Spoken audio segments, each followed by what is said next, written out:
Hello, friends. The second part is finally completed. Please take your time to enjoy it, and the third part will be updated soon. Thank you for your support. Chapter 90, Reunion with an Old Friend. As night fell, the myriad lights of Spirit City illuminated the grand city as if it were daylight. Zhao stood by the window of his hotel room, gazing at the golden dome of the Temple of Light in the distance, his fingertips unconsciously tapping against the windowsill. Host, do not be anxious, it should be soon. The system circled around his shoulder. The disturbance of the divine sword of light is too pronounced. Guangling and Yilian surely cannot be oblivious to it. Zhao merely murmured in acknowledgement, his gaze steadfastly fixed on the Temple of Light. It had been a century since they last met. He wondered if Guangling still bore that youthful visage, and if Yilian was faring well. At that moment, the system suddenly warned, "Host, be cautious. There is a spatial fluctuation." Zhao's heart tightened, his soul power surged instantly.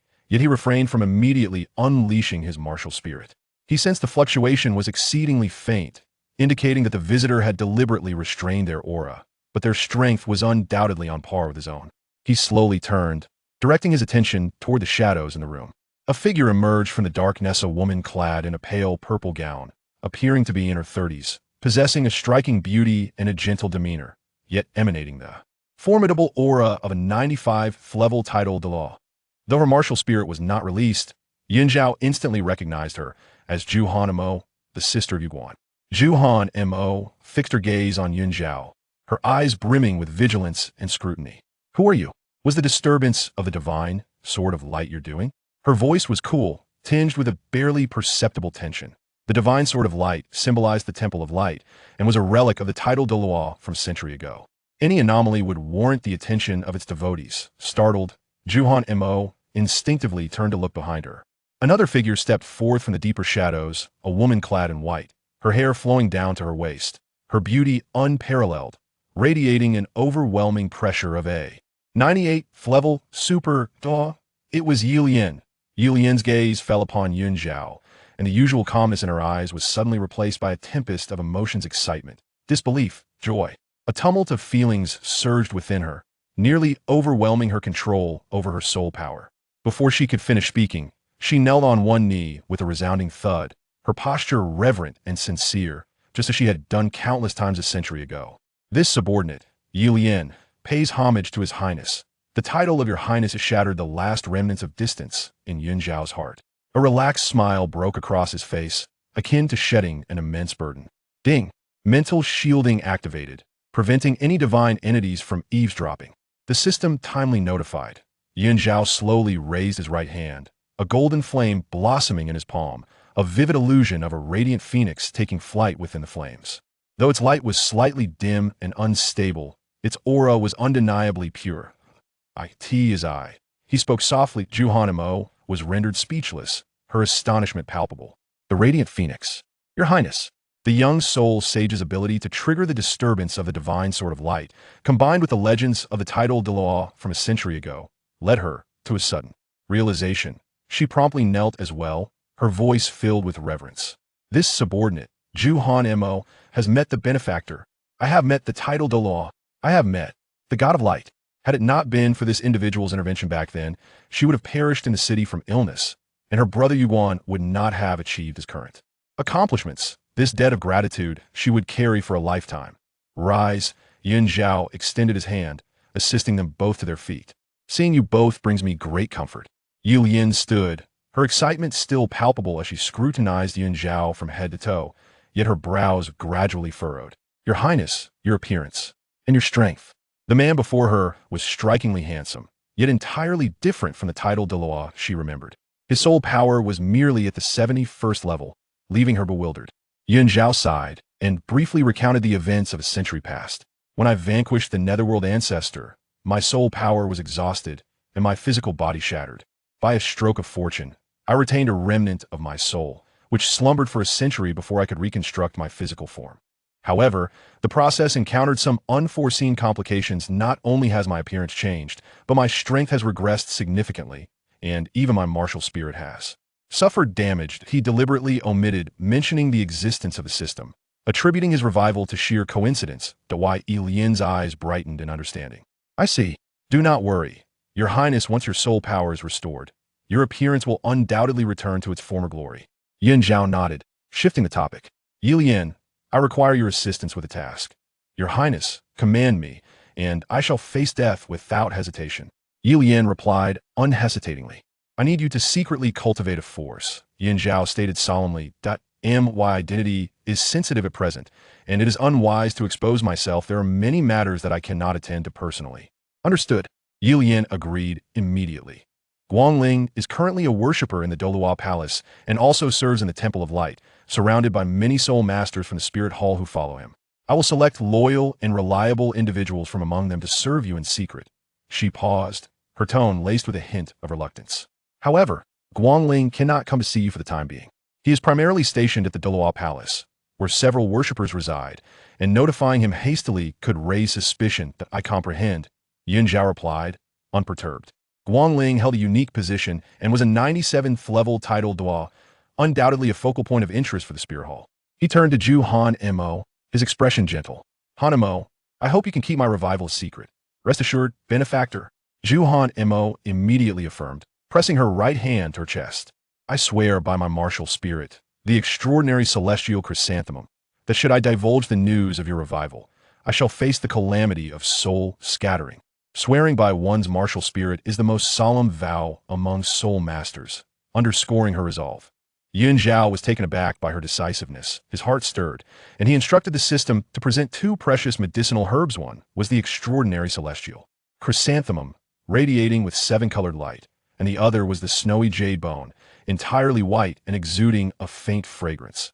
These two precious herbs are my gifts for this reunion, he said, handing the extraordinary celestial chrysanthemum to Zhu Han Mo. This herb can aid in the evolution of your martial spirit after consumption. You should be able to instantly break through the 96th level. In given time, you may even reach the 97th or 98th level. He then offered the snowy jade bone to Yi Lian. This herb is suited for you after consumption. Your soul power will undoubtedly surge, possibly allowing you to break through the limit of 99th level Douluo. Zhu Han Mo hastily declined. Benefactor, this is too precious. I cannot accept it. Only when she thought of her brother did she relent, her eyes filled with gratitude. Thank you, benefactor. Yi Lian did not refuse. She solemnly accepted the snowy jade bone, her gaze towards Yin Zhao filled with unwavering determination to protect this resurrected prince with even greater strength. By the way, Han Mo, Yin Zhao turned to her. Do not inform your brother Yuguan of my revival just yet. Zhu Han Mo was taken aback but quickly nodded. This subordinate understands. Having settled the two, the weight that had burdened Yin Zhao's heart finally lifted. With Yi Lian and Zhu Han Mo's assistance, many matters could now proceed smoothly. He took a deep breath and finally broached the most pressing question. Yi Lian, do you have news of Jiyu? At the mention of Xue Yun, Yi Lian's expression dimmed slightly, and after a moment of silence, she slowly replied, the last time I saw her was 70 years ago. At that time, she had just broken through to title Douluo and came to inquire about your whereabouts, wanting to know if you were truly dead. Yin Zhao felt a sharp pang in his heart, as if an invisible hand had tightened its grip, making it difficult to breathe. 70 years had passed Jiyu. Yi Lian seemed to recall something and hurriedly added, oh, before she left, she told me something. She said that if you truly revive in the future and she's not around, you must not feel sorrow. And also, Yi Lian looked at Yin Zhao, her eyes complex. She said you have a daughter. A daughter? Yin Zhao's gaze shot up, his eyes filled with shock and disbelief. He has a daughter? With Jiyu's daughter. An overwhelming sorrow intertwined with an unexpected euphoria surged through him, nearly unbalancing his very being. He was to become a father? Chapter 91, The Grief of Kin. Daughter, Yin Zhao murmured, the word striking him like a thunderclap, sending ripples through his heart. He inhaled deeply, forcing himself to regain composure, his fingertips turning pale from the pressure. Then where is my daughter now? Yi Lian's gaze grew increasingly grave as he shook his head. I do not know. Information regarding her has remained obscure across the continent. The Radiant Phoenix and the Ice Phoenix. Yin Zhao's heart trembled violently. The Radiant Phoenix was his martial soul, while the Ice attribute must have originated from Jiyu. Who else could possibly possess both martial souls, if not the child born of him and Jiyu? And then, he pressed on, his voice barely concealing a tremor. 40 years after your demise, several significant events transpired. Yi Lian's tone grew somber. That year, His Majesty Xue Yun passed away. Yun Zhao's pupils constricted sharply, as if struck by lightning. Xue Yun, his most respected elder brother. The iron-willed, yet sentimental emperor of the Tiandou, had ultimately departed from this world. In the same year, Crown Prince Xue Tianyuan ascended the throne. Yi Lian continued. Also that year, the dual-soul female spirit master seemingly became entwined with the spirit hall. The specifics remain unknown, only that she vanished without a trace. A flicker of helplessness crossed Yi Lian's eyes. At that time, both Guangling and I lacked the strength to access the core secrets of the spirit hall. We could only watch helplessly as the news was suppressed. Yun Zhao fell silent, the tremor in his fingertips becoming increasingly pronounced. The deaths of Xue Yun and the disappearance of his daughter occurring in the same year was no mere coincidence. After His Majesty Xue Tianyuan's ascension, his health deteriorated steadily, managing to hold on for 20 years before passing away. Yi Lian's voice lowered further. Subsequently, His Majesty's grandson, the young Emperor Xue Yi, ascended to the throne. Under the regency of his 3 imperial uncles, the fates of Xue Yun, Xue Tianyuan, and his own daughter, the 3 individuals closest to him, seemed inextricably linked to the Spirit Hall. I suspect that the Spirit Hall, particularly Dou Empire, orchestrates all of this from behind the scenes, Yi Lian asserted firmly. Though time had eroded many leads, making the pursuit of truth exceedingly arduous, Yun Zhao felt as if the world was spinning around him. His daughter, the child he shared with Zhao, whom he had never laid eyes upon, possessed such remarkable talent, only to meet a tragic fate? This was simply inconceivable. Could the deaths of his elder brother Xue Yun and nephew Xue Tianyuan also be connected to the Spirit Hall? Scenes flashed through his mind. Xue Yun's cheerful smile, young Xue Tianyuan's adoring gaze, Zhao's gentle reminders, and that daughter he had never met, yet who shared his bloodline.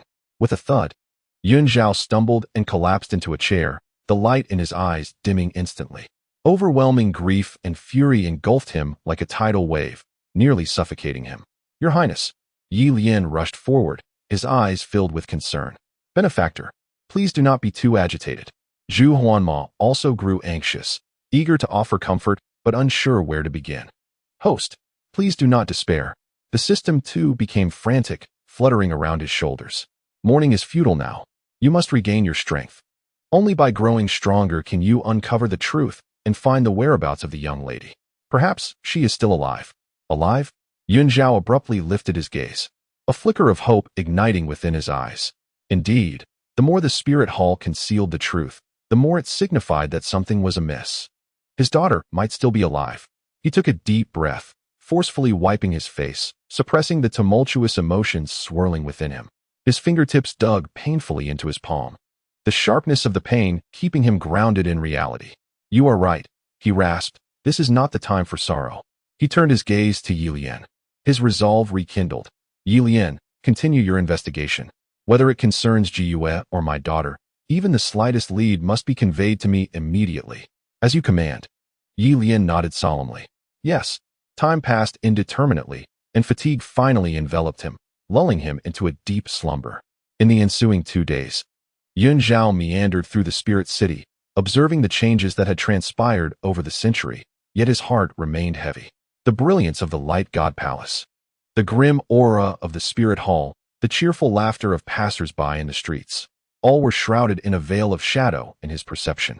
The journey back was still lengthy. The carriage swayed for half a month before finally arriving at the Tiandou Royal Academy. Standing at the entrance, gazing at the familiar teaching buildings, Yun Zhao inhaled deeply.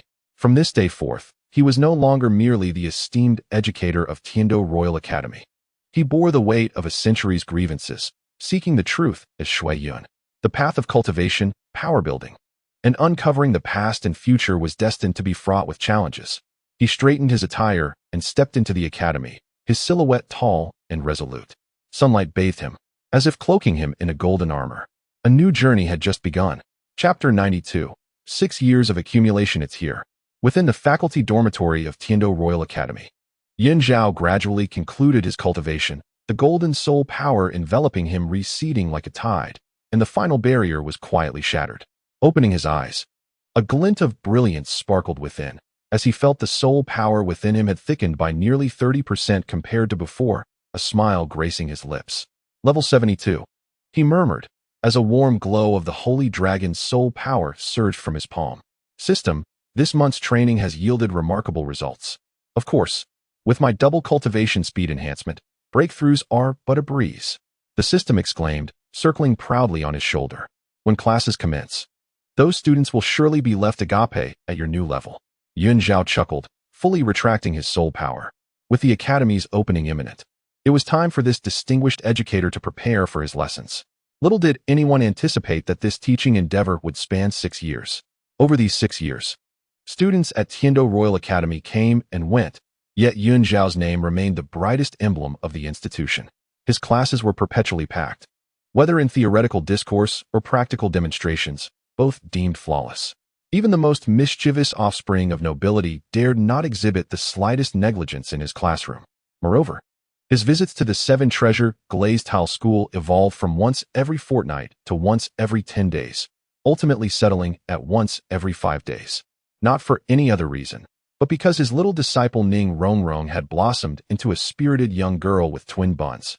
Incessantly urging him to recount tales of Sun Wukong battling the white-boned demon and Zhu Beiji carrying his wife. Should he arrive late, the entire Seven Treasure Glazed Tile School would be thrown into disarray. Master, today we shall discuss the Flaming Mountain, shall we not? Did Sun Wukong indeed borrow the banana fan? Every time she encounters Zhao, Ning Rongrong flutters towards him like a little sparrow, tugging at his sleeve with relentless inquiries.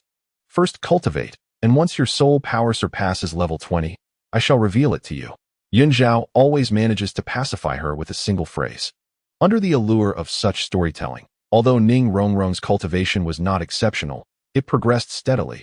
At the age of 6, she was merely a level 12 soul master. Yet after 6 years, she had ascended to the pinnacle of a level 28 great soul master, just a step away from becoming a soul exalted. The modified body refinement technique from the Blue Lightning Tyrant Dragon family was mastered by her impressively, rendering her physique far more robust than that of her peers in the support system. Sword Duloa Chun Xian and Bone Dula Gu Rong could not help but exclaim each time they saw Zhao. This girl only listens to your words. Ning Fengji smiled with increasing warmth, as Rongrong's temperament, influenced by Zhao, had become considerably more restrained. Though still proud, she had learned to gauge her behavior, which was of utmost importance. Over the span of 6 years, Zhao accomplished a sensational feat on the continent by compiling his teaching insights and cultivation experiences into a book entitled Research and Practice of the Core Theory of Martial Spirits. This book, beginning with the cultivation of the Radiant Saint Dragon, systematically elucidated the core characteristics of various martial spirits, soul skill combinations, practical applications, and even included profound content on the synergy between support and attack systems, as well as the principles of soul beasts and soul rings compatibility. Remarkably, the book was devoid of tedious theoretical clutter, interspersed instead with numerous practical case studies and legends of the God of Light, making it a captivating read. Upon its publication, the book caused an immediate sensation. The Tiando Royal Academy designated it as a required textbook. The Seven Treasures Glazed Tile School organized all core disciples to study it, and even remote junior soul master academies revered it as a standard. Surprisingly, even the academies under the Spirit Hall incorporated this book into their teaching framework. Host, I have found it. That kid Guangling is secretly maneuvering things, the system excitedly reported. He claims this book embodies the essence of the teachings of the Church of Light, successfully silencing the opposition of the Elder Council of the Spirit Hall. Upon hearing this, Zhao felt a stirring in his heart. Guangling was quietly supporting him in his own way. In contrast, Yu Xiaozhang's earlier publication, The 10 Core Theories of Martial Spirits, had faded into obscurity under the brilliance of research and practice of the core theory of martial spirits, becoming a neglected relic. Occasionally, soul masters would mention it, but only as an outdated and superficial theory. Serves him right. Who told him to plagiarize others' achievements? Naturally, when faced with genuine substance, he pales in comparison. The system mocked without reservation. Zhao remained indifferent. His purpose in publishing the book was not to suppress anyone, but to guide more soul masters away from unnecessary detours. During these 6 years, Yi Lian's actions also progressed remarkably swiftly. After consuming the water fairy jade flesh bone, her soul power surged dramatically, breaking through to level 99, the pinnacle de law, within a mere 3 years, making her one of the most formidable beings on the continent. With such strength, her efforts in cultivating her influence bore fruit more efficiently. Across the entire continent, Nearly 70% of the soul fighting arenas have fallen under her dominion. A few small sects, scarce in number yet brimming with potential, have been nurtured by her support, emerging as hidden forces. Even within the Spirit Hall, those soul masters who follow Guangling have gradually gravitated toward Yun Zhao under Yi Lian's guidance. Yi Lian has become extraordinarily formidable. A level 99 limit Douluo with influence spread throughout the continent, earning her the title of an unseen monarch. The system remarked with admiration, anticipating the day when the host would regain their strength, at which point they could confront the Spirit Hall head-on. Yun Zhao had long foreseen this development, never doubting Yi Lian's capabilities. 6 years slipped away quietly in the rhythm of a fulfilling life. Externally, Yun Zhao appeared to be 31, yet in reality, he had surpassed the age of 130. With the system's enhancement of double cultivation speed, his soul power skyrocketed from level 72, a 7-ring soul saint, to an astonishing level 86, an 8-ring battle soul Douluo. One day, deep within the dense forests of the Star Dou Great Forest, Yun Zhao was engaged in his final seclusion. A radiant golden light enveloped him, as the ethereal figure of the holy dragon martial soul circled and roared. The position of the 8th soul ring was coalescing with a rich crimson glow, a 10,000-year soul ring granted directly by the system. To maintain secrecy, he had deliberately distanced himself from Tiando City for half a month, fabricating the illusion of independently hunting a 10,000-year soul beast. With a hum, the blood-red soul ring fully formed, aligning neatly with the previous 7. Yellow, yellow, purple, purple, black, black, black, red. The 8th soul skill was unlocked. A gleam sparkled in Yun Zhao's eyes as he immediately comprehended the power of his new soul skill. The first form, Wrath of the Sun Wheel. 9 golden orbs, each the size of a fist, materialized around him, emanating an intense heat. With a mere thought, one orb hurtled toward a distant boulder, resulting in a thunderous explosion, shattering the stone into fragments, the force rivaling that of a full-strength attack from an ordinary Douluo. The second form, Heavenly Punishment Dragon's Radiance. 9 robust bolts of radiant lightning descended from the heavens, precisely targeting several ancient trees in the vicinity. With crackling sounds, the trees were struck, instantly charred, with faint currents of paralyzing electricity lingering around their trunks. Should a dark attribute soul beast come into contact, it would likely be consumed by spiritual flames. Impressive host. This 8th soul skill is truly a weapon for mass destruction. The system exclaimed with excitement. At level 86, you can unleash power comparable to that of a title Douluo. Anyone who crosses your path will be unfortunate. He opened the system panel, gazing at his latest personal information. Name, Yun Zhao, Xue Yun. Age, appears 31, actual 130. First martial soul, Holy Phoenix. Soul power level, level 97 Super Douluo, currently limited to 8-ring power due to martial soul restrictions.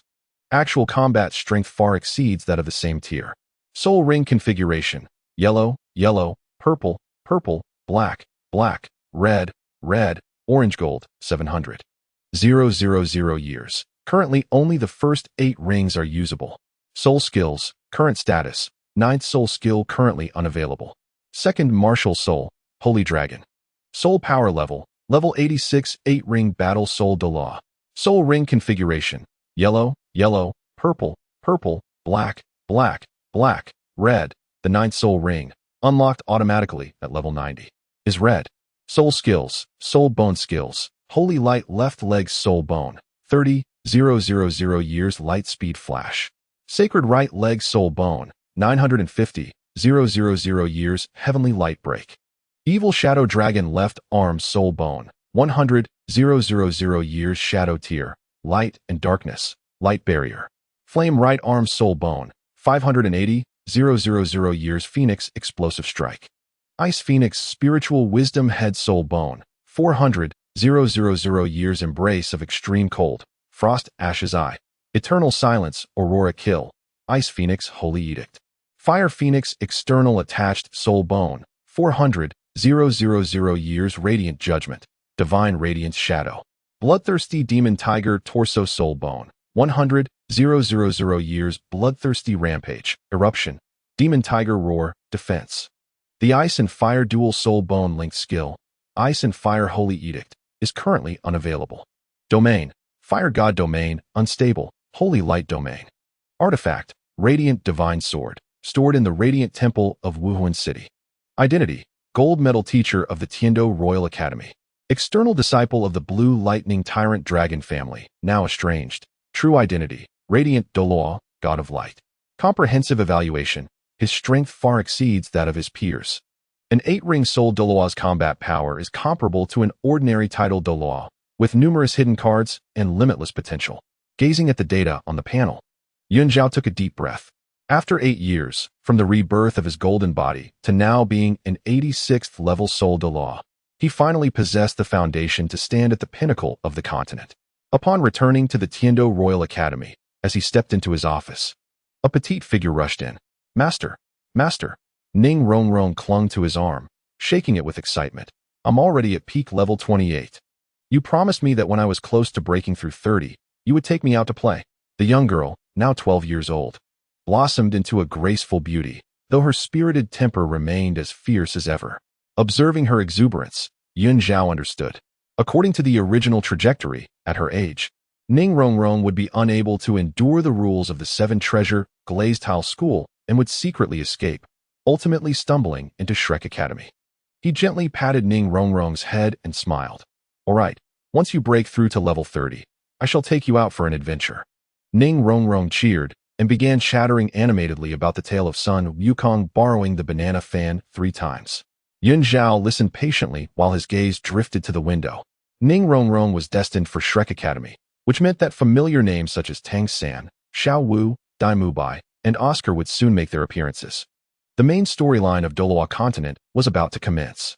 Sunlight streamed through the window, illuminating Ning Rongrong's excited countenance and casting a resolute gleam in Zhao's eyes. A new storm was brewing. Chapter 93, Rongrong's Departure. Brother Yun, I beg your pardon for the intrusion, Ning Fengji said with a slight bow, an apologetic tone in his voice. Zhao set aside his teaching materials, already harboring suspicions, yet maintaining a calm demeanor. What brings Sect Master Ning here today? Did Rongrong not accompany you? Mentioning his daughter, Ning Fengji sighed. It is rather shameful to admit, but that child Rongrong is too disobedient. She sneaked away while I was attending to sect affairs. Just as suspected. Zhao understood that the gears of the narrative were ultimately turning along their predetermined course. A subtle expression of concern graced his face. Has she run away? This child possesses far too much audacity. A young girl alone outside is fraught with peril. Indeed, it was a valid concern. Ning Fengji rubbed his temples, noting that the guards of the 7-treasure glazed tile school had already set out in search of her. Yet he remained uneasy. Brother Yun, you are well aware of Rongrong's nature. She has always heeded only your words.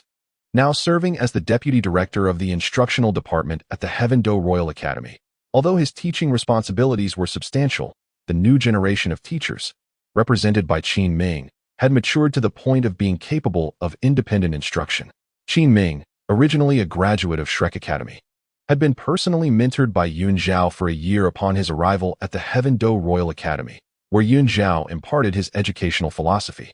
Thus, Qin Ming had evolved into a pivotal educator within the academy, holding Zhao in deep respect. Thank you, Brother Yun, Ning Fengji expressed his gratitude with your involvement. I feel reassured. Over the years, their relationship had transcended mere collaboration, solidifying into a brotherly bond. It is my duty, Zhao replied with a smile. I shall make arrangements and depart this afternoon. After bidding farewell to Ning Fengji, Zhao swiftly proceeded to the instructional department, where he entrusted his responsibilities to Qin Ming. Qin Ming, for the next 2 months, I will rely on you to oversee the curriculum. Please follow the methods I have previously taught you. And should you encounter any insurmountable challenges, do not hesitate to send word. Rest assured, Director Yun, the students will not disappoint. Qin Ming responded promptly, his face reflecting earnest determination. To earn Zhao's trust and be entrusted with the academy's teaching duties was a tremendous honor for him. Host, is everything settled? The system inquired from the side.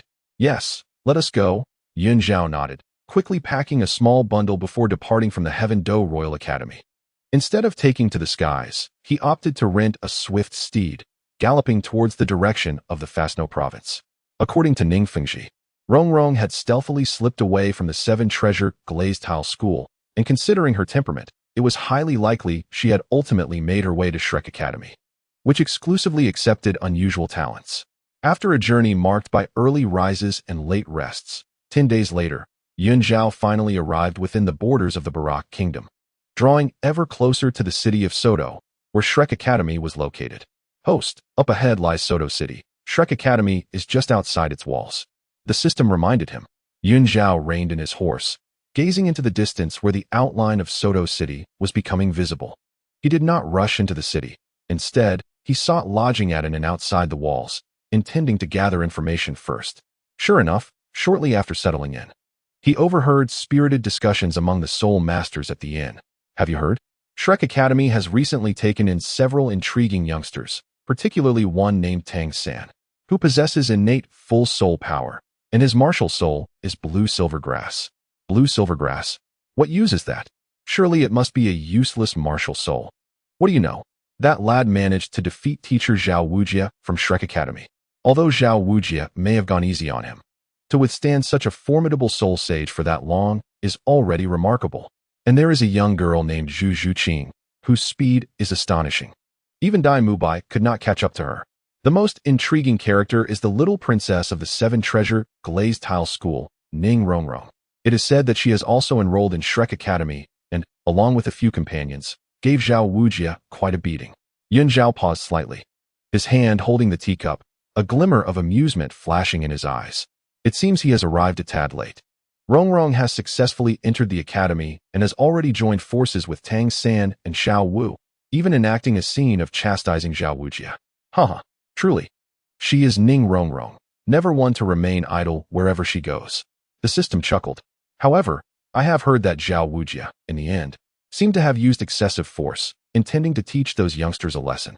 Zhao Wujia has always been rather indiscriminate in his methods. Perhaps it is time to give him a taste of his own medicine. Though it need not be my hands that do so, there will be others to discipline this teacher. Zhao set down his teacup. Let us proceed to Shrek Academy. Shrek Academy is situated on the outskirts of Soto City, nestled within a forest.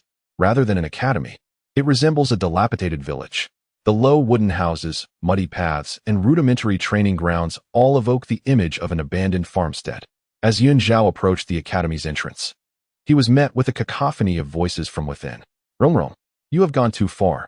To say our Shrek Academy is a shabby place. A tall, robust youth with wild, commanding presence, Dai Mubai, glared fiercely at the girl before him. The girl, hands on her hips and chin held high, was none other than Ning Rongrong. It is precisely that. Look at this wretched place. It is inferior even to our Seven Treasure Glazed Tile School's doghouse. Had I not heard that only monsters are admitted here, I would not have come at all. You. Dai Mubai was rendered speechless with anger. All right. Enough of the squabbling. A girl with braided hair quickly intervened. It was Xiao Wu. Rongrong has just arrived and is unfamiliar with everything. Indeed, Dai Mubai, temper your ire. Tang San added, glancing at Ning Rongrong with a hint of curiosity. Just then, a burly middle-aged man with a face full of muscle approached, none other than Zhao Wujia, the 76th level assault-type battle spirit saint and teacher of Shrek Academy. Ning Rongrong curled her lip, clearly dismissing Zhao Wujia's words. Rules? What rules? If you have the capability, defeat me, you little brat. Zhao Wujia was both angry and amused. It seemed the last lesson had not been sufficient. As he spoke, his soul power began to surge, clearly intending to discipline Ning Rongrong once more. Teacher Zhao, please show mercy. Tang San rushed forward to intervene. Yes, she did not mean it, Xiao Wu chimed in. Just as tensions escalated, a gentle voice resonated from the entrance. Teacher Zhao, why bother quarreling with a child? Everyone turned to the source of the voice. And there stood Zhao, walking in with measured steps, his gaze resting on Ning Rongrong with a hint of exasperation. Master. Ning Rongrong's eyes widened in surprise, her previous arrogance evaporating, replaced by astonishment and a touch of panic. What brings you here? She had sneaked out to avoid being found by her master and family, but it seemed she had been caught red-handed. Zhao Wujia, upon seeing Zhao, was momentarily taken aback, then recognized him. You are teacher Zhao from the Tiando Royal Academy? In the book Research and Practice of the Martial Soul Core System, the protagonist expresses profound admiration for the concepts within, immediately recognizing the author, Zhao. Tang San and Xiao Wu exchanged glances, both bewildered by the unexpected appearance of this man, who happened to be Ning Rongrong's master. He appeared remarkably youthful, exuding an impressive aura. Dai Mubai was equally astonished. The fact that the princess of the Seven Treasure Glazed Tile School regarded him with such apprehension, and that Zhao Wujie referred to him as a teacher, indicated that Yun Zhao was no ordinary individual. Observing Ning Rongrong's obstinate demeanor, Yun Zhao smiled wryly. Since you're here, let us indulge for a few days. However, rules must still be adhered to. He turned to Zhao Wujie, his gaze intense. Teacher Zhao, my little girl can be quite unruly. I hope you will take good care of her. Certainly. Absolutely. Zhao Wujie hastily waved his hand, reluctant to speak ill of Ning Rongrong in front of Yun Zhao. Miss Rongrong possesses exceptional talent. She is a promising pupil. Yun Zhao chuckled, his eyes sweeping over Tang San and Xiao Wu. Tang San exuded a calm demeanor, bearing a maturity beyond his years, while Xiao Wu was lively and vivacious, though a hint of subtle wariness glimmered in her eyes. Indeed, it was them. He understood that the meeting of the Shrek's 7 monsters was a fated encounter. Rongrong, I will be residing in Soto City. Whenever you come to your senses, feel free to seek me out. Yun Zhao did not press further, turning to leave Shrek Academy. As he departed, Ning Rongrong exhaled in relief, only to puff up her cheeks defiantly. Who would want to find him? Tang San approached her, curiosity piqued. Rongrong, who is your master? He seems remarkably formidable. His name is Yun Zhao, and he is a teacher at the Tiando Royal Academy. When she mentioned Yun Zhao, although her tone retained a hint of pride, it could not conceal a trace of admiration. He is truly impressive, knowledgeable, and powerful. Even my father respects him. The others then understood. Realizing why he had achieved such success at a young age, he was indeed a distinguished teacher at the Tiando Royal Academy. Unbeknownst to Yun Zhao, who had exited Shrek Academy and gazed up at the sky with a smile, he thought, since I am here, I shall observe closely. Let me witness how this group of extraordinary individuals stirs the tides of this continent. And he would remain here, quietly safeguarding Rongrong while awaiting his own opportunity. The tale was merely beginning. Chapter 94. The Descent of the Sacred Dragon. In a guest room of an inn in Soto City, Yun Zhao stood by the window, watching the bustling streets below. Since his visit to Shrek Academy, he had settled in, dedicating his days to reading and occasionally visiting the soul-fighting arena.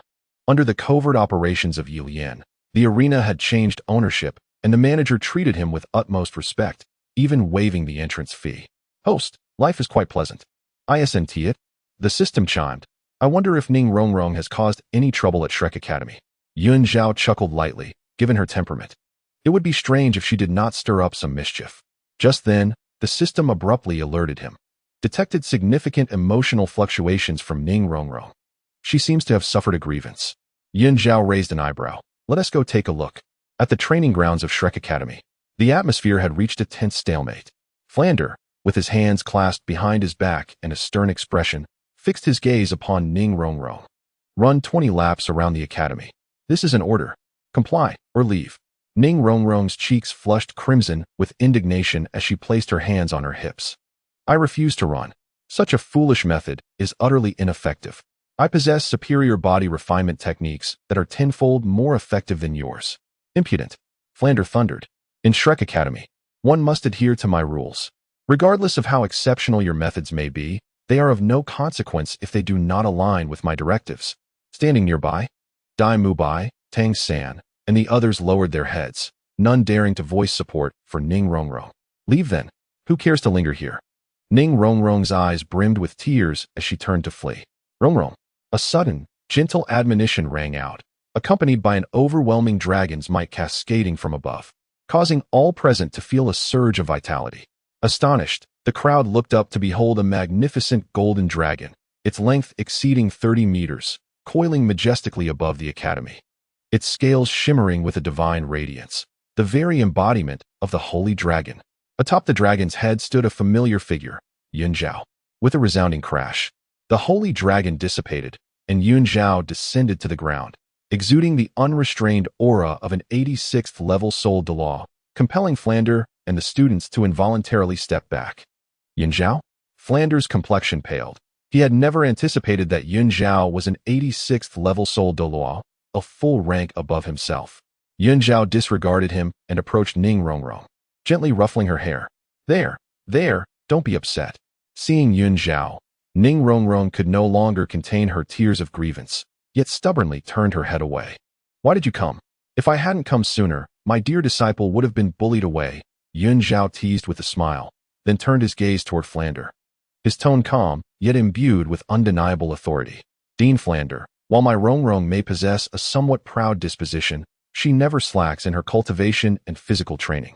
He surveyed the group, proclaiming loudly, I can state unequivocally that Rongrong's physique surpasses that of any male-oriented soul master present. Dai Mubai raised an eyebrow, somewhat unconvinced. For as the evil eye white tiger, his physique was renowned among his peers. How could it possibly be inferior to that of a support-type Ning Rongrong? As if discerning his thoughts, Yun Zhao addressed Dai Mubai directly. Dai Mubai, would you dare to compete in strength with Rongrong? Surprised, Dai Mubai hesitated, intending to accept, but was discreetly restrained by Flander. Flander sighed. Yun Zhao's confidence indicated he was assured of victory, and for Dai Mubai to engage would only lead to humiliation. Yun Zhao shifted the conversation away from physical prowess. Dean Flander, your recent arrangements for the children are fundamentally flawed. He gestured toward the 7 youngsters present. Dai Mubai is an evil eye white tiger, a melee type, and should focus on explosive power and close combat. Oscar, with his sausage spirit, is a support type and must enhance his soul power endurance and reaction speed.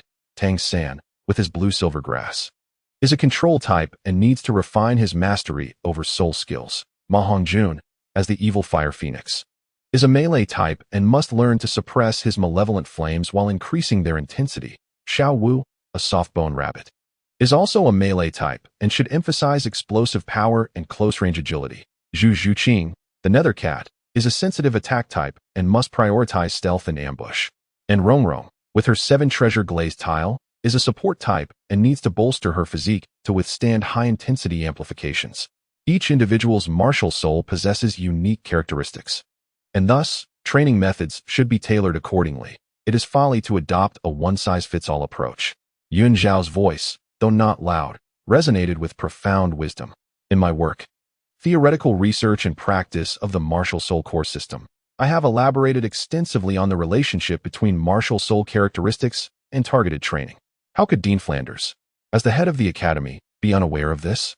Indeed, what teacher Yun Zhao articulates reflects my oversight, Flanders conceded, feeling the weight of undeniable authority and strength that left him with no room for rebuttal. Ning Rongrong, standing beside Yun Zhao, observed Flanders' discomfort and then glanced at the astonished faces of Dai Mubai and the others.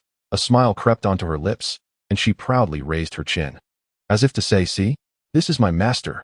Oscar gazed at Ning Rongrong's sparkling eyes and her triumphant demeanor, momentarily entranced, his own eyes twinkling with admiration.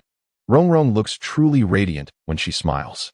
Dai Mubai and Zhu Zhuqing exchanged a glance, quickly averting their eyes, yet both recognized the shock reflected in the other's gaze. Yun Zhao's formidable prowess and his formidable theoretical knowledge were astonishing, his insights cut to the core, surpassing any teaching they had previously encountered. However, Xiao Wu's complexion paled slightly as she instinctively moved closer to Tang San. She recognized Yun Zhao from 6 years ago in Nodding City. He was already so powerful then, and now he had become a Soul Douluo. A Soul Douluo possesses the ability to see through the transformation of soul beasts. Would he discover her identity? Tang San fell into deep contemplation, noting the stark contrast between Yun Zhao's theories and those of his own teacher, Yu Shaojiang, regarding the 10 core theories of martial souls. Yet, Yun Zhao's arguments were coherent, intricately woven with the unique attributes of each martial soul, rendering them seemingly more logical. Ma Hongjun felt a sense of bewilderment. He sensed the radiant aura emanating from Yun Zhao, causing his evil fire phoenix martial soul to stir, as if encountering a kin or perhaps a force that could counter him. Master, Ning Rongrong suddenly tugged at Yun Zhao's sleeve, her eyes gleaming with enthusiasm. You should come teach at Shrek. Let them see what a true gold medal teacher looks like. Yun Zhao playfully flicked her forehead, exclaiming, you present one face to me and another behind my back.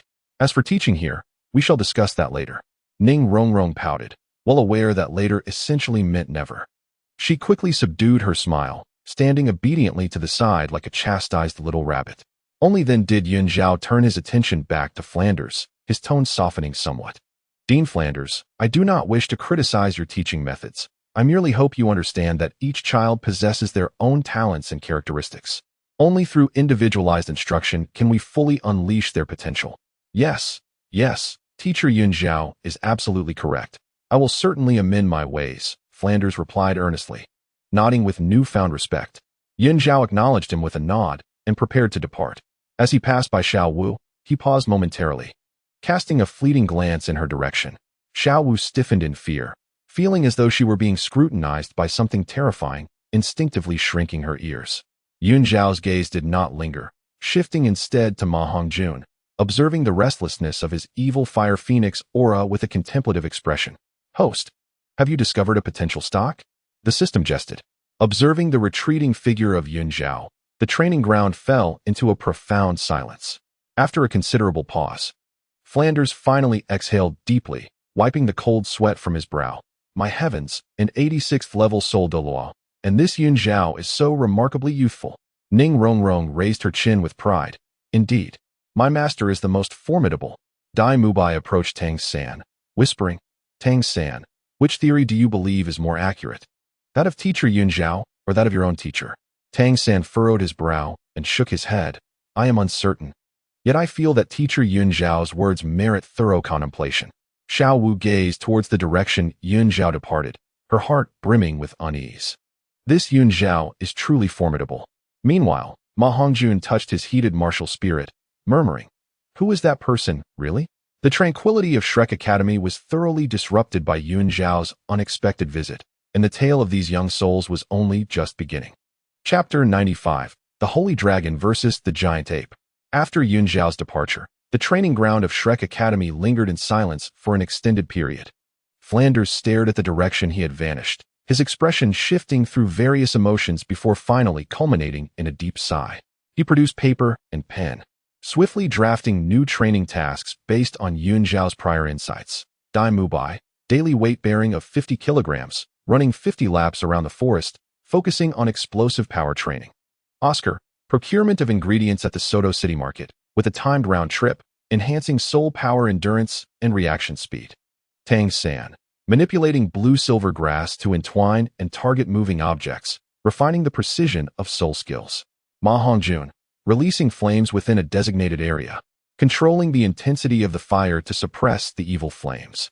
Xiao Wu, sparring with Dai Mubai, emphasizing explosiveness and agility. Zhu Zhuqing, completing assassination target tasks under the cover of night, honing stealth and ambush capabilities.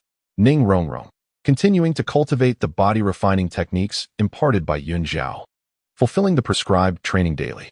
As the group gazed upon the new training regimen, expressions of astonishment graced their faces. In stark contrast to the previous monotonous running, the new plan was evidently more targeted and challenging. Dean, Dai Mubai seems a bit hesitant. Execute the orders. Flanders glared at him. Do you believe Teacher Yun Zhao's words to be erroneous? The others did not dare to question further and promptly complied. Ning Rongrong glanced at her training assignment. Unable to suppress a slight smile, her master truly understood her. In the days that followed, Yun Zhao chose not to depart from Soto City, but instead opted for discreet observation. He resided in the largest inn in Soto City, occasionally visiting the hillside near Shrek Academy, watching the group of youths diligently train according to their new regimen. Dai Mubai's golden hair shimmered in the sunlight, his heterochromatic eyes brimming with ferocity. Each punch he threw carried the momentum of a tiger descending the mountain. Although Oscar still bore stubble on his face, his peach blossom eyes sparkled with vitality, effortlessly locating the desired ingredients in the market. Tang San remained composed as ever, his blue eyes focused intently on the moving target. The blue-silver grass under his command fluid and agile as an arm. As Ma Hongjun's crimson hair danced with his movements, beads of sweat adorned his round face, as he endeavored to contain the restless malevolence within. Meanwhile, Xiao Wu's scorpion braid traced elegant arcs in the air, her vibrant pink eyes sparkling with liveliness. During her spar with Dai Mubai, her speed was a dazzling sight to behold. Zhu Zhuqing's long, straight black hair cascaded like a waterfall, her cold, expressionless visage resembling that of a phantom as she executed her assassination mission under the cover of night. Ning Rongrong's waist-length hair was tied into a ponytail, her skin radiant under the sun, exuding a noble aura imbued with a hint of resilience. Her serious demeanor during training starkly contrasted with her usual haughty disposition. Observing this spirited group of young individuals, Yun Zhao couldn't help but feel a twinge of nostalgia. This was the Shrek 7 monsters. Even in such a rudimentary environment, they could unleash astonishing potential. Host, look at that lad Oscar. He is once again trying to win Ning Rongrong's favor, the system jested. Following its cue, Zhao glanced over to see Oscar carefully presenting a freshly made restorative sausage to Ning Rongrong, his face adorned with a solicitous smile. However, Ning Rongrong frowned, barely acknowledging the offering before turning away, leaving Oscar in a state of awkwardness. Zhao chuckled helplessly. Oscar certainly had an eye for quality, but alas, Rongrong's proud nature made it unlikely for her to be easily swayed. Days later, news arrived from Shrek Academy that Oscar was to acquire his third spirit ring. Leading the expedition was Zhao Wujia, accompanied by the remaining 6, marking an opportunity for practical training. Naturally, Zhao would not miss this chance and quietly followed along. The group ventured deep into the Star Dou forest, swiftly locating their target, a millennium-old phoenix-tailed coxcomb snake. After an intense battle, Dai Mubai, Tang San, and the others united their strengths to finally bring it down. Just as Oscar prepared to absorb the spirit ring, an unexpected visitor appeared. The phoenix-tailed coxcomb snake had been discovered first by an old woman, who approached leisurely with a cane. It was the snake lady, Xiangxiang. Following her was a fair-skinned girl. Her granddaughter, Meng ran. Zhao Wujia's expression darkened. Snake lady, there's a protocol of precedence. We were the ones to slay this spirit beast, so it rightfully belongs to us. Humph. First discovery equates to first claim. That's the rule of the Star Dou forest. Xiangxiang retorted, refusing to yield. With tensions rising, it was Tang San who proposed a contest of hidden weapon techniques, with the victor claiming the spirit ring. Both Xiangxiang and Meng Ran acquiesced. As expected, Tang San emerged victorious, allowing Oscar to successfully absorb his third spirit ring, bestowing upon him the new spirit skill, Rapid Flight Mushroom Sausage. Zhao observed this entire episode from the shadows, fully aware that this was merely a prelude. The true spectacle lay ahead. Indeed, just as Oscar completed the absorption of his spirit ring and the group prepared to head back, the ground suddenly quaked violently. Not good. A formidable spirit beast approaches. Zhao Wujia's complexion paled as he swiftly shielded the others behind him. From the depths of the forest, a colossal figure emerged, towering over 10 meters in height. Its body entirely black, with muscles bulging, and arms as thick as stone pillars. It was the legendary 100,000-year spirit beast, the Titan giant ape. Tang San gasped in astonishment. His eyes filled with shock. He had encountered references to the Titan giant ape in books, knowing it to be one of the most formidable soul beasts within the Star Dou forest. The Titan giant ape's gaze swept over the crowd, exuding an overwhelming pressure that left everyone gasping for breath. Suddenly, its eyes locked onto Xiao Wu, a peculiar glint flashing within them. This is bad. It is about to strike. Zhao Wujin shouted, unleashing his soul power without reservation. The imposing aura of a 76th-level battle soul sent soaring into the heavens. However, the Titan giant ape's speed far exceeded imagination. Its massive form flickered like a specter, appearing before Xiao Wu in an instant, its colossal hand reaching out to seize her. Xiao Wu. Tang San's eyes widened in despair as he rushed forward recklessly, the blue-silver grass erupting instantaneously, entwining around the Titan giant ape's arm. Overestimating oneself.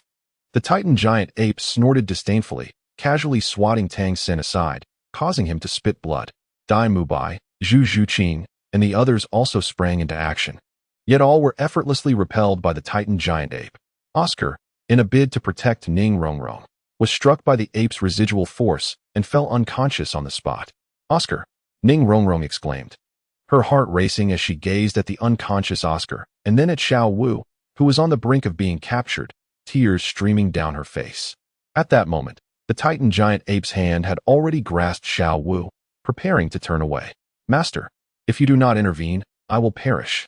Ning Rongrong could no longer contain herself, shouting towards the heavens. She understood that the only one capable of saving them now was her master, Zhao. Hearing Ning Rongrong's cry, Zhao realized he could no longer remain hidden. Alas, this girl. With a soft sigh, Zhao flashed into view before the crowd. Without a moment's hesitation, he unleashed his sacred bright dragon martial soul. Roar. A deafening dragon's roar reverberated through the forest as a golden dragon, over 30 meters in length, soared into the air, its scales shimmering with a divine luster. 8 soul rings rose from beneath Yun Zhao's feet. Yellow, yellow, purple, purple, black, black, black, red. Particularly striking was the last soul ring, its deep crimson hue emanating a heart-stopping aura. 100,000-year soul ring. 8 rings. And the last one is a 100,000-year soul ring. Zhao Wujin's eyes widened in disbelief.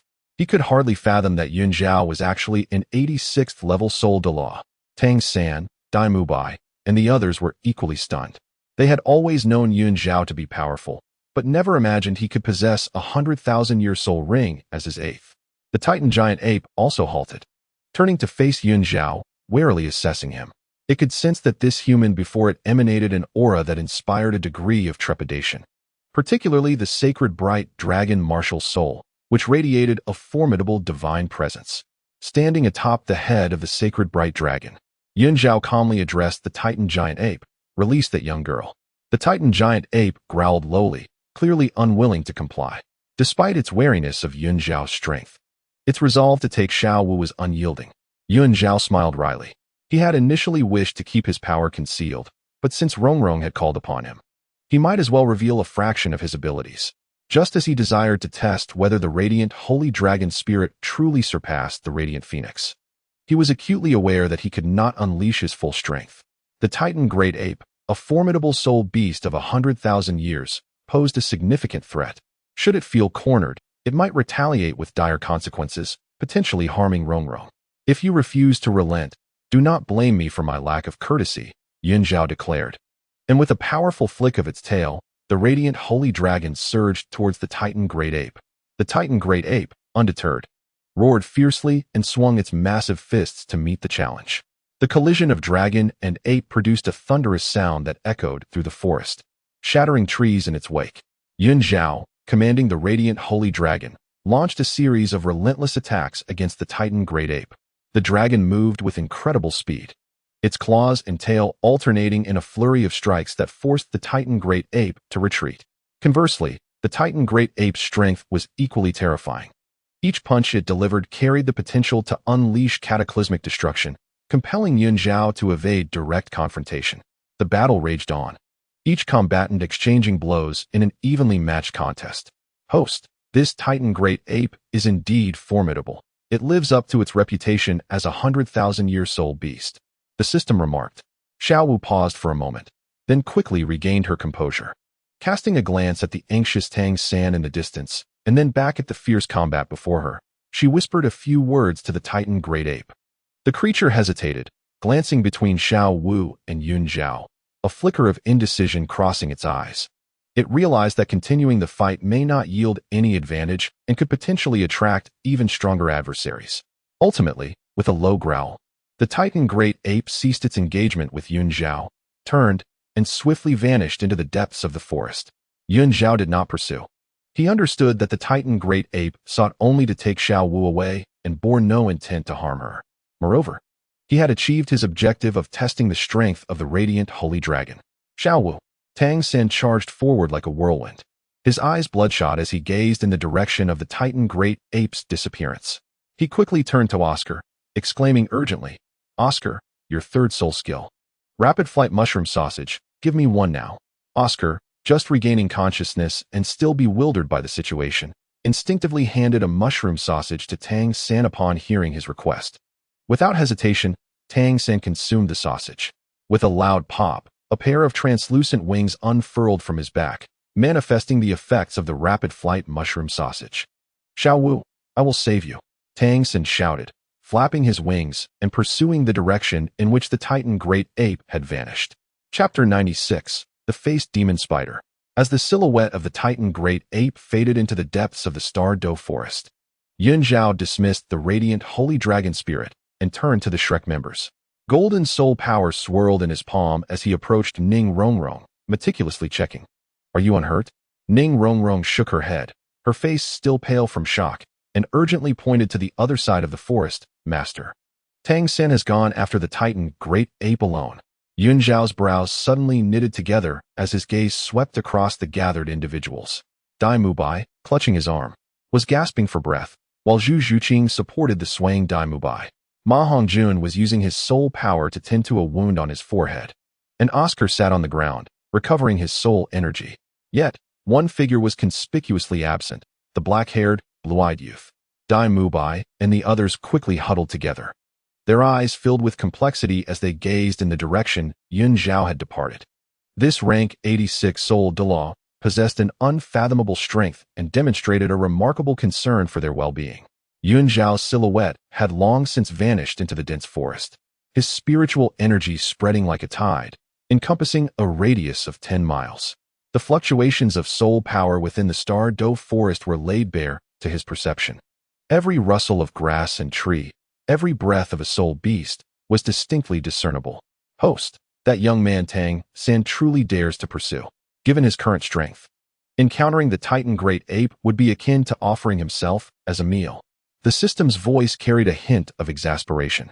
However, it must be noted that he is about to trigger his first significant fortuitous encounter, the third soul ring of the faceless demon spider and the 8 spider lances. Yun Zhao refrained from responding, his spiritual energy detecting a faint yet intensely fierce collision of soul power. Intermingled within that fluctuation was the resilience of blue-silver grass and a sinister, toxic essence. Indeed, it was Tang San. He swiftly transformed into a golden streak of light, racing toward the source of the disturbance. Deep within the forest, a perilous battle was reaching its climax. Tang San knelt on the ground, blood trickling from the corner of his mouth, his left arm twisted unnaturally, a remnant of an old injury inflicted by the Titan Great Ape. Before him, a nearly 3-meter-long faceless demon spider was poised, its 8 legs planted firmly on the ground, glinting with a ghostly blue sheen, with corrosive venom dripping from its barbed mandibles.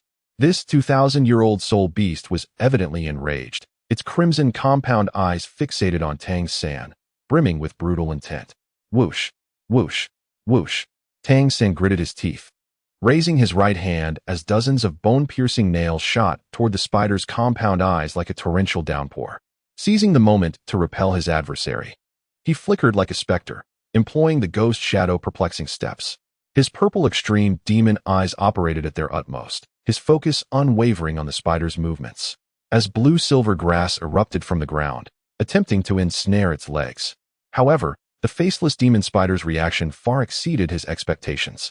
Its outermost legs swept horizontally, swiftly severing the blue-silver grass, while simultaneously unleashing a thick, sticky web that descended upon Tang San. Shintian skill, Tang San shouted, his soul power surging frantically within him. He barely evaded the web, but the toxins at its edges grazed his right arm, sending a wave of numbness coursing through him. He overlooked the fact that a soul beast on the brink of life and death would unleash an extraordinary ferocity. In that fleeting moment when the faceless demon spider capitalized on Tang San's paralysis, its most lethal pair of legs, akin to curved blades, sliced through the air with a piercing shriek, directly targeting his chest. Lean to the side, drop your shoulder, entangle its left hind leg with blue-silver grass. A cool voice resonated in Tang San's ear, accompanied by a gentle yet irresistible surge of soul power that instantly dispelled the numbness in his right arm. Almost instinctively, he complied, tilting his body sharply to the left, narrowly avoiding the spider's lethal strike. Simultaneously, the blue-silver grass, as if imbued with life, accurately entwined the left hind leg of the faceless demon spider. Clang! The arachnid's legs struck the ground, stirring up a cloud of dust and scattering stones. Tang San, still shaken, raised his gaze to find a golden figure had mysteriously appeared behind him. It was Yun Zhao. With a cold snort, Yun Zhao unleashed the formidable aura of an 86th-level Soul Douluo, manifesting like an invisible giant hand that pressed down on the face of the monstrous arachnid. Thud! The once ferocious creature, which had loomed threateningly before Tang San, now resembled a mere insect crushed beneath a boot, crashing heavily onto the ground. Its 8 legs flailed helplessly, unable to move an inch. The legs scraped against the earth, producing a grating sound. If it could speak, it would surely curse the unfairness of its plight. How could one bully a beast by sheer pressure when they were unable to fight back? Yun Zhao paid no heed to the fallen creature, instead crouching down and placing his palm against Tang San's back. A warm stream of light-like soul power surged into him, mending his damaged meridians and bones. The tingling sensation in his injured left arm and the oppressive pain in his chest gradually subsided. At any moment, and under any circumstance, One must not act out of emotion. Yun Zhao's voice was calm, yet bore the weight of 1,000 pounds. Do you believe that pursuing recklessly is bravery? Have you considered the consequences? Tang San lowered his head, his dark hair obscuring the emotions in his blue eyes, as he listened to Yun Zhao continue. The Titan giant ape is a 10,000-year soul beast. What can you achieve with your current strength? With your blue silver grass? Or your meager hidden weapons? If you die, what will happen to Xiao Wu? Will you allow her to watch helplessly as you meet your demise and be taken away by the Titan giant ape? Dai Mubai and Ma Hongjun risked everything to protect you, and yet you treat your own life so lightly. You think this is for Xiao Wu? You are mistaken. You are endangering everyone. A series of rhetorical questions fell upon Tang San like heavy blows, striking deep into his heart. He bit his lip, the metallic taste of blood filling his mouth. The rage that had clouded his judgment moments ago began to dissipate under the weight of his impending mortality and Yun Zhao's probing inquiries. Indeed, what could he accomplish by pursuing? With his mere 30th level soul power, he could not withstand even a single punch from the Titan giant ape. Should he perish here, not only would he fail to save Xiao Wu, but he would also cause unnecessary worry for Zhao Wujin and the others. Tang San opened his mouth, yet found himself unable to utter a single word. Only an overwhelming sense of shame and regret surged within him. Suddenly, he looked up, his eyes wide with astonishment. 2,000 years? But my teacher said the maximum limit for a soul master's third soul ring is 1,700 years. Is what your teacher says infallible? Yun Zhao arched an eyebrow, a hint of barely perceptible mockery in his tone. In my work, research and practice on the core theory of martial souls, I have stated that the age of soul rings absorbed is never fixed. Factors such as physical condition, mental strength, control over soul power, and comprehension of the will of one's martial soul are the true determinants of one's limits. He pointed at Tang San. Your cultivation method is unique. Your mental strength far surpasses that of the average person, and your physique is stronger than that of ordinary soul masters. Do not think that 2,000 years is the ceiling with the right approach. Even a 3,000-year soul ring may not be beyond your reach. True strength lies in the relentless pursuit of breaking limits, rather than being shackled by so-called theories. Yun Zhao's voice rose sharply. You Xiaozhang's 10 core theories? They are merely a compilation of experiences drawn from the texts in the Martial Soul Hall's library, based on the insights of ordinary soul masters. It may not necessarily apply to you, and it even lacks practical validation. Even the book I have written is merely intended for the common folk. A genius like you ought to forge your own path. Tang San was utterly taken aback. Yun Zhao's words were so audacious that they completely overturned the concepts instilled in him by Master Yu Xiaozhang. Yet, for reasons unknown, as he gazed into Yun Zhao's clear eyes that seemed to penetrate all truths, and listened to the coherent analysis presented, he found it far more persuasive than his teacher's theories. Indeed, why should one be shackled by limitations? His Xiantian Gong was inherently unique, and the purple extreme demon eye surpassed that of ordinary individuals. Perhaps he truly could give it a try? Just then, the man-faced spider, previously subdued, began to struggle violently, its legs carving deep grooves into the ground. Were it able to speak at that moment, it would likely have cursed Yun Zhao and Tang San's ancestors 1,000 times over, demanding a swift end to its plight. To use a spider as a mere backdrop for idle chatter, was that not discourteous? Yun Zhao raised an eyebrow and suddenly turned his gaze towards the sides of the forest. Someone was approaching. Host, the system has detected 2 distinct presences. The system's voice resonated. One is the dragon Duke Meng Shu, accompanied by Snake Lady, Chao Tianxiang, and Meng Aran. The other is Zhao Wujia, who is coming with Dai Mubai and the others. Tang San immediately became vigilant, steadying himself against the ground, while blue-silver grass quietly prepared for defense around him. He sensed that the aura approaching from the left was ancient and heavy, imbued with a dominating dragon's might. The presence on the right was more chaotic, with the most familiar being Zhao Wujia's robust soul power fluctuations. Yun Zhao observed the 2 approaching auras and then glanced at the still cursing man-faced spider on the ground, a knowing smile gracing his lips. Chapter 97, The First Outburst. The protagonist rarely loses his temper. Take note and see how many times he does in the future. In the shadows of the Star Dou forest, 3 figures raced forward. Dragon Duke Meng Shu leaned on his dragon staff, the golden dragon patterns carved into the staff shimmering in the dim light of the forest.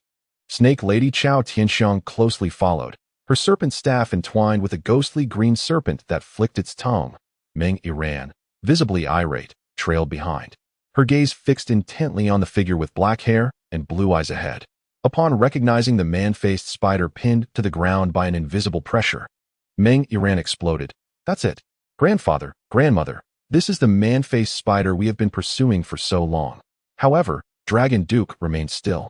His murky old eyes locked onto Yun Zhao. The man before them appeared to be little over 30, exuding a seemingly unremarkable aura from behind. Yet, the 2,000-year-old man-faced spider beneath his feet resembled an ant to him. The mastery of soul power displayed by Yun Zhao was something even he, an 81st-level Soul Douluo, could not compare to. "My friend, please," Dragon Duke said, bowing slightly, his tone as courteous as possible. "This man-faced spider is one we have been tracking for generations. The old wounds it bears are likely a result of our efforts." He pointed to the claw marks and snake fangs on the spider's abdomen, adding, "Had we not depleted much of its strength, this young friend beside you would likely not have fared well." Yun Zhao slowly turned, his gaze sweeping over the wounds on the man-faced spider before glancing at Tang San, who was still recuperating nearby, his brow slightly furrowed. At this moment, he was already seething with frustration due to Tang San's stubbornness. Seeing these three individuals, fully aware of the danger, yet still daring to seize the soul beast, his expression darkened. "I advise you to leave swiftly before I come to regret this." Meng Iran, oblivious to the warning in his words, pointed at Tang San and scolded. "Tang San, how despicable of you to seek help when you cannot win on your own. How tiresome," Yun Zhao scoffed. And the aura of an 86th-level Soul Douluo suddenly erupted. Thud! The already beleaguered human-faced demon spider seemed as though crushed by a 1,000-pound boulder. Its legs twitched violently, and its hardened carapace was dented under the immense pressure. It futilely opened its mandibles, unable to produce even a single screech. If it could speak, it would have surely unleashed a torrent of curses. "Why not confront me directly? Taking your frustrations out on a mere spider is hardly impressive." Long Gong and Shipo's faces changed drastically, and they instinctively stepped back. This aura was far more formidable than they had anticipated. "My friend, do not be angered." Long Gong forced a smile. "It is merely a soul beast. There is no need to spoil our cordiality. If you would return the human-faced demon spider to us, we shall leave immediately. I have already stated, depart at once." Yun Zhao's voice was as frigid as ice. "Do not linger until I regret my decision." Long Gong and Shipa exchanged glances, both sensing reluctance in each other's eyes. Shipa subtly nudged Long Gong's elbow, and they nodded in unison with understanding. "My friend, let us leave a line of retreat, so we may meet again in the future." Long Gong abruptly raised his dragon staff, the ethereal image of a golden dragon roaring into existence. "Though we may not match you in a fair fight, our martial soul fusion technique still holds a chance." Simultaneously, Shipa tightened her grip on her snake staff, the shadow of a ghostly green serpent entwining with the golden dragon's image. A powerful aura coalescing, a testament to the years of harmony shared between them as a couple, the very foundation of their standing in the Stardow Forest. Yun Zhao smiled, though the mirth did not reach his eyes. Ever since reconstructing his golden body, none had dared to challenge him in such a manner aside from those buried memories. Below the title Douluo rank, "I am invincible." His tone was calm, yet laced with disdain. "I have warned you twice. I shall say it once more. Leave." Before his words faded, the pressure exerted upon the human-faced demon spider surged dramatically. Crack! Two of its legs snapped under the strain, dark green blood splattering across the ground. Its entire body was pressed into the earth, leaving only its 8 pairs of compound eyes futilely spinning. If it could speak at that moment, it would likely have cursed Yun Zhao's ancestors to no end. How much longer will this go on? Killing spiders is merely a trivial act. What kind of hero resorts to torturing the helpless? Illuminating Holy Dragon, Yun Zhao had no desire to engage in further discourse. The golden dragon's phantom erupted behind him, its 30-meter-long form obscuring the sky, the holy light reflecting off its scales blinding to behold. 8 soul rings were arranged in perfect order: yellow, yellow, purple, purple, black, black, black, red. The final crimson ring, 100,000-year soul ring, pulsated like a flame, instantly overshadowing the aura of the dragon and snake martial souls. The last of the 8 rings is a 100,000-year soul ring. Shipa gasped in disbelief, her hand trembling around the snake's staff. With such age and cultivation, He was truly a monster. Long Gong's face turned ashen. He had assumed his opponent was at most level 82, and with their fusion technique, they might have a fighting chance. However, facing an 86th level powerhouse with a 100,000-year soul ring, their abilities were utterly insufficient. At that moment, Tang San suddenly spoke. This human-faced demon spider has already attained 2,000 years of cultivation. What? Meng Yiran exclaimed in disbelief. That's impossible. A human-faced demon spider can only reach a maximum of 1,500 years. Tang San pointed to the spider's broken leg, stating, its leg measures nearly 2 meters. And according to historical records, each centimeter corresponds to 1 year of cultivation. Furthermore, observe the facial patterns on its abdomen. They are distinctly clear, indicating a breakthrough beyond 1,500 years, reaching the 2,000-year mark. Long Gong and Shipa leaned in to inspect, and indeed, as Tang San had asserted, they saw the truth. Exchanging a glance, they recognized the astonishment and embarrassment reflected in each other's eyes. We may have overstepped. Long Gong coughed lightly, discreetly retracting his dragon staff, causing the golden dragon apparition to dissipate in an instant. I apologize for not verifying the age beforehand. It seems we made a blunder. Shipa hastily concealed her serpent staff, the ethereal green serpent fading into the staff, admitting, we were indeed intimidated by that 100,000-year soul ring. At that moment, a commotion of hurried footsteps approached from a distance. Tang San, Teacher Yin Zhao.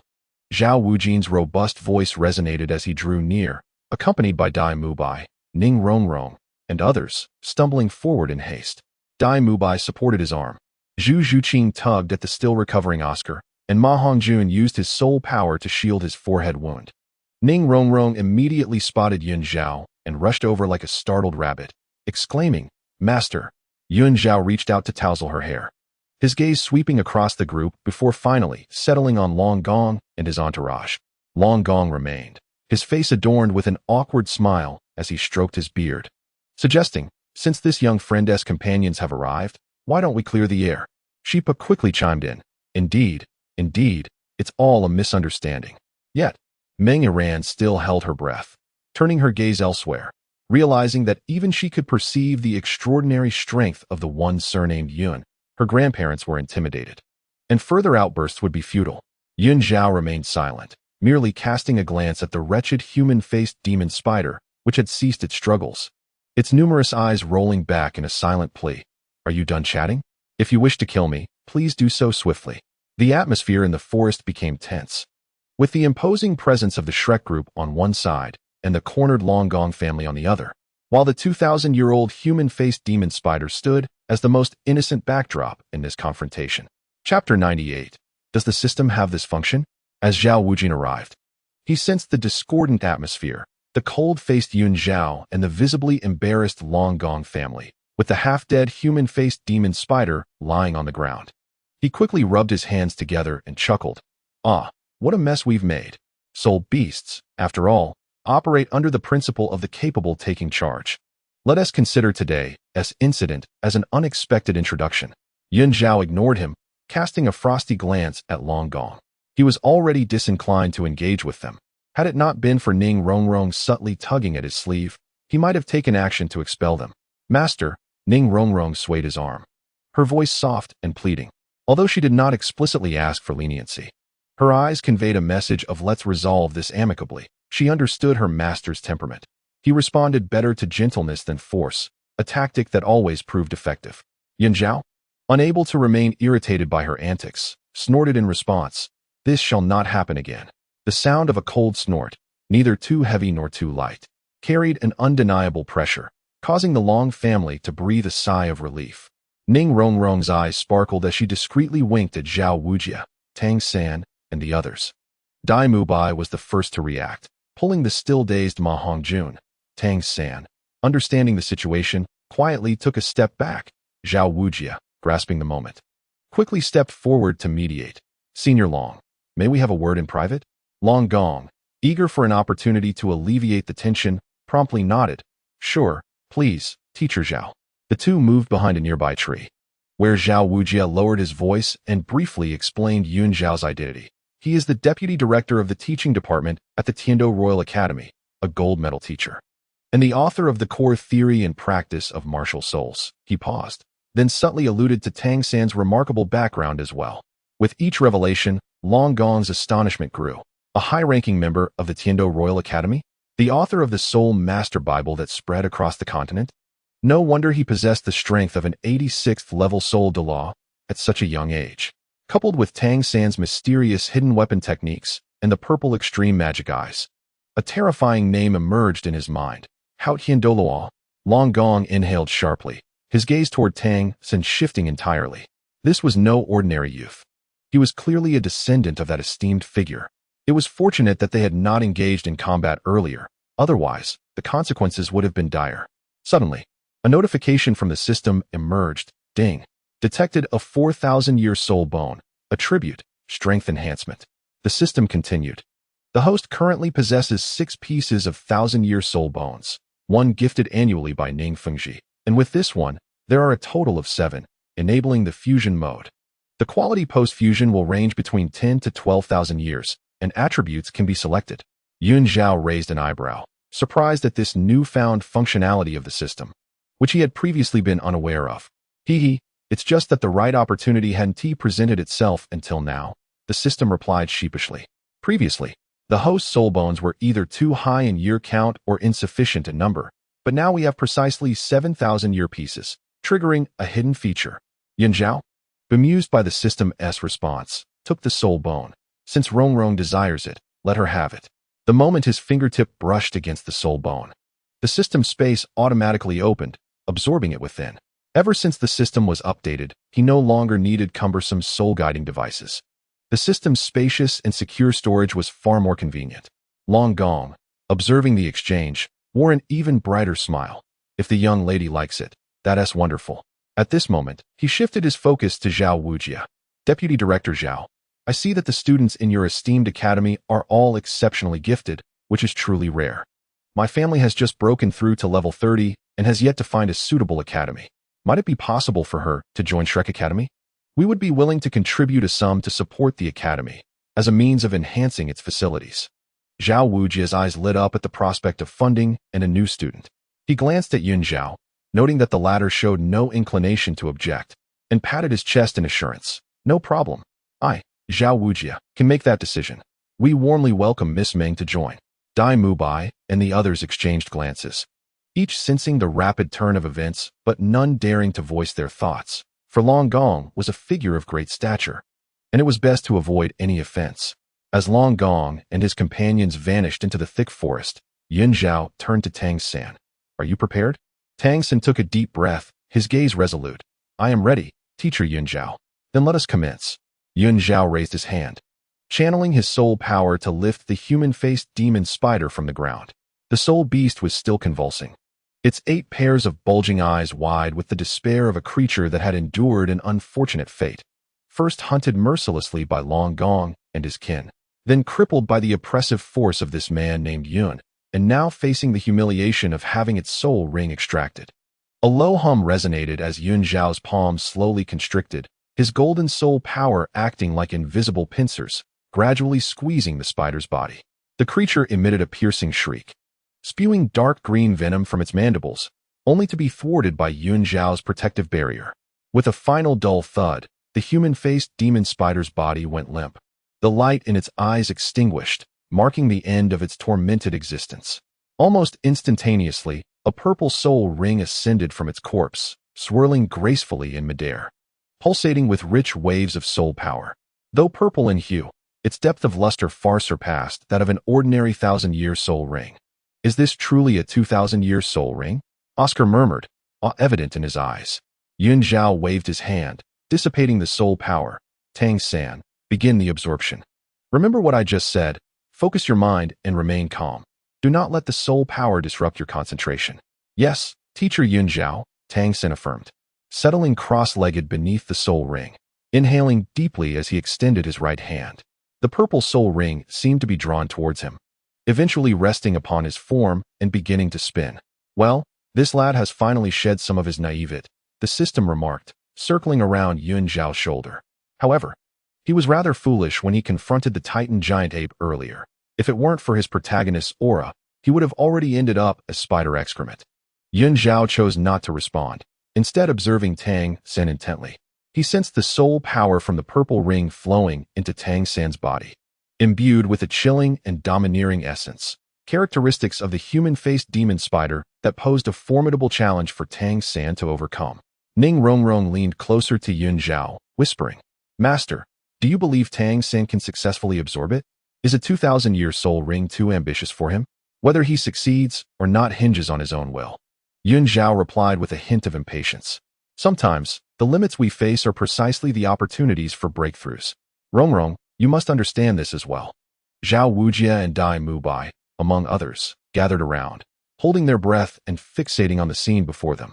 Sunlight filtered through the gaps in the leaves, casting a glow upon Tang San's focused profile and the slowly rotating purple soul ring, as if enveloping this moment of breakthrough in an aura of mystique. Chapter 99. Approaching the 10,000-year dark demon, evil god tiger, Tang San sat cross-legged, the purple soul ring revolving around him, its 2,000-year soul power surging through his meridians like a torrential river. Beads of sweat rolled down his forehead, his complexion fluctuating between crimson and pale, clearly indicating the arduousness of the absorption process.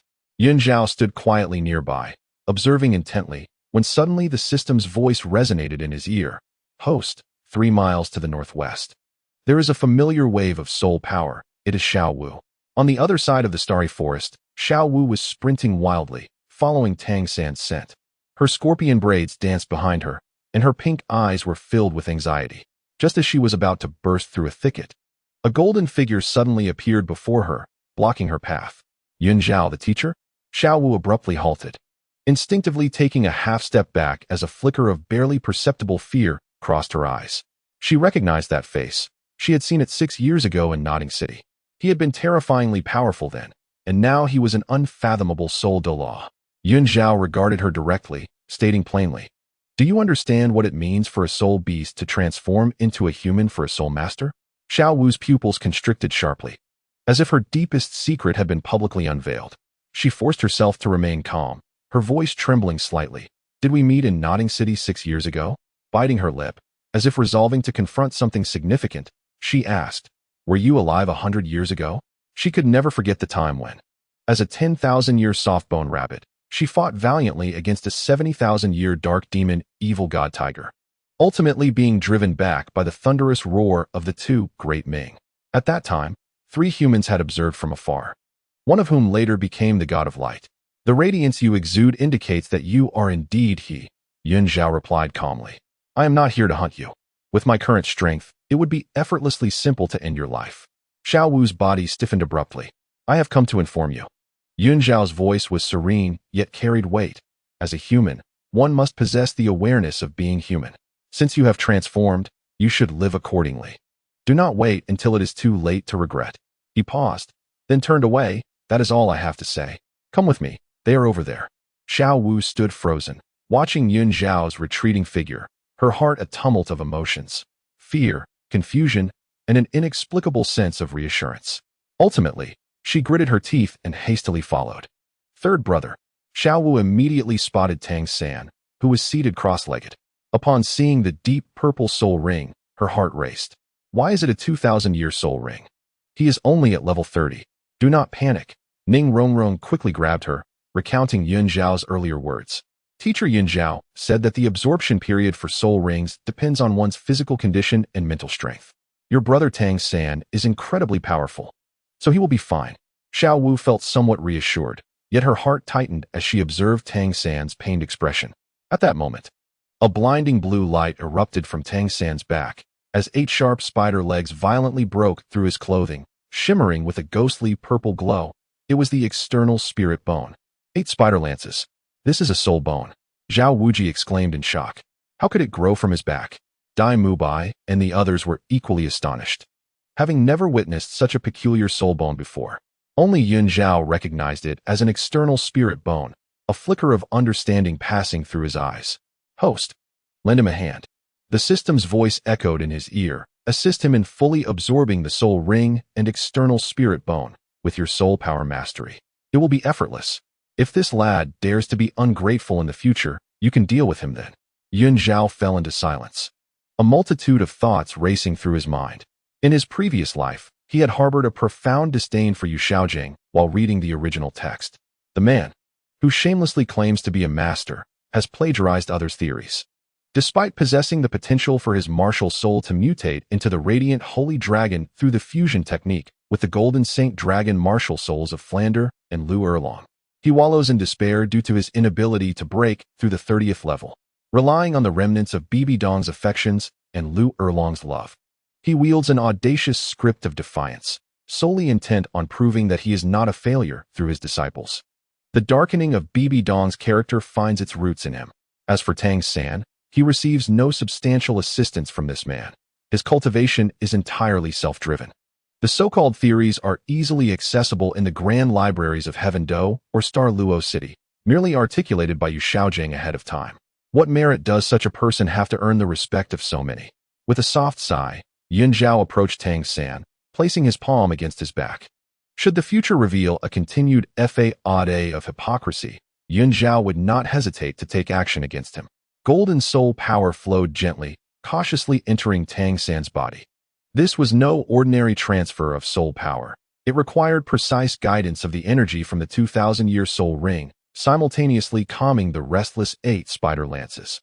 This operation was so delicate that even a title Douluo, let alone a level 99 limit Douluo, would dare not attempt it without absolute control.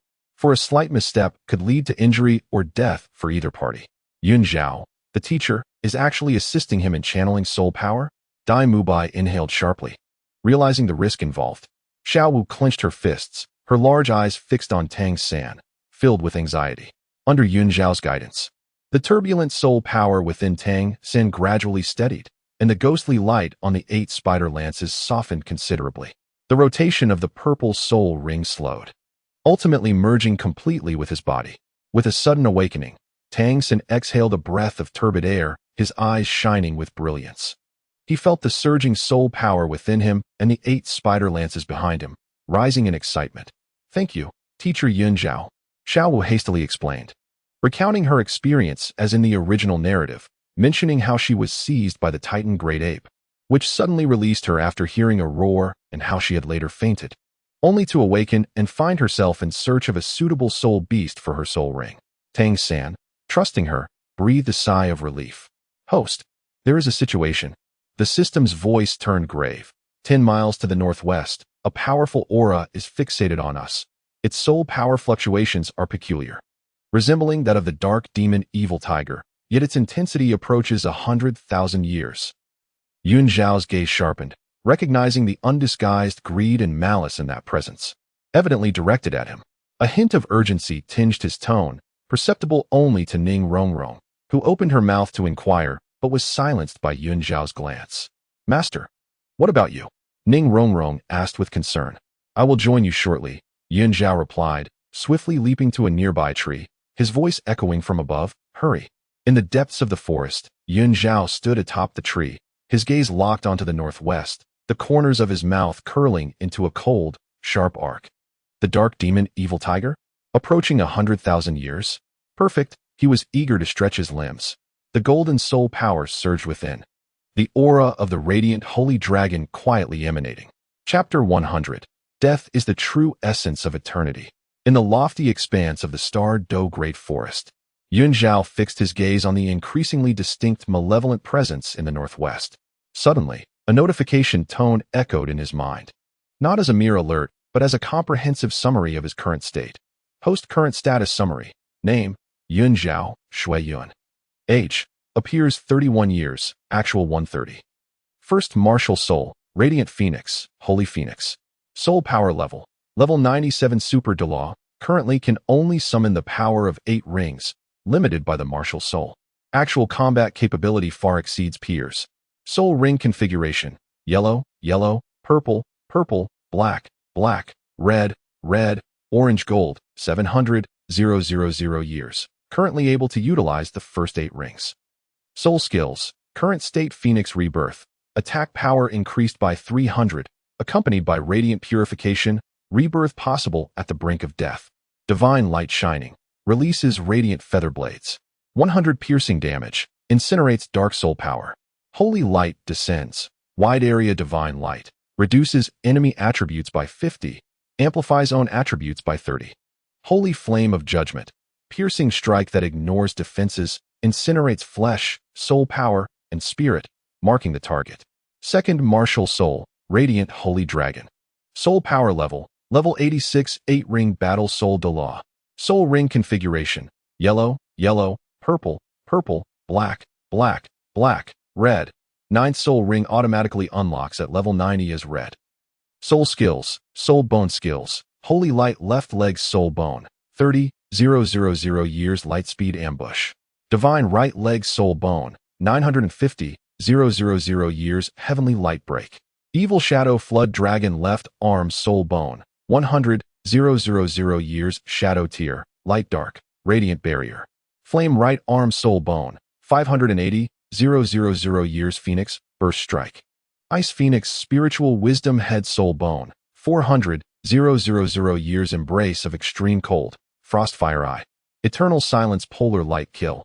Ice Phoenix Divine Edict.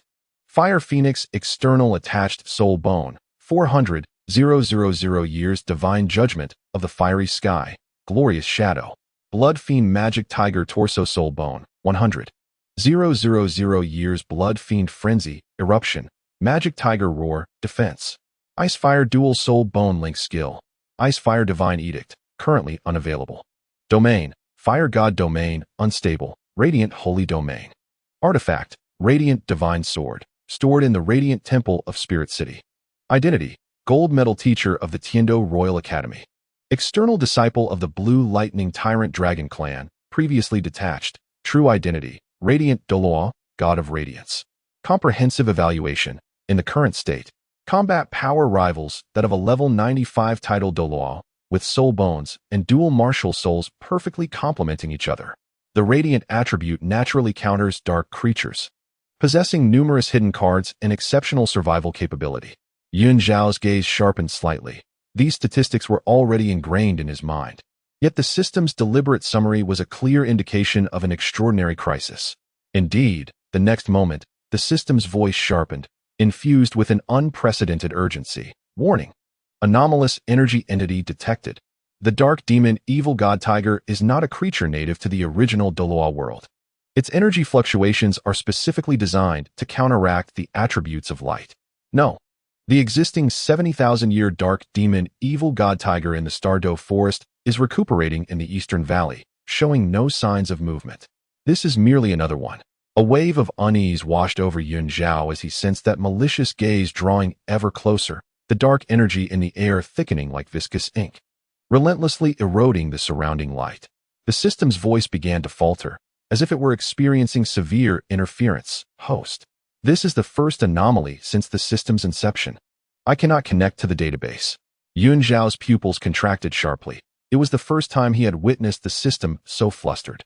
The system's hovering construct, which had once floated above his shoulder, had vanished without a trace. The panel in his mind flickered violently, its colors distorting like an ancient stained glass mirror. Just then, the dense forest ahead erupted, and a colossal shadow soared into the sky, landing on the ground before Yun Zhao. Before him stood a dark demon, Evil God Tiger.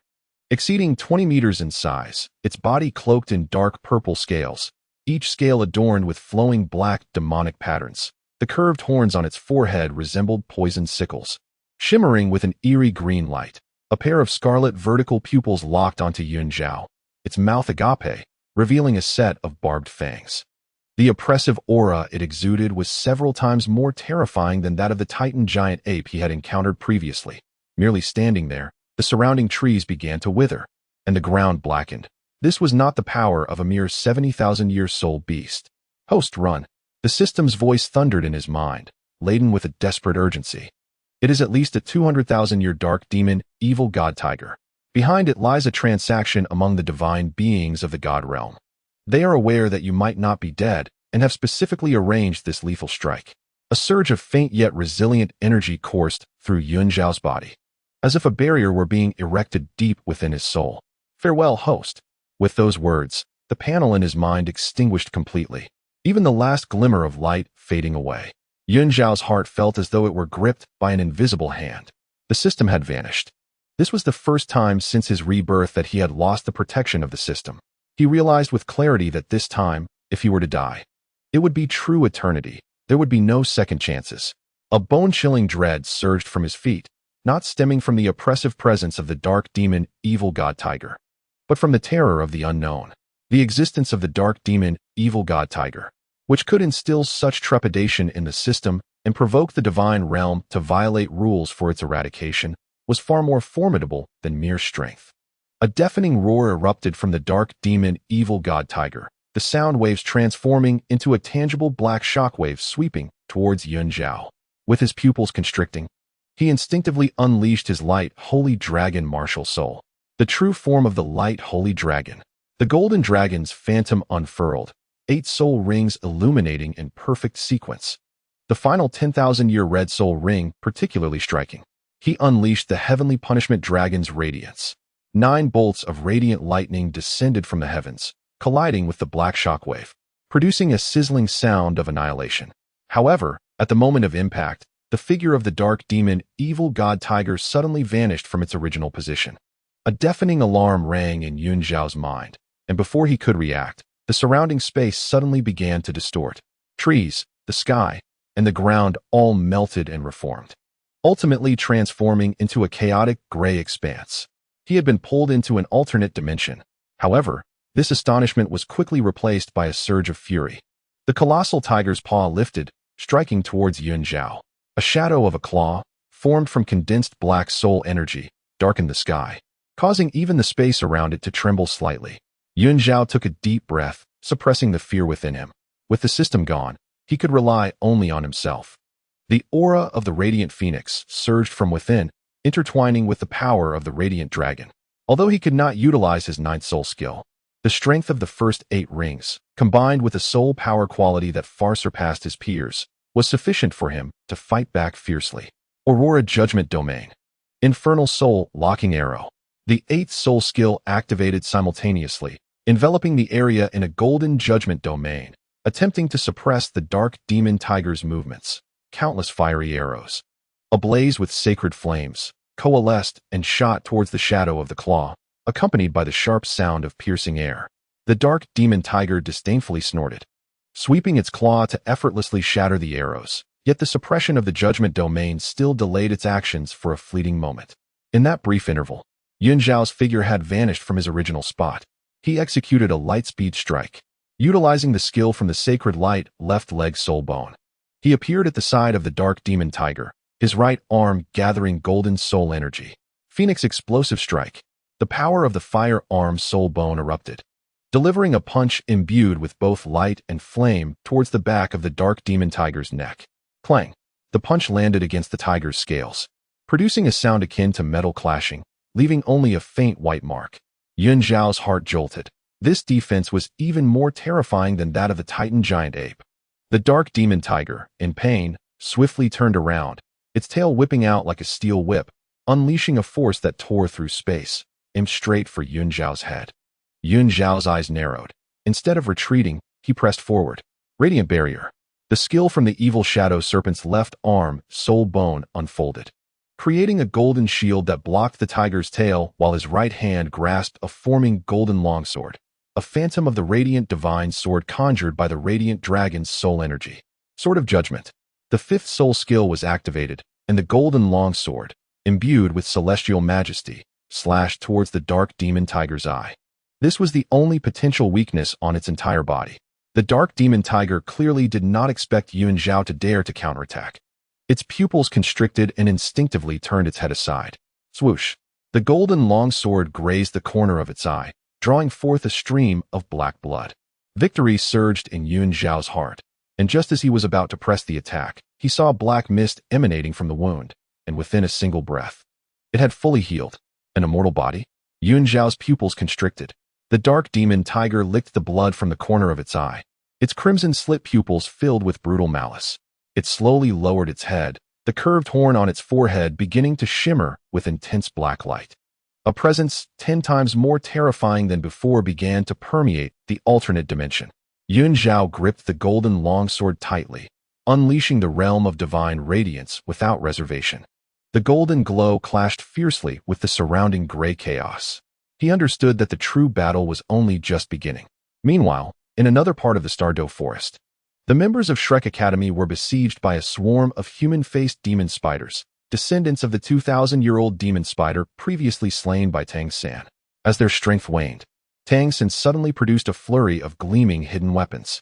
With a flick of his wrist, the projectiles shot forth like a torrential downpour, striking precisely into the compound eyes of each human-faced demon spider.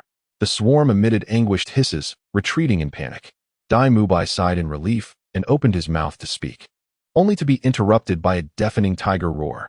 The sound reverberated like a hellish growl throughout the Stardow forest, causing the ground to tremble. Zhao Wuji's expression changed dramatically. What a terrifying aura! It emanated from the direction where Master Yun Zhao had departed.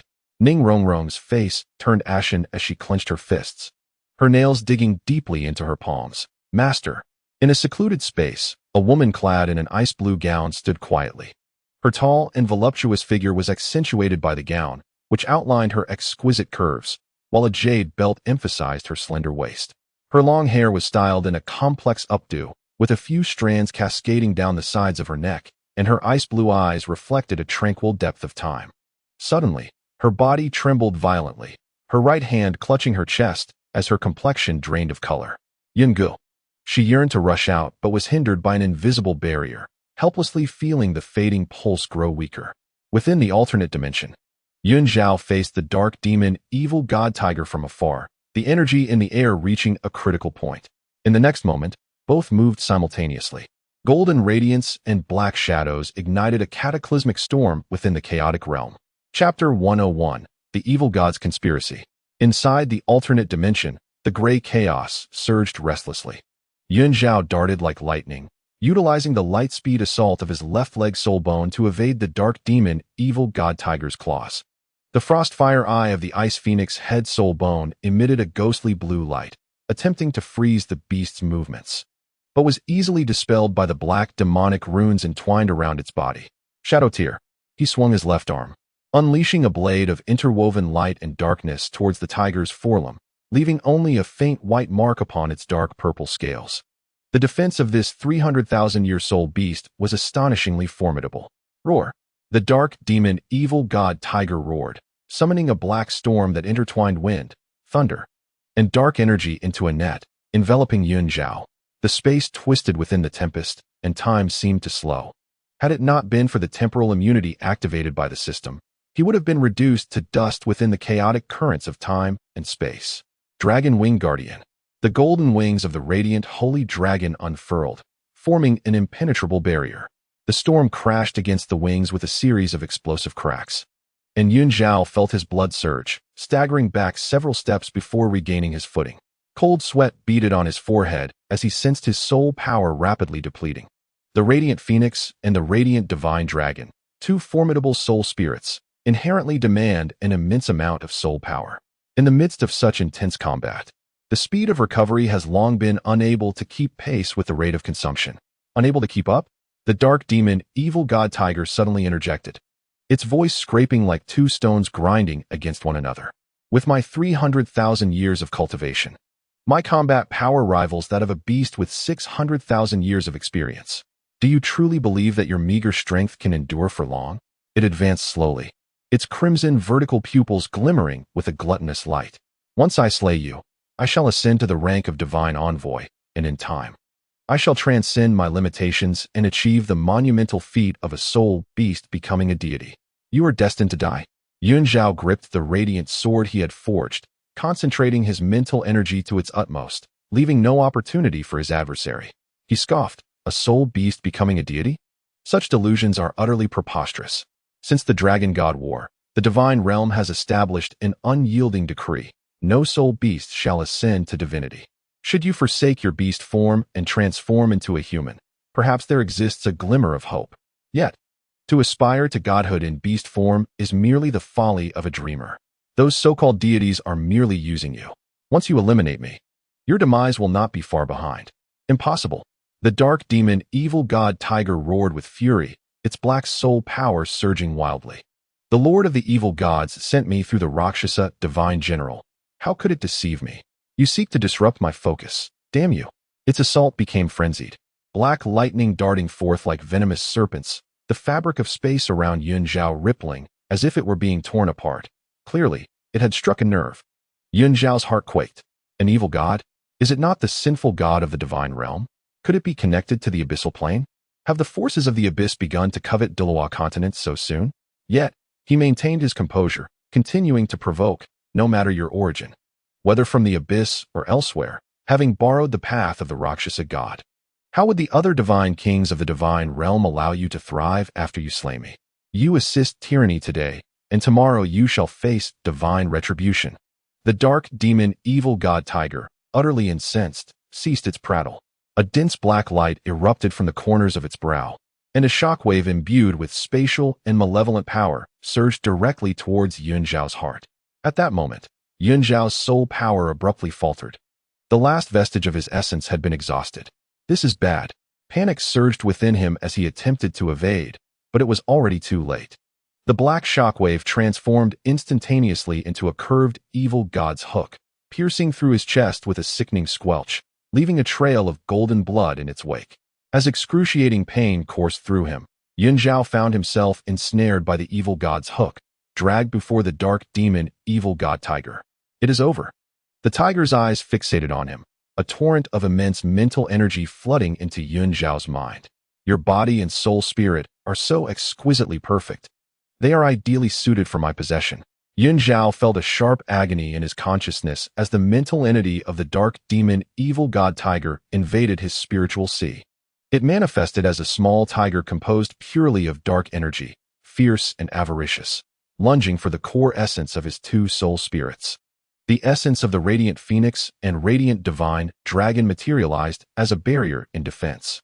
However, after a series of arduous battles, Yun Zhao's mental energy was nearly depleted, and the two soul spirits' essences had dimmed, proving no match for the dark demon evil god tiger's mental form.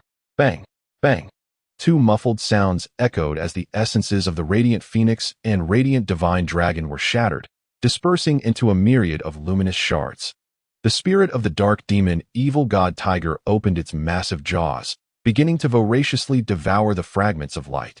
Once consumed, the two primordial sources of the martial souls would be obliterated, and Yun Zhao's soul would be extinguished alongside them. His consciousness grew increasingly hazy, an overwhelming sense of fatigue enveloping him.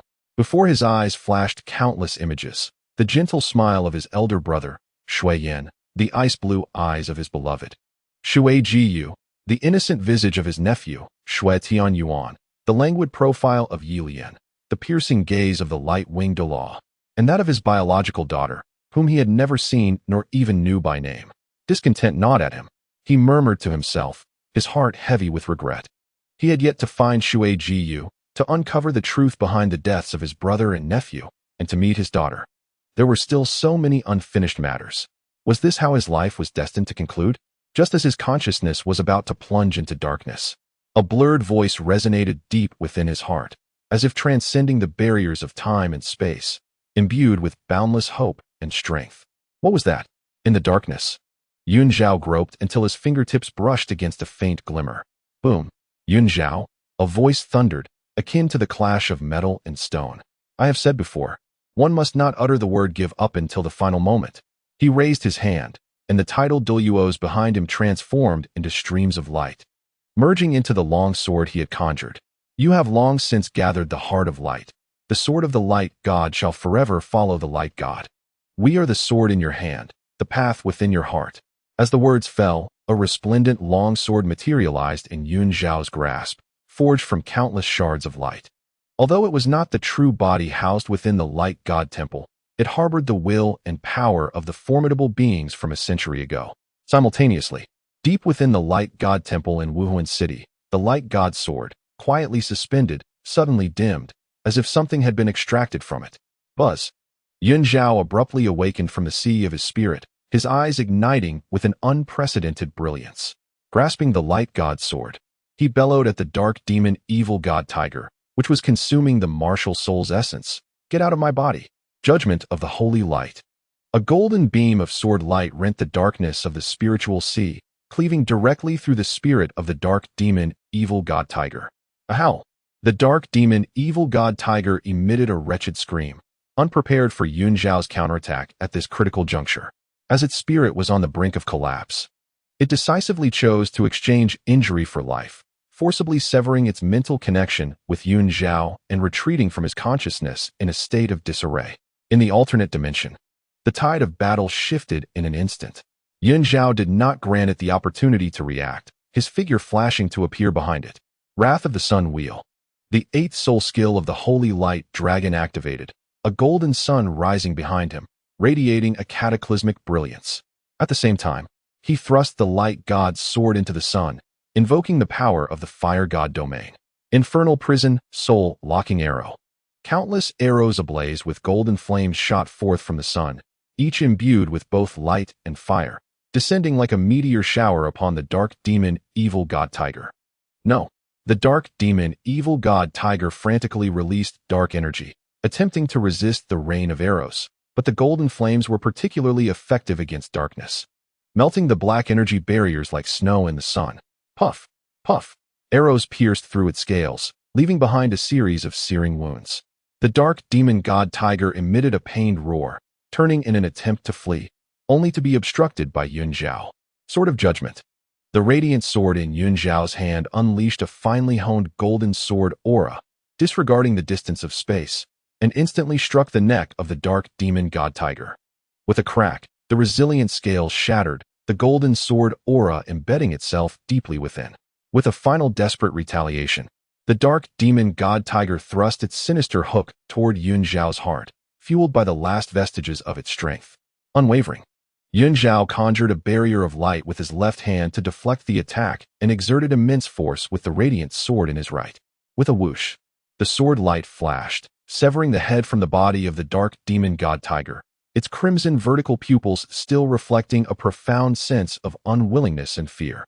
The immense form collapsed with a thunderous crash, transforming into countless particles of black light, ultimately vanishing into the chaos of the otherworldly space.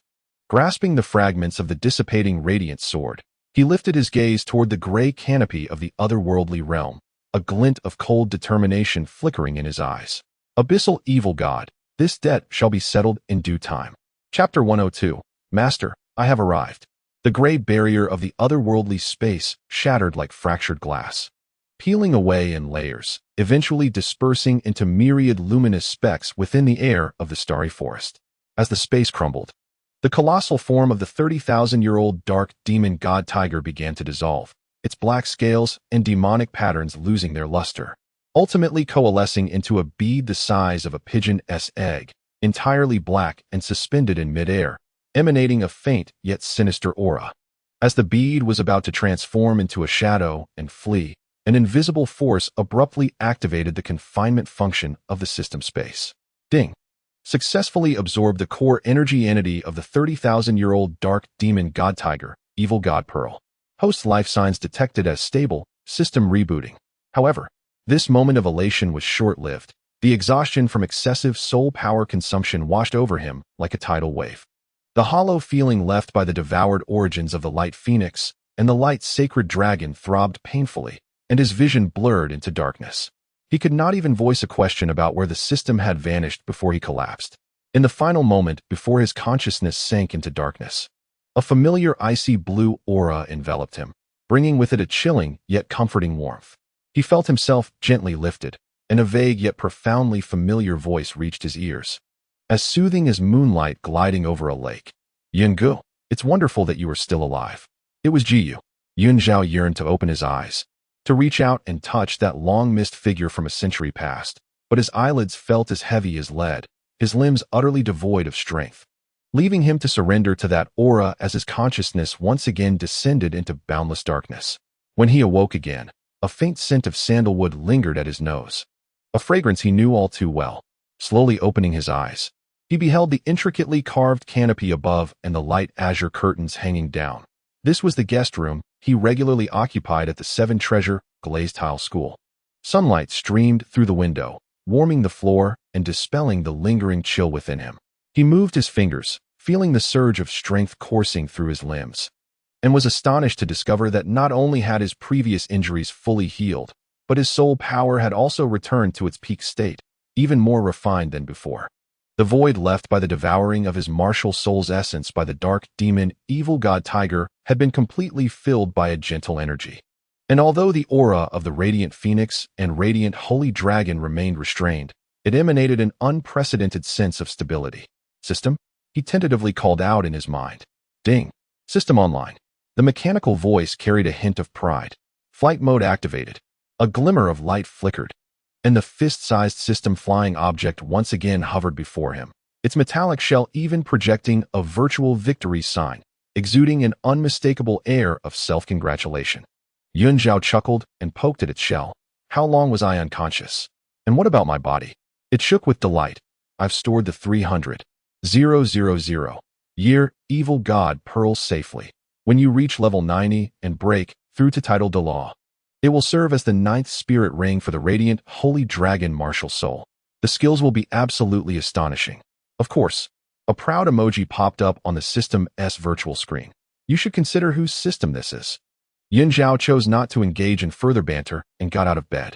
The furnishings in the guest room were as usual, with books from his last stay still resting on the table, indicating that the Ning family had taken great care of the place.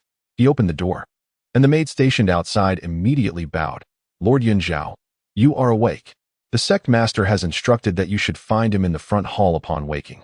Upon arriving at the front hall, he found Ning Fengji seated in the main position, attending to matters. Upon seeing Zhao enter, he promptly set aside the jade slip in his hand, his face lighting up with genuine warmth. Brother Zhao, you have finally awakened. He hurriedly approached and patted Zhao's shoulder. When Rongrong found you, you were covered in blood, your breath nearly gone. She burst into tears and tugged at my sleeve, pleading with me to save you. Fortunately, you are blessed and have pulled through. Recalling Ning Rongrong's worried expression warmed Zhao's heart. I made Rongrong worry. After exchanging pleasantries and expressing his gratitude to Ning Fengji, who understood that Zhao needed time to adjust and did not keep him long, only advising him to speak up if he needed anything. As soon as he entered the academy gates, he was intercepted by Dream Machine, the education commissioner. The elderly commissioner looked at him with deep concern. Zhao, it is truly good to see you. How is your health? I am well now. Thank you for your concern, Zhao replied, clasping his hands in respect. He then shifted the conversation, his tone laced with a touch of nostalgia. Now that your strength has reached that of a Soul Douluo, the Academy's education will be a piece of cake for you. From now on, you shall hold the title of Deputy Director of the Academic Affairs Office and a gold medal teacher, no longer needing to come in every day to teach. Your presence alone is the Academy's greatest assurance. Zhao recognized this as a gesture of goodwill from Dream Machine and graciously accepted it with a smile. During their idle chatter, Dream Machine inadvertently mentioned, by the way, Qin Ming took the Academy's battle team out for training, if I recall correctly. They left just 2 days ago. Zhao's heart stirred, with Qin Ming leading the training. The timing coincided perfectly with when the Shrek 7 monsters were beginning to make their mark in the Soul Arena of Soto City. In the original narrative, Shrek was unable to participate in the elite competition of the Continental Advanced Soul Master Academy due to the lack of formal academy credentials, prompting them to venture to Heaven Dou City in search of a way to affiliate with an academy. It seems the time has come to meet the legendary master Yu Shaojiang. Your Highness, Yi Lian, clad in black, stood gracefully in the shadows, her exquisite visage marked by a subtle relaxation. Now a level 99 ultimate Douluo, she had mastered the art of concealment to perfection, aside from the sword Douluo Chenexine. No one in the 7 treasure glazed tile school could detect her presence. For the past month, she had remained in the shadows, ensuring that Zhao was safe and sound. It's all in the past now. Zhao turned to her, noticing the faint blood vessels in her eyes, and spoke softly. You've worked hard. Yi Lian shook her head, presenting a dossier regarding the Star Doe Forest incident, although the 7 treasure glazed tile school swiftly contained the news. Sporadic rumors have still emerged, but they were quickly suppressed by the Pope of the Martial Soul Hall, Bibi Dong, who seems intent on keeping the encounter with the 200,000-year-old soul beast from becoming widely known. She paused, her tone growing somber. There has been no progress on the whereabouts of the mistress, Xue Yun, and the young lady. Time has passed, and many leads have gone cold, yet I have continued my investigation without yielding. Zhao took the dossier, casually flipping through it, not surprised.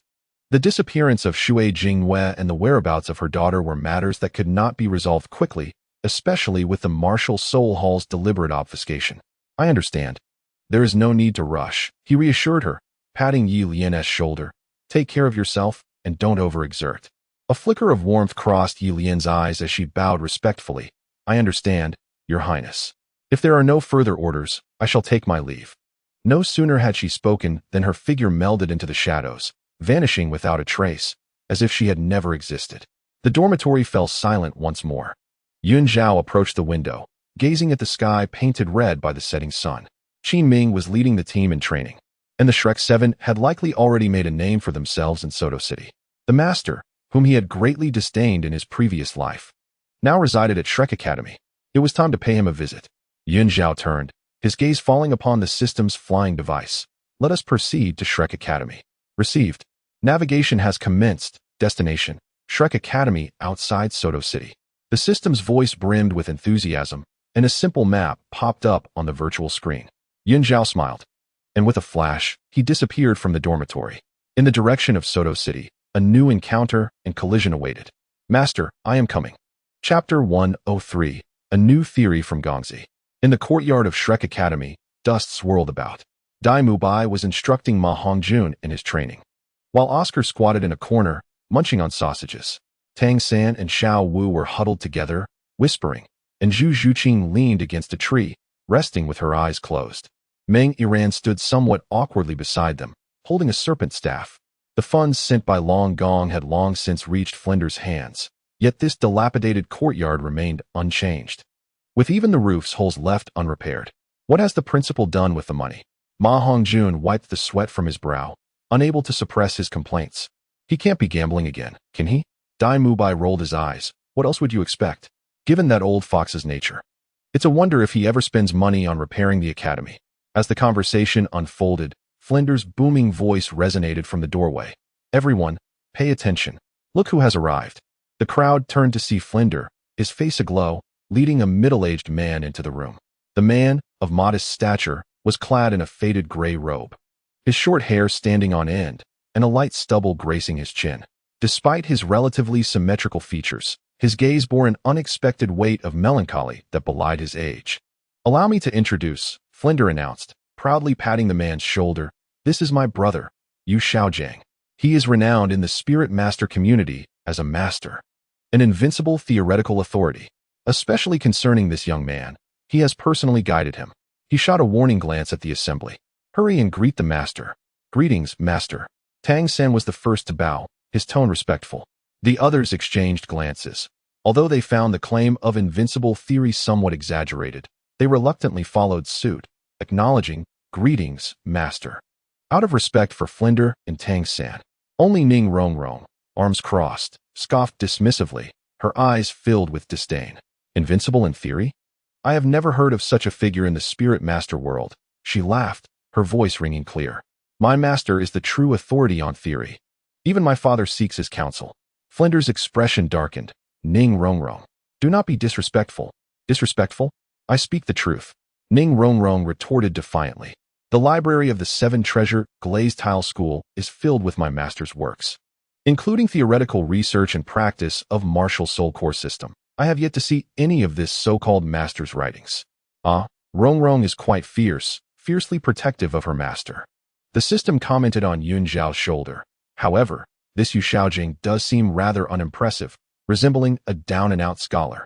Flinder, exasperated, fumed. If you continue to be unruly, I will assign you to clean the latrines. Fine by me, I'm not afraid. Ning Rongrong stood her ground. Enough, Yu Xiaojing interjected suddenly, his voice calm. He waved his hand, surveying the members of Shrek Academy before his gaze settled on Tang San. Xiao San, your recent training has been somewhat hasty, particularly regarding your handling of Xiao Wu. Acting too emotionally does not align with the fundamental qualities of a spirit master. Tang San was momentarily taken aback, recalling his impulsive pursuit of the Titan giant ape, and bowed his head in silence. Yu Xiaojing then turned to Dai Mubai. Your evil eye white tiger martial soul, while formidable, operates too aggressively, neglecting the connection of core strength. Prolonged practice may lead to backlash from your martial soul. Dai Mubai furrowed his brow. He occasionally felt tightness in his waist, yet had not experienced any backlash. Is that correct? Oscar, pausing mid-bite of his sausage, wore an expression of astonishment. Is that so? Does taste have requirements? Can it influence the battlefield? Following this, Yu Xiaojiang offered his critiques to Ma Hongjun, Xiao Wu, Zhu Zhuqing, and even Meng Iran, who had recently joined. Meng Iran, your snake staff martial soul complements the dragon staff of the Dragon King. Yet your over-reliance on toxins neglects the precise control of soul power, which will hinder your future development. Finally, his gaze fixed upon Ning Rongrong. His tone devoid of emotion. Ning Rongrong, as the strongest auxiliary martial soul, your physical attributes are comparable to Dai Mubai's. This is not an advantage, but a flaw. The focus of the support soul master should be on the precision of soul power enhancement. Excessive physical training would only lead to a reversal of priorities. After this statement, the crowd fell into a profound silence, truly silent. Yu Xiaojiang's critique struck at the heart of the matter, leaving even the typically defiant Dai Mubai with no grounds for rebuttal. Only Ning Rongrong's cheeks flushed with indignation, her eyes glistening with unshed tears as she retorted. On what basis do you say that? My master has taught me that support soul masters must possess self-defense abilities. A strong physique is essential to protect oneself in peril, so as not to burden teammates. You speak nonsense. My master would never err. Finally, unable to contain her tears, her voice trembled with emotion. You are merely envious of my master's superiority. Rongrong, Tang San interjected, unable to remain silent.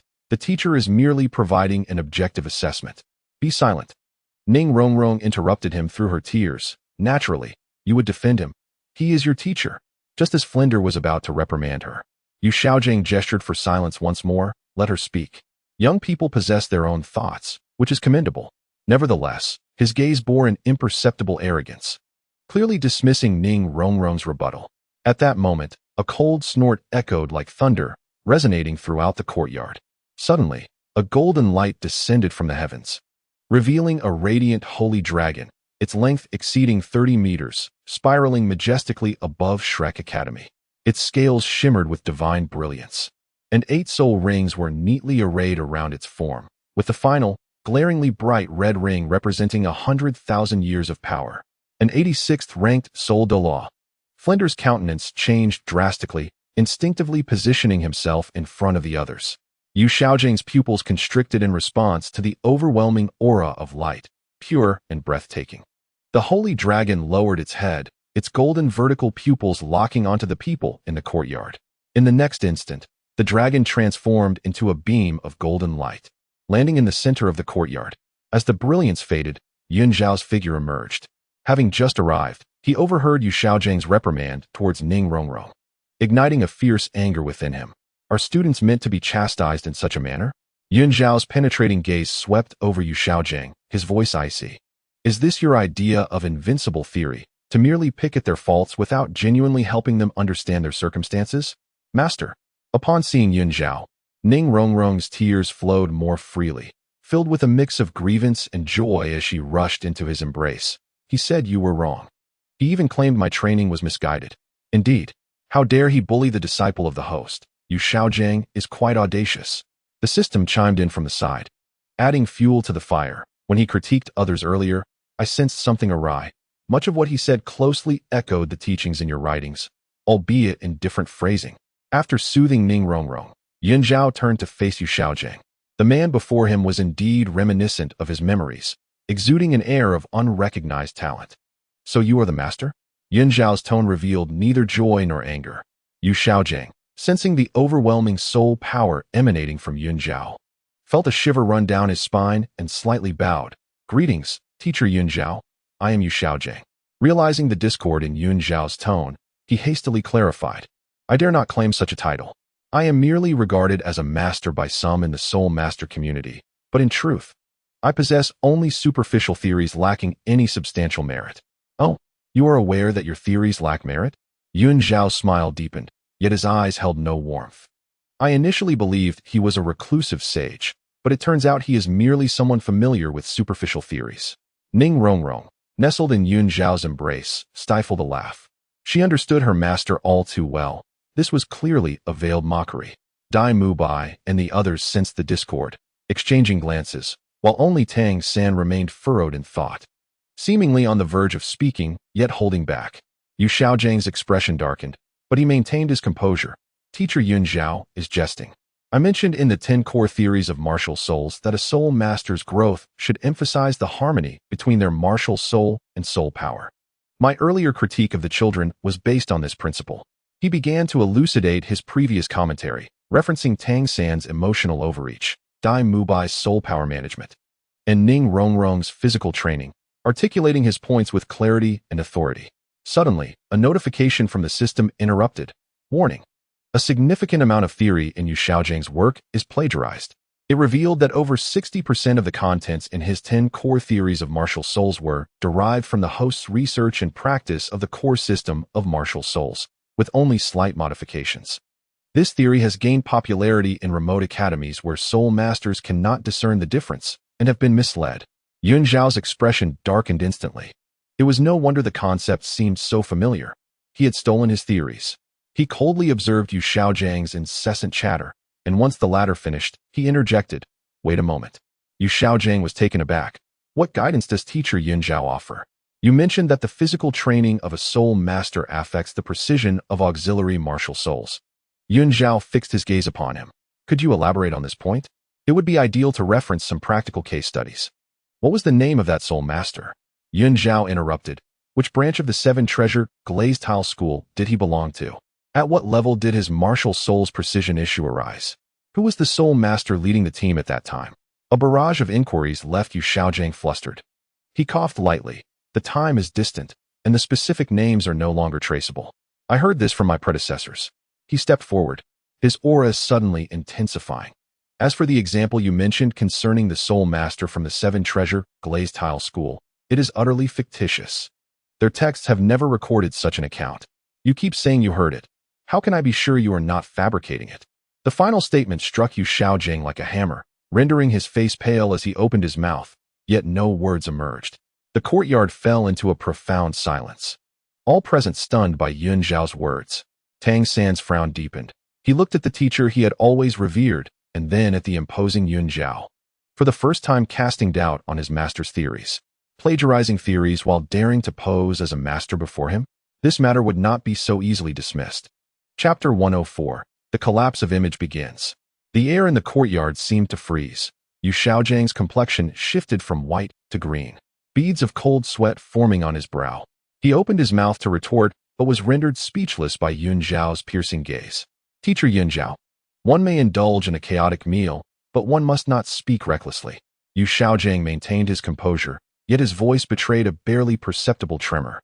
"To assert that I have plagiarized based solely on a few conjectures is rather presumptuous." "Presumptuous?" Yun Zhao scoffed, taking a step forward, the faint aura of an 86th level soul Douluo emanating from him, causing Yu Xiaozhang to falter in his breath. "Those few instances I pointed out, can you truly claim they are not derived from my research and practice on the core theoretical framework of martial souls? Indeed, this fellow lacks any shame. He cannot even comprehend his own theft." The system interjected indignantly from the side. "I possess a comparative analysis between the original manuscript and his book. Should I present it to this old fool?" Yun Zhao disregarded the system's outburst, his gaze firmly fixed upon Yu Xiaozhang. "Is this insufficient? Allow me to provide another example. You state in your book that the second martial soul of a dual martial soul is best absorbed after reaching level 95 or receiving the favor of a deity. Otherwise, it may lead to chaotic soul power and backlash. Is this not verbatim from my public lecture at the Tiando Royal Academy?" Yu Xiaozhang's complexion turned ghastly pale. The research on dual martial souls was one of his proudest theories, yet he never anticipated that Yun Zhao would publicly expose its origins. "This is merely a coincidence." Yu Xiaozhang's voice was now tinged with desperation. "The theories of martial souls are inherently interconnected. Great minds think alike. Great minds think alike." Yun Zhao found this to be an utter farce. "Do you dare to call yourself a great mind? When my book was published, you were still idling away in the primary academy of Notting City, were you not? Parading around with my theories while daring to claim the title of master. Your audacity is remarkable." Yu Xiaozhang was rendered speechless, his chest heaving violently, clearly enraged. "Enough." Flender could no longer contain himself, stepping in front of Yu Xiaozhang. He clasped his hands before Yun Zhao, saying, "Teacher Yun Zhao, We are all part of the Soul Master community. There is no need to speak so harshly. Gongzi is straightforward. While his theories may draw inspiration, he certainly did not intend to plagiarize. He attempted to mediate. We are friends, and it is unnecessary to let such trivial matters mar our camaraderie. Friends? Zhao cast a cold glance at him. I cannot associate with a thief. President Flender, as the head of the Soul Master Academy, you must understand the gravity of academic plagiarism for an institution and a Soul Master, do you not? Flender was left speechless, his face alternating between red and white. He recognized the truth in Zhao's words, yet Yu Xiaojing was his longtime brother. He could not bear to witness his humiliation. Teacher Zhao, Yu Xiaojing inhaled deeply, seemingly regaining his composure. He regarded Zhao with a complex gaze. I admit that my theories do reference some of the research of predecessors, including your works. However, this does not equate to plagiarism. I have merely summarized and refined upon the foundations laid by others. Why do you persistently target me? In his view, the Soul Master community frequently draws upon the theories of others, and Zhao's actions appeared to be a deliberate attack against him. Flender inwardly lamented that Gongzi's words only exacerbated the situation. To acknowledge reference is tantamount to an admission of borrowing, making it even more difficult to defend. Persistently targeting you? Zhao appeared to have heard something amusing. Yu Xiaojing, make no mistake. It is you who flaunts stolen theories before me, not I who seeks trouble with you. He stepped forward, exuding an imposing aura. Since you are unconvinced, allow me to elucidate the essence of true theory. Clearing his throat, Zhao began to systematically refute Yu Xiaojing's 10 core theories of martial souls. You assert that a Soul Master's martial soul can only be enhanced through soul rings. But this is erroneous. The Xian Shui Dan from Heaven Dou City can slightly elevate the quality of a martial soul. Though the effect is limited, it is sufficient to demonstrate the fallacy in your theory. With each point he made, he provided concrete examples, citing the names of Soul Masters, their respective factions, and their performance in battle, articulating his arguments with clarity and precision, leaving no room for doubt. Veins throbbed on Yu Xiaojing's forehead, and cold sweat soaked his back. He realized that the theory he held dear was riddled with flaws before Zhao, as the counterexamples he had deliberately overlooked were expertly unveiled, striking him like blows to the face. Huh, look at how pale he has turned. The system gleefully chuckled. Let him pretend. Now he knows the gravity of the situation. Doesn't he? Will you still not concede that your theory is merely a patchwork of plagiarism and fabrication? Zhao's voice suddenly rose, resonating like thunder. Yu Xiaojing's lips quivered, his gaze evasive, yet he stubbornly insisted, perhaps my ideas are not entirely perfect, but they are certainly not plagiarized. Any similarities to your views are mere coincidences. Not as you claim. At this juncture, he felt he had no choice but to persist, for admitting to plagiarism would irrevocably tarnish his reputation as a master, rendering years of effort futile. The members of Shrek Academy stood to the side, their expressions peculiar. Dai Mubai and Ma Hongjun exchanged glances, both realizing why they had always felt something was amiss with their master's theories. They were indeed borrowed. Zhu Zhuqing maintained her stoic demeanor, yet her gaze towards Yu Xiaojing now bore a hint of disdain. Meng Iran, clutching her serpent staff, whispered to Ning Rongrong, "Your master is remarkable." Ning Rongrong proudly lifted her chin, resembling a haughty peacock. Indeed, my master is the most formidable. Only Tang San regarded Yu Xiaojing with a conflicted expression, then glanced at Zhao. Having studied under Yu Xiaojing for 6 years, he had unwavering faith in his master's theories. But Zhao's compelling counterexamples and evidence compelled him to doubt. Nevertheless, out of respect for their 6 years of mentorship, he ultimately said nothing, merely lowering his head in silence. Dai Mubai and the others felt as if a great weight had been lifted, hastily excusing themselves to leave. Tang San cast one last glance at Yu Xiaojing. His lips moved as if to speak, but he ultimately turned and followed the others out of the courtyard. Zhao observed their retreating figures, a cold smile playing on his lips. This was precisely the effect he desired. Yu Xiaojing's image in the eyes of the Shrek members had already crumbled, yet this was merely the beginning. Countless challenges awaited him. He turned to face the pale Yu Xiaojing and the visibly embarrassed Flender, speaking in a flat tone, "I have matters to attend to, so I shall not intrude upon your theoretical discourse any longer." With that, he averted his gaze from them and strode toward the center of the courtyard. True form of the holy light dragon. A burst of golden radiance erupted as the majestic form of the radiant holy dragon unfurled once more, ascending with an overwhelming aura before swiftly vanishing into the horizon. In the courtyard, only Flanders and Yu Xiaojiang remained, the atmosphere thick with palpable tension. Flanders, sensing the awkwardness, hesitated, unsure of how to initiate a conversation. Suddenly, Yu Xiaojiang struck a nearby tree trunk with a fierce punch, his fist bleeding yet unnoticed. His eyes ablaze with resentment and bitterness. Yun Zhao, I shall not let you off so easily. I will prove that I am not worthless. He had never endured such humiliation, especially being publicly ridiculed in a domain where he prided himself most. This drove him nearly to madness. Flanders observed the seemingly deranged Yu Xiaojiang and sighed in resignation, sensing that this matter was unlikely to conclude easily. Meanwhile, soaring high above, Yun Zhao was subjected to the system's banter. Host, you were incredibly impressive just now. That Xiaojiang was left speechless, his face nearly buried in the ground. The system exclaimed with excitement. However, he will surely seek retribution. He may look for an opportunity to retaliate. Yun Zhao replied nonchalantly, I await him. He had no fear of Yu Xiaojiang's vengeance. In fact, he welcomed it, for only then could he unmask the true nature of this so-called master. Revealing to all that Yu Xiaojiang was merely a plagiarist, a charlatan thriving on the fruits of others' labor. Let us proceed to Soto City for a stroll, Yun Zhao suggested, patting the neck of the radiant holy dragon. Having heard that the Soul Arena there was quite lively. Certainly. Navigation is set. Destination, Soto City, Grand Soul Arena. The golden dragon emitted a thunderous roar, accelerating towards Soto City. Sunlight cascaded upon its scales, refracting into a dazzling brilliance. In the Soto City Grand Soul Arena, the air was electric with fervent cheers and roars, a cacophony rising and falling like the tide. On the vast circular arena, two soul masters were locked in a fierce battle. One, a level 45 assault-type battle soul master wielding the spirit of a savage lion, unleashed powerful strikes accompanied by a gale that tore through the air. The other, a level 43 agility-type battle soul master with the spirit of a shadow leopard, darted across the arena, elusive as a specter, seeking the opportune moment to attack. With a ferocious roar, the Savage Lion Master activated his third soul skill, Savage Lion's Fury.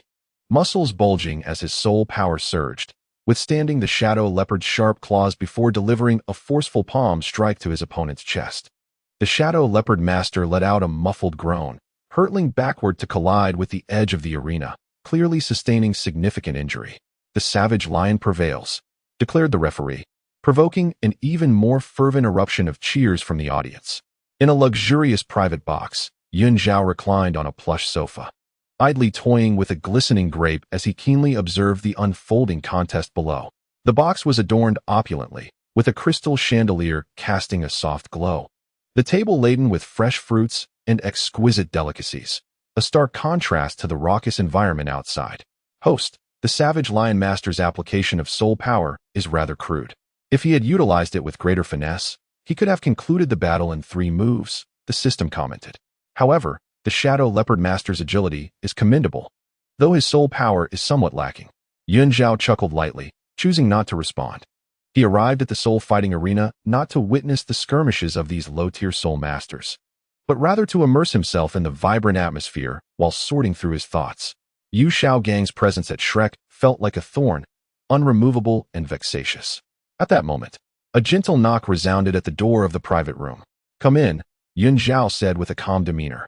A middle-aged man clad in a black uniform entered, his stature tall and imposing, with sharp eyes that emanated the aura of a rank 69 Soul Emperor. This individual was the steward of the Soto City Soul Fighting Arena and one of Yi Lian's intelligence operatives. Mr. Yin, is there any service you require? The steward inquired, bowing respectfully, fully aware that this seemingly youthful man was someone Lord Yi Lian had instructed to be accorded utmost reverence. That will suffice. I shall call for you if needed, Yun Zhao replied, gesturing dismissively.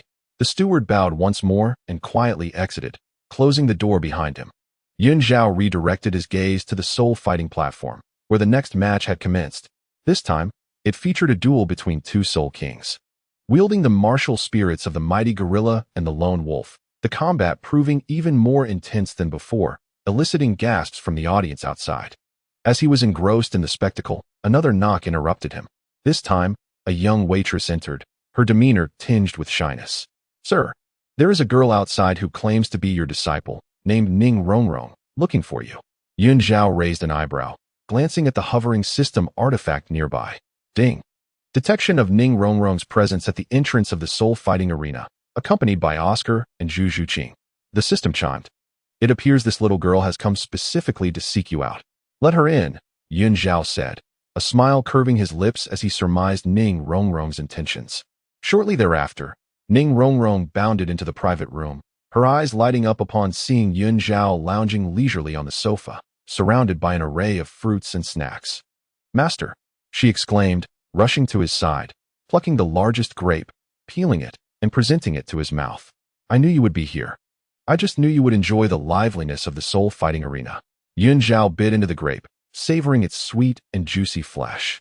He turned to Ning Rongrong, whose face was adorned with an expression that hinted at a request. "What do you need?" he inquired playfully. "Shouldn't you be training diligently at Shrek instead of running around?"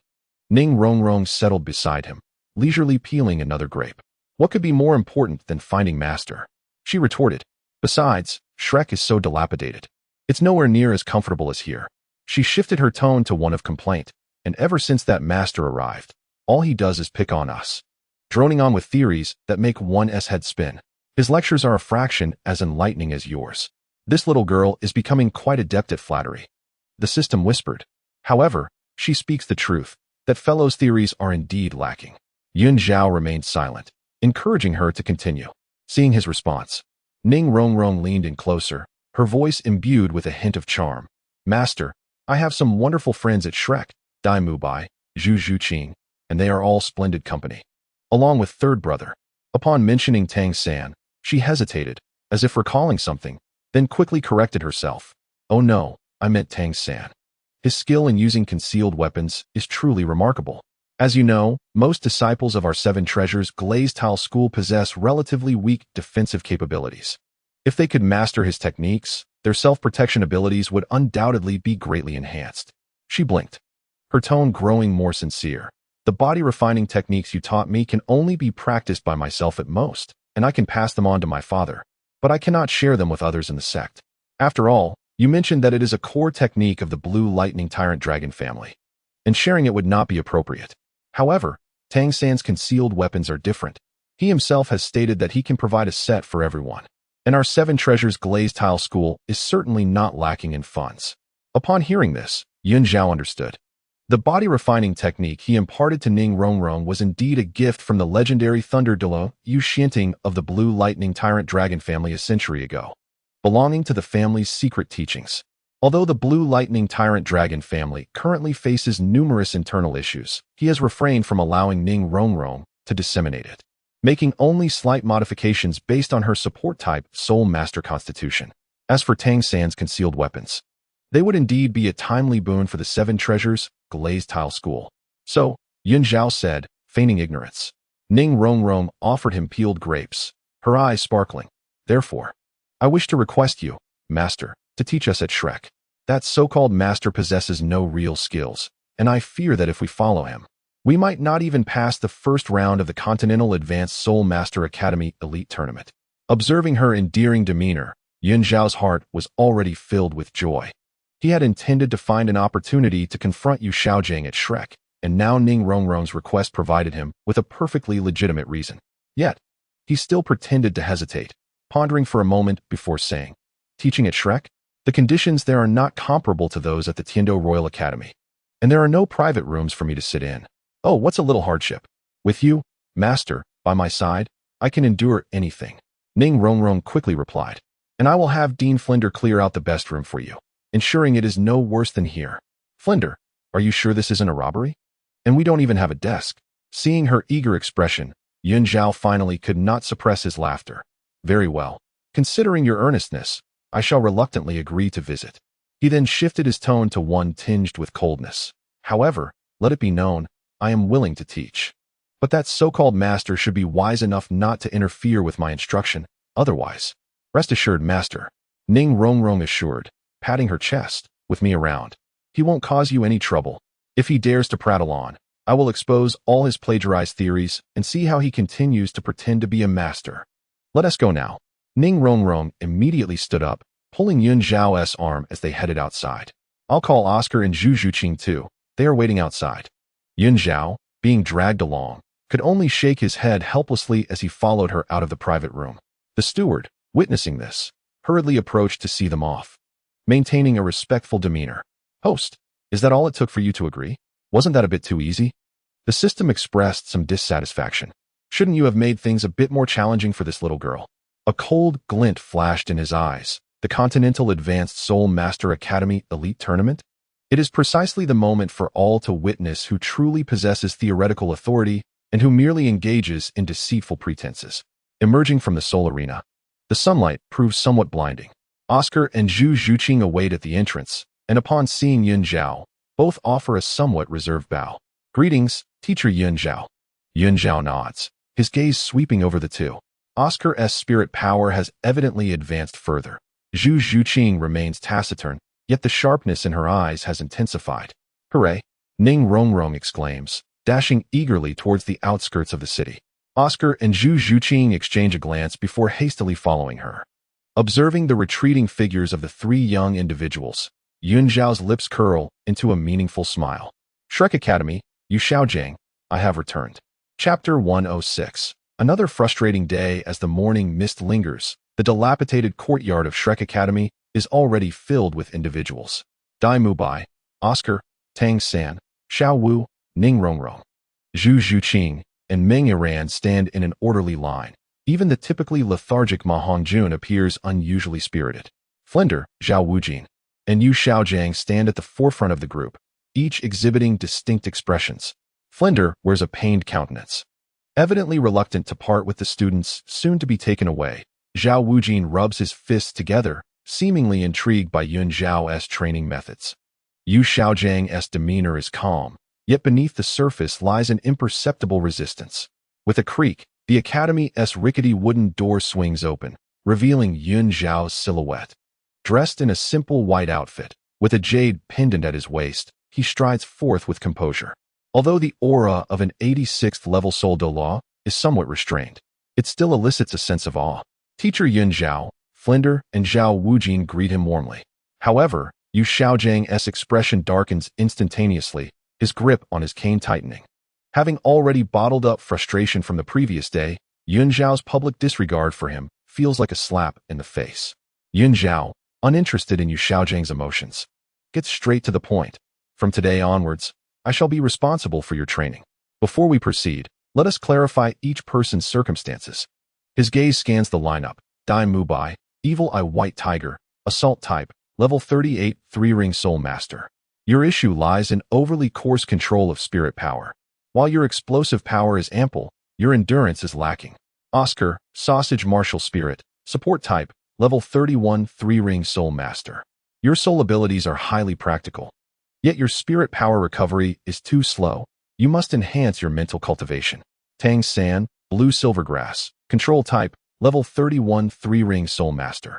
Your control skills are commendable, but the resilience of your martial spirit is insufficient, necessitating refinement of your spirit power's density. Xiao Wu, Softbone Rabbit, Assault Type, Level 30, 3-Ring Soul Master. Your melee techniques are agile, yet your total spirit power is relatively low. Ning Rongrong, 7 Treasure Glazed Tile Pagoda, Support Type, Level 29, 2-Ring Great Soul Master. Your enhancement precision requires improvement. Zhu Zhuqing, Nethercat, Agility Type, Level 28, 2-Ring Great Soul Master.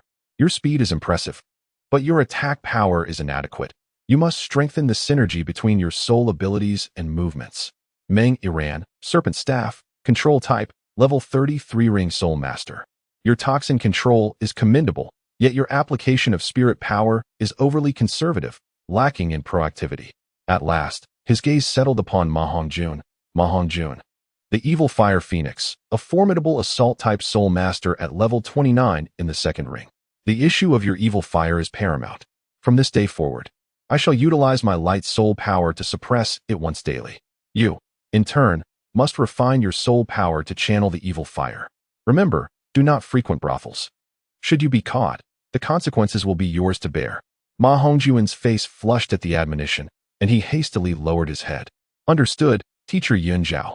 The system remarked from the sidelines. The host truly perceives everyone's issues. Far superior to that blunt fellow. Ignoring the system's flattery, Zhao continued. Next, we shall discuss the training regimen. The daytime training will be divided into 3 segments. Firstly, soul technique sparring. Dai Mubai and Ma Hongjun will form a team to focus on the synergy between offensive and strong assault. Tang San and Meng Iran will pair up to explore the interplay and cooperation between control types. Oscar will assist Ning Rongrong in practicing amplification precision and timing. Zhu Zhuqing and Xiao Wu will team up for surprise attacks and countermeasures between agile and close-range assaults. Secondly, we shall engage in combat simulations. I will employ soul power to simulate various types of soul beasts and soul masters, and the 7 of you will form teams to respond, honing your teamwork. The evening's agenda includes a visit to the Soto City Great Soul Arena to participate in 7-person team battles, doubles, and individual matches, primarily focusing on gambling and strategic combat to accumulate practical experience while also earning some pocket money. He looked around at everyone. Is that understood? At that moment, Yu Xiaojing unexpectedly interjected, Teacher Zhao, I have a differing opinion. Zhao raised an eyebrow, his tone laced with sarcasm. Oh, what insights does the master possess? Does my proposed plan not encompass the cultivation of team synergy? He retorted, the daytime soul techniques, sparring, and combat simulations, along with the evening team battles at the Soul Arena, are they not all designed to foster camaraderie? Or do you, master, believe that only your theoretical musings qualify as training? He pressed further. Or do you contend that my proposal pales in comparison to yours? Pray, enlighten us with your thoughts. Yu Xiaojing found himself momentarily speechless. Having been rebuked by Zhao the previous day, he harbored resentment. Seeing Zhao disregard him today, he impulsively retorted without contemplating his words. Zhao's plan was intricately designed, addressing every aspect from the foundational to the practical, from the individual to the collective. He could find no fault. This is quite the self-inflicted wound for him. The system chuckled, rolling with laughter. Let him pretend. Now he's at a loss for words, isn't he? The atmosphere in the courtyard grew somewhat awkward, as Dai Mubai and the others gazed at Yu Xiaojing with a hint of disdain. Having been exposed for his flawed theory yesterday, and now hastily contradicting himself only to be rendered speechless, the master had thoroughly lost face. Flinder cleared his throat, attempting to mediate the situation, but Zhao silenced him with a mere glance. Yu Xiaojing's complexion fluctuated between green and white under the scrutiny of his peers. He mustered his courage and turned to Tang San. Xiao San, come with me. I have devised a new training plan for you. Tang San paused, glancing at Zhao and then at Yu Xiaojing's grim countenance, ultimately bowing his head in compliance. Yes, teacher. He was acutely aware that he was kneeling before his master, and Yu Xiaojing had indeed cared for him over the past 6 years. Even if there were flaws in his master's theories, he could not bear to bring embarrassment upon him at this moment. Seeing Tang San obediently approach, Yu Xiaojing's expression softened somewhat. He thought to himself, if I can cultivate Tang San into a top-notch powerhouse, it will prove that I am not a failure. He turned to lead Tang San away, deliberately slowing his pace to see if Zhao would intervene. However, Zhao completely disregarded him and directly addressed the remaining individuals. All right, let the training commence. Yes, the crowd responded in unison, immediately immersing themselves in intense training. Dai Mubai and Ma Hongjun began their arduous journey carrying heavy stones, while Oscar and Ning Rongrong practiced their amplification and support techniques. Zhu Zhuqing and Xiao Wu swiftly darted across the courtyard, and Meng Iran delved into the synergy of control-type soul skills. The entire Shrek Academy was suddenly brimming with vitality. Standing aside, Zhao occasionally offered precise guidance, his keen gaze able to pinpoint issues with remarkable accuracy. Principal, can't we have something better? Ma Hongjun lamented. If I consume too much of this, I'm afraid it will hinder my cultivation. Flinder shot him a glare. Having food to eat is already a blessing. Must you be so picky? Are you not aware of the Academy's financial constraints? Financial constraints? Zhao approached, producing a bag of gold soul coins and tossing it to Zhao Wujia. Teacher Zhao, take them to the finest restaurant in Soto City. Order dishes that enhance soul power and charge it to my account. Zhao Wujia caught the pouch, weighed it in his hands, and his eyes immediately sparkled. All right, Teacher Zhao is so generous. Flinder gazed at the bag of gold soul coins, his heart aching. Yet he dared not voice his concerns. Zhao's strength was unquestionable, and he was indeed acting in the best interest of the students. The crowd erupted in cheers, following Zhao Wujia in a spirited procession to the restaurant, leaving Flinder alone in the courtyard, staring blankly at the unappetizing food. The afternoon training continued with fervor. Yun Zhao's demands were exceedingly rigorous, leaving everyone drenched in sweat, yet no one complained. The sumptuous lunch provided ample energy, and they could distinctly feel their progress. "Follow me," Yun Zhao instructed, leading them out of the academy to the most luxurious restaurant in Soto City. Upon seeing the exquisite dishes and the comfortable ambience, everyone was momentarily taken aback. "Teacher Yun Zhao, it seems we haven't completed today's task," Oscar inquired cautiously. "You're not going to punish us, are you?" Ning Rongrong chuckled lightly. "Fool, my master wouldn't be so petty. He has mentioned that today's task was never meant to be completed. The goal is for us to strive towards it. As long as we improve day by day, there will be no punishment." The group finally sighed in relief, each finding a seat. Just then, two figures entered the restaurant, Tang San and Yu Xiaojiang. Tang San, evidently fresh from training, bore the signs of fatigue on his face, while Yu Xiaojiang clutched a money pouch, his expression less than favorable. This money was what he had painstakingly borrowed from Flender, intending to treat Tang San to a delightful meal, only to unexpectedly encounter Yun Zhao here. "Third brother, over here." Xiao Wu was the first to spot Tang San and waved her hand eagerly. Ning Rongrong cast a glance at the others, and Dai Mubai promptly draped his arm around Tang San's shoulder, urging him, "Come, little San, let's enjoy some delicacies." Oscar and Ma Hongjun were even more direct, each lifting one of Tang San's legs and setting him down at the dining table. Just as Tang San attempted to voice a protest, Dai Mubai snatched a chicken leg from Ma Hongjun's bowl and stuffed it into his mouth. Yu Xiaojiang stood at the doorway, observing Tang San being surrounded by the crowd. Before glancing at the composed Yun Zhao at the head of the table, his expression dark as the bottom of a pot. He felt like a mere jest, watching as even his own disciple was claimed by the other side. "Humph." Yu Xiaojiang huffed heavily, turning to leave, his back brimming with frustration. With a chicken leg in his mouth, Tang San watched his teacher's retreating figure, opened his mouth to speak, but ultimately bowed his head, quietly resuming his meal. Yun Zhao regarded the disheveled departure of Yu Xiaojiang with a cold smile. "Another frustrating day for you, Gongzi ha?" The system chuckled heartily. Yun Zhao remained silent, merely serving Ning Rongrong a piece of fish, taking his time. He had ample opportunity to gradually unveil the false facade of this master, allowing the entire continent to witness his true nature. In the dining hall, laughter erupted among the members of Shrek, momentarily forgetting the fatigue of training. Chapter 107, Gongzi in the Corner. As night descended, the lights of the Soto City Seoul Arena shone brightly, illuminating the venue like a seething furnace. The members of Shrek followed closely behind Yun Zhao, navigating the passage with familiarity. After nearly 2 years of collaboration, they were no longer the inexperienced youths of the past. Each pair of eyes now held a measure of steadiness and sharpness. "Mr. Yun, this way, please." A vigilant attendant hurriedly stepped forward to guide them, his demeanor respectful. Over the past 2 years, Yun Zhao had practically become a regular at the arena, his generous spending and the manager's special instructions ensuring that all staff recognized this young soul Douluo as not to be trifled with. "Host, the opponents today are quite formidable. Several teams possess soul power levels exceeding 35. The system scanned the participant list for the evening. However, they still pale in comparison to the Shrek 7. Yun Zhao responded with a casual hum, his gaze settling on the Shrek members. "Tonight's team match will have Meng Iran observing. The rest of you must give your all. Remember, practical combat differs from training. One must understand the importance of holding back while also seizing opportunities." "Understood," Dai Mubai and the others replied in unison. Over the course of 2 years, they had grown accustomed to Yun Zhao's teaching style. Their days were filled with grueling physical and soul skill training, while nights were spent engaging in genuine battles at the arena. This regimen had propelled their strength to new heights, and their team had achieved an astonishing record of 30 consecutive victories, facing life-and-death battles along the way, their synergy now finally honed. Before long, the competition commenced. In the 7-member team competition, the Shrek 7 demonstrated remarkable synergy.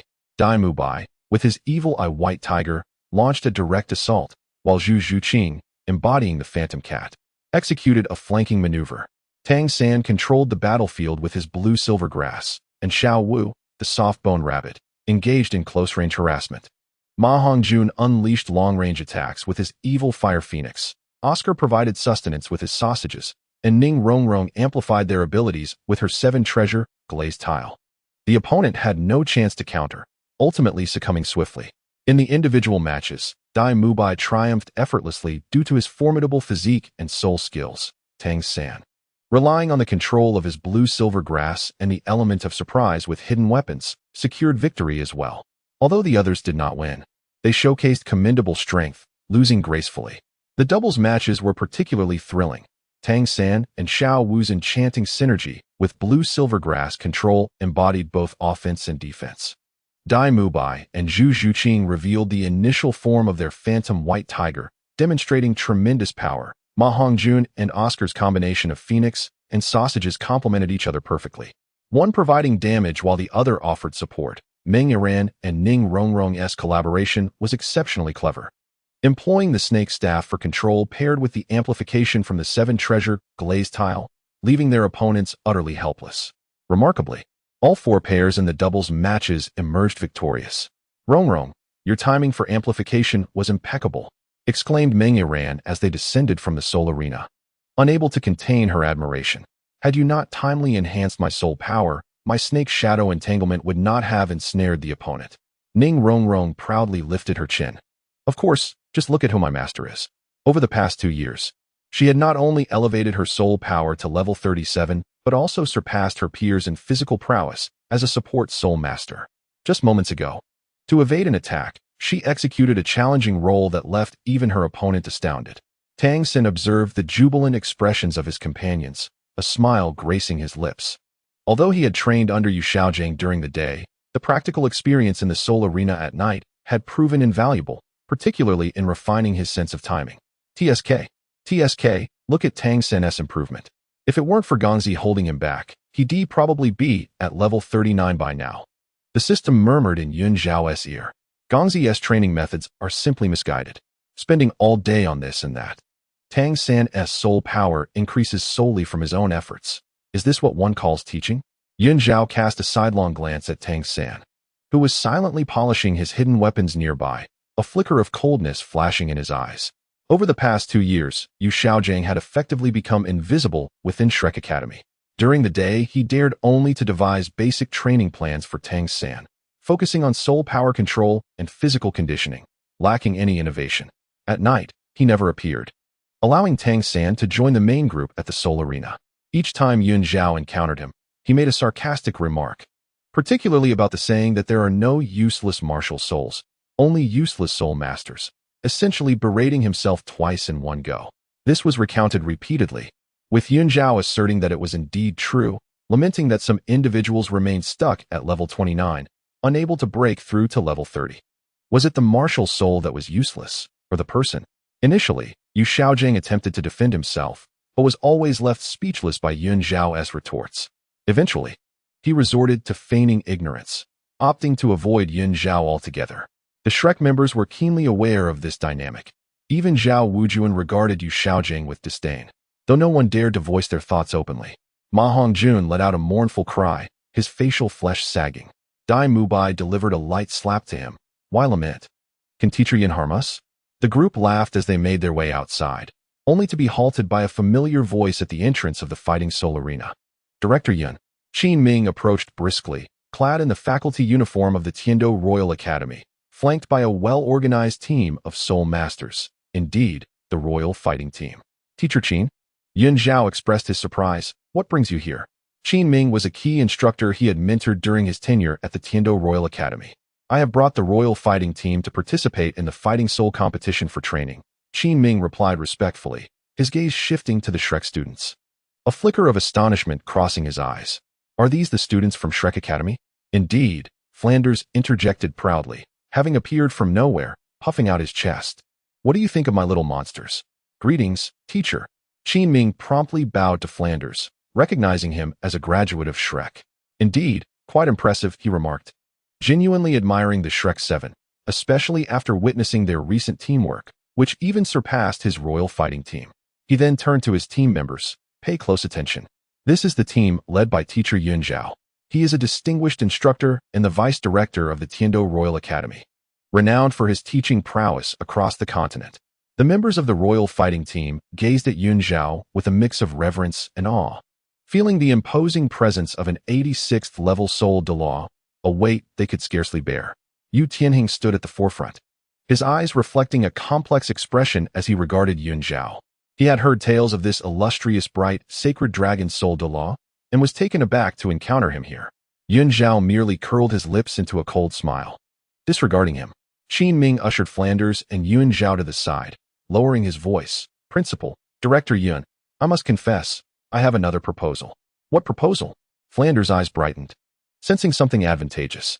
Shrek Academy currently lacks an official status, correct?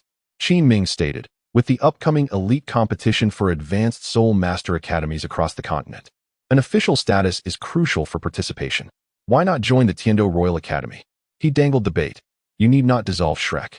You could operate as the second team of Tiandou Royal Academy, or you could be the first team while we take the second. Either arrangement is feasible.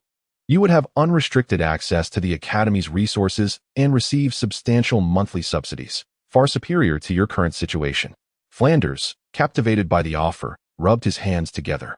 Is this truly appropriate? Money was his greatest concern, and Qin Ming's condition struck a chord deep within him. However, Yun Zhao displayed little interest. His purpose at Shrek was to confront Yu Xiaojing and observe Tang San's progress. The issue of competition eligibility was inconsequential. His thoughts drifted elsewhere. 2 years had elapsed, and it was time to visit the Eye of Ice and Fire. That place was a treasure trove, brimming with various celestial herbs, perfect for enhancing the strength of the Shrek team while simultaneously vexing Yu Xiaojing. What do you think, Director Yun? Qin Ming asked eagerly, noticing Yun Zhao's silence. Upon witnessing the scene, Flander became increasingly motivated. Engaging in spirited negotiation with Qin Ming, their conversation animated and lively. Meanwhile, the members of Shrek Academy and the Royal Battle Team stood to the side, the atmosphere tinged with subtle tension. Du Guian cast a glance at Tang San, a flicker of hostility evident in her eyes. Having just lost the match, she felt a surge of frustration. Tang San, sensing her gaze, chose to disregard it with an air of indifference. Dai Mubai exchanged a knowing look with Yu Tianheng, the air between them crackling with competitive energy. Both being Assault-type Soul Masters inevitably vying for dominance. As everyone bid farewell and departed, Qin Ming remained rooted in place, watching the retreating figures of the Shrek team. Murmuring to himself, with Director Yun present, this competition promises to be captivating. In a shadowy corner, Yu Xiaojing observed the departing silhouettes of Yun Zhao and others, his expression darkening ominously. He had overheard Qin Ming's words and realized that Shrek's potential alliance with the Tiandou Royal Academy would only enhance Yun Zhao's influence, while he himself would be rendered a complete laughingstock. Just wait. I will not be defeated. Yu Xiaojing clenched his fists and vanished into the night. In 2 years, with double the training speed, his dual martial souls were on the brink of reaching the rank of title Douluo. Host, do you wish to seek out those celestial herbs? The system inquired. Indeed, Yun Zhao affirmed. Rongrong's 7-treasure glazed tile also requires advancement. As for certain individuals, let them continue to dwell in their own obsessions. Chapter 108, The Dark Golden Soul Ring. In the courtyard of Shrek Academy, Flander passionately extolled the benefits of joining the Tiandou Royal Academy to Zhao Wujia and Yu Xiaojing. A monthly subsidy of 5,000 gold soul coins, exclusive training grounds, and ample resources for the students. Such opportunities are exceedingly rare. Flander pounded the table, his face alight with excitement, while Qin Ming had mentioned that, should they agree, they could enjoy credit at the finest taverns in Tiandou City. This was tailor-made for them. Zhao Wujia stroked his chin, slightly tempted. It sounds appealing, but does that mean we become dependents? Dependents. Flander shot him a disapproving glare. We are collaborators. Besides, with Yun Zhao around, who would dare to treat us with disdain? Their gazes unconsciously turned towards Yu Xiaojing in the corner, who remained sullen and silent. Over the past 2 years, he had been marginalized, with the Academy's decisions rarely involving him.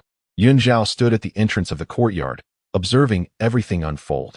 He held no objections to Flander's decision. Whether Shrek could join the Tiandou Royal Academy remained uncertain, yet it did not hinder the forthcoming plans. Since you have made your decision, I shall take my leave. Yun Zhao spoke calmly. I have some personal matters to attend to. Teacher Yun Zhao is leaving?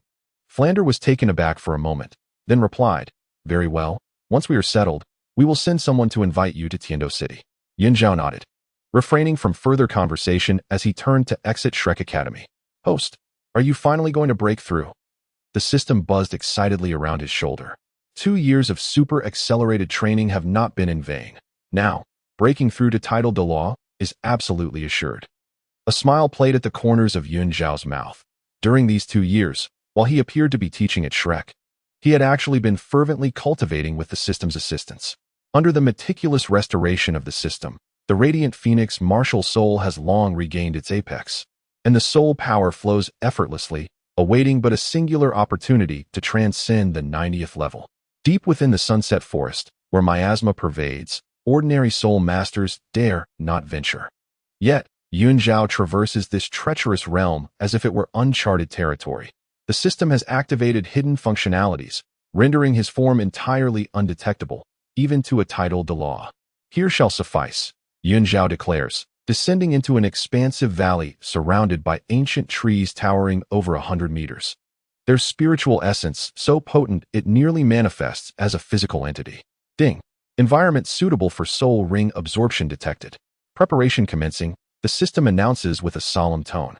The evil god pearl of the 300,000 year dark demon evil god tiger, now infused with 600,000 years of energy, has been fully converted, merging with the previously stored energy of a 100,000 year soul ring, culminating in a transformation equivalent to a 700,000 year soul ring. Its attributes now adapted to the radiant holy dragon martial soul. As the system's words resonate, a jet black orb materializes before Zhao. Its surface intricately adorned with dark golden patterns, exuding an aura both malevolent and sacred that epitomizes the evil god pearl. Simultaneously, the evil god's left leg soul bone has absorbed the energy from the holy light left leg bone, completing its evolution. Now, commence the absorption, the system continues. Zhao inhales deeply, settling into a cross-legged position, elevating his mental fortitude to its zenith. Extending his right hand, palm facing the evil god pearl. His radiant holy dragon soul power surges forth like a tidal wave, establishing a connection with the orb. Buzz. The evil god pearl erupts in a dazzling dark golden radiance as a robust soul ring ascends from the orb, hovering above Zhao's head. The hue of the soul ring is strikingly peculiar, its core a fathomless dark gold, while its edges are entwined with tendrils of black, faintly tinged with crimson, emanating an oppressive aura potent enough to induce trepidation in any Light Douluo. As Zhao perceives the terrifying energy encapsulated within the 700,000 year soul ring, a flicker of fervor ignites in his eyes. Without hesitation, he guides the soul ring to descend gradually, initiating the absorption process. Unlike previous soul ring absorptions, the rampant energy within is flawlessly neutralized through the system's super acceleration and energy conversion, flowing into his limbs and bones like a gentle stream. Merging with the essence of the radiant holy dragon martial soul, time slips away imperceptibly as Zhao's aura ascends at a visible pace. The 90th level threshold crumbles as if made of paper, his soul power surging dramatically, ultimately stabilizing at the 93rd level. Ding. Absorption complete. System panel updated. In an instant, Zhao's latest status materializes within his mind. Name, Zhao, Xue Yun. Age, appears 33, actual 130. First martial soul, radiant phoenix, divine phoenix. Soul power level, 93rd level. Light Douluo, requires no deliberate cultivation, will autonomously elevate to 97th level Super Douluo in a year. Soul ring configuration, yellow, yellow, purple, purple, black, black, red, red, orange gold, 700,000 years. Soul skills, Phoenix Nirvana, attack power increased by 300, accompanied by radiant purification, can be reborn from the brink of death. Divine light, celestial radiance, releases radiant feather blades, inflicting 100 penetration damage, incinerating dark soul power.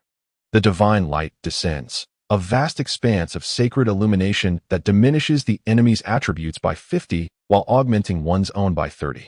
The flame of divine judgment, a penetrating strike that disregards defenses, incinerating flesh, soul power, and spirit, marking the target. Second martial soul, Radiant Sacred Dragon. Soul Power Level, Rank 93 Title Douluo. Soul Ring Configuration, Yellow, Yellow, Purple, Purple, Black, Black, Black, Red, Dark Gold, 700,000 years. Soul Skills, Wrath of the Evil God, Ultimate Darkness and Malevolence, an exceptionally powerful single-target locking skill capable of annihilating Super Douluo below level 97. Severely wounding level 98 Super Douluo and injuring level 99 Ultimate Douluo. Cost, usable only once every 10 years, followed by a month of soul power weakness. The Radiant Sacred Dragon Martial Soul cannot be utilized for 10 years. Upon achieving the status of a deity king, one can slay a first-level deity, inflicting wounds equivalent to a 20-god rank, temporary. Cost, time within the divine realm, with a subsequent weakness period. And the Radiant Sacred Dragon Martial Soul remains unusable for 10 years. Holy Light Wind Howl, Wind and Light Attribute, releases a hurricane blade flow, accompanied by a purifying light effect, inflicting 300 damage to dark-themed targets. Heavenly Thunder Divine Judgment, Thunder and Light summons a thunderstorm to strike, paralyzing enemies and scorching souls, inflicting divine punishment effects on malevolent beings. Time-Space Forbidden Domain, Time and space creates an independent realm where the internal flow of time can be regulated. 1 second outside equals 10 seconds within the domain, lasting up to 30 seconds. Similar to the alternate space of the Dark Demon Evil God Tiger, consuming 50 soul power. Soul Bone Skills, Left Leg Soul Bone of the Evil God, 700,000 years, Evil God's Guardian, Ultimate Defense, Wine Demon Sky Split, Area Damage. Thunder Prison Explosion, Single Target Blast, Time-Space Anchor Point, Domain Type, Controlling Time and Space. Right Leg Soul Bone of the Sacred, 950,000 years, Heavenly Light Break. Left Arm Soul Bone of the Evil Shadow Dragon, 100,000 years, Shadow Tier, Light and Dark, Radiant Barrier. Right Arm Soul Bone of the Fire Phoenix, 580,000 years, Phoenix Explosive Strike. Head Soul Bone of the Ice Phoenix of Wisdom, 400,000 years, Embrace of Extreme Cold, Eye of Frost Ashes, Eternal Silence, Aurora Kill. Ice Phoenix Divine Edict. External Soul Bone of the Fire Phoenix, 400,000 years, Heavenly Judgment of Fire, Divine Glory Shadow. Torso Soul Bone of the Blood Fiend Magic Tiger, 100,000 years, Blood Fiend Fury, Eruption, Magic Tiger Roar, Defense. Ice and Fire Dual Soul Bone Linked Skill, Ice and Fire Divine Edict.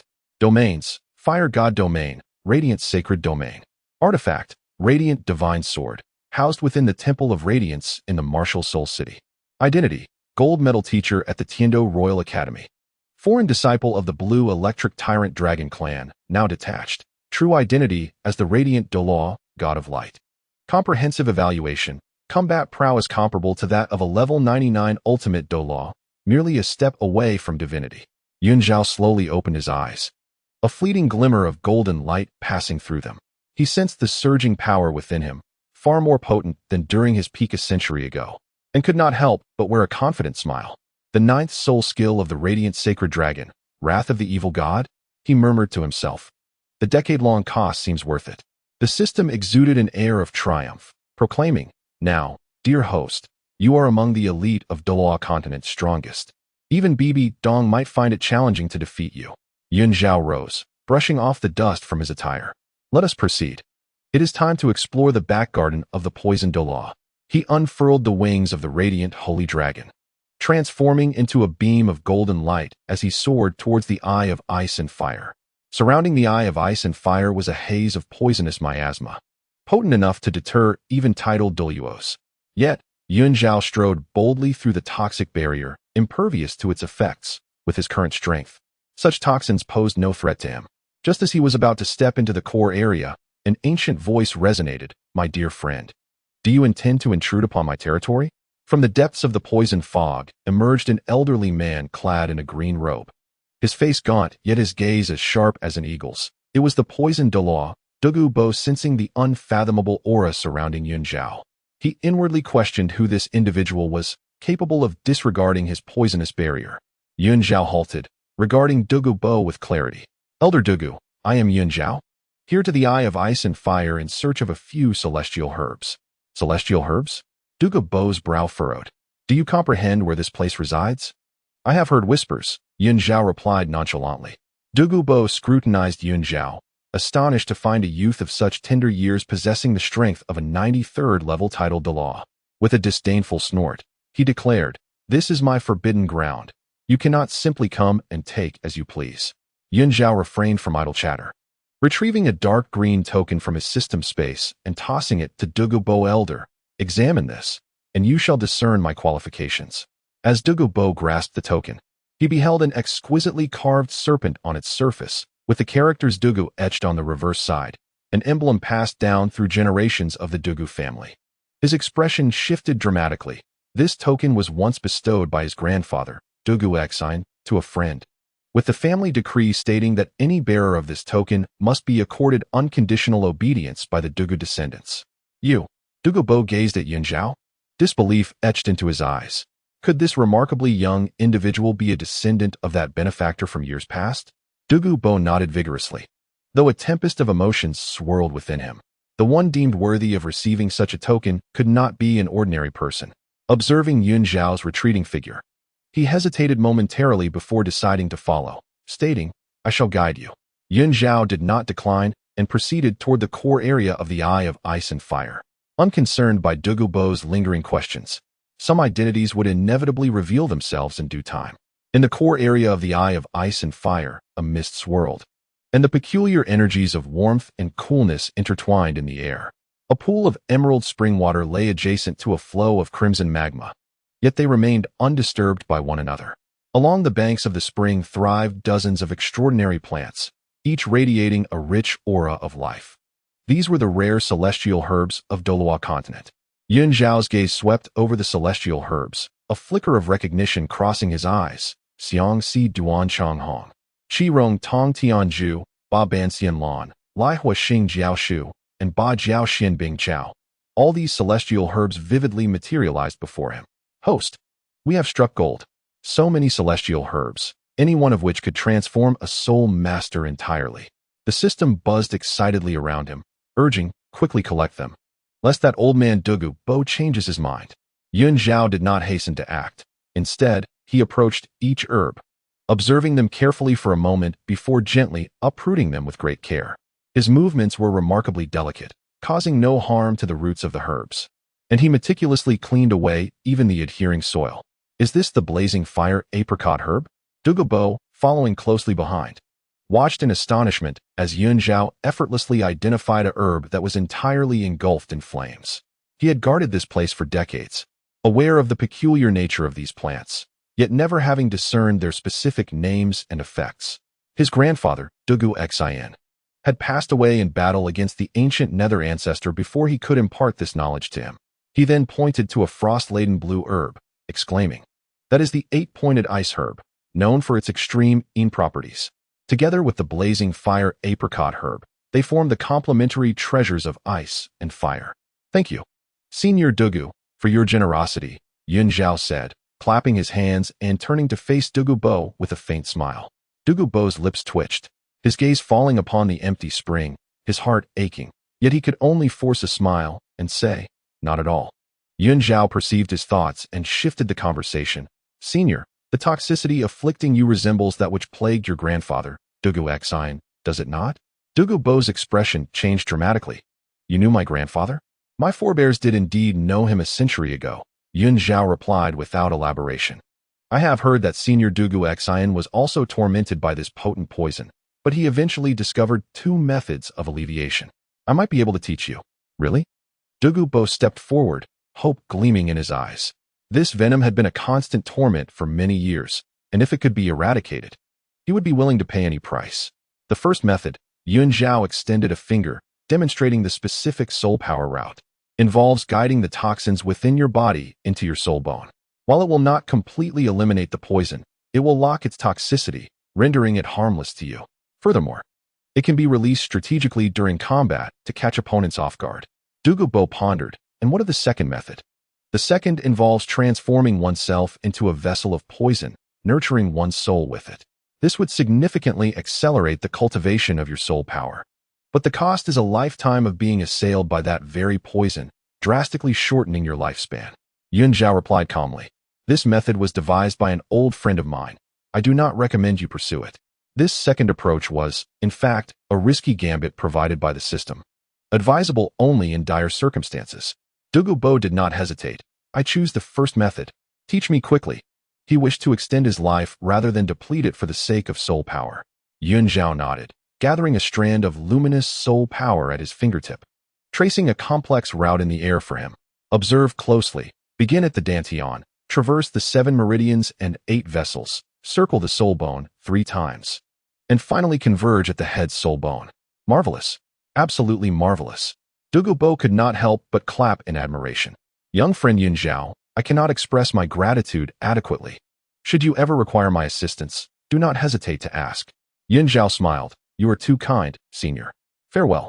He turned and departed, his figure swiftly vanishing into the poisonous barrier.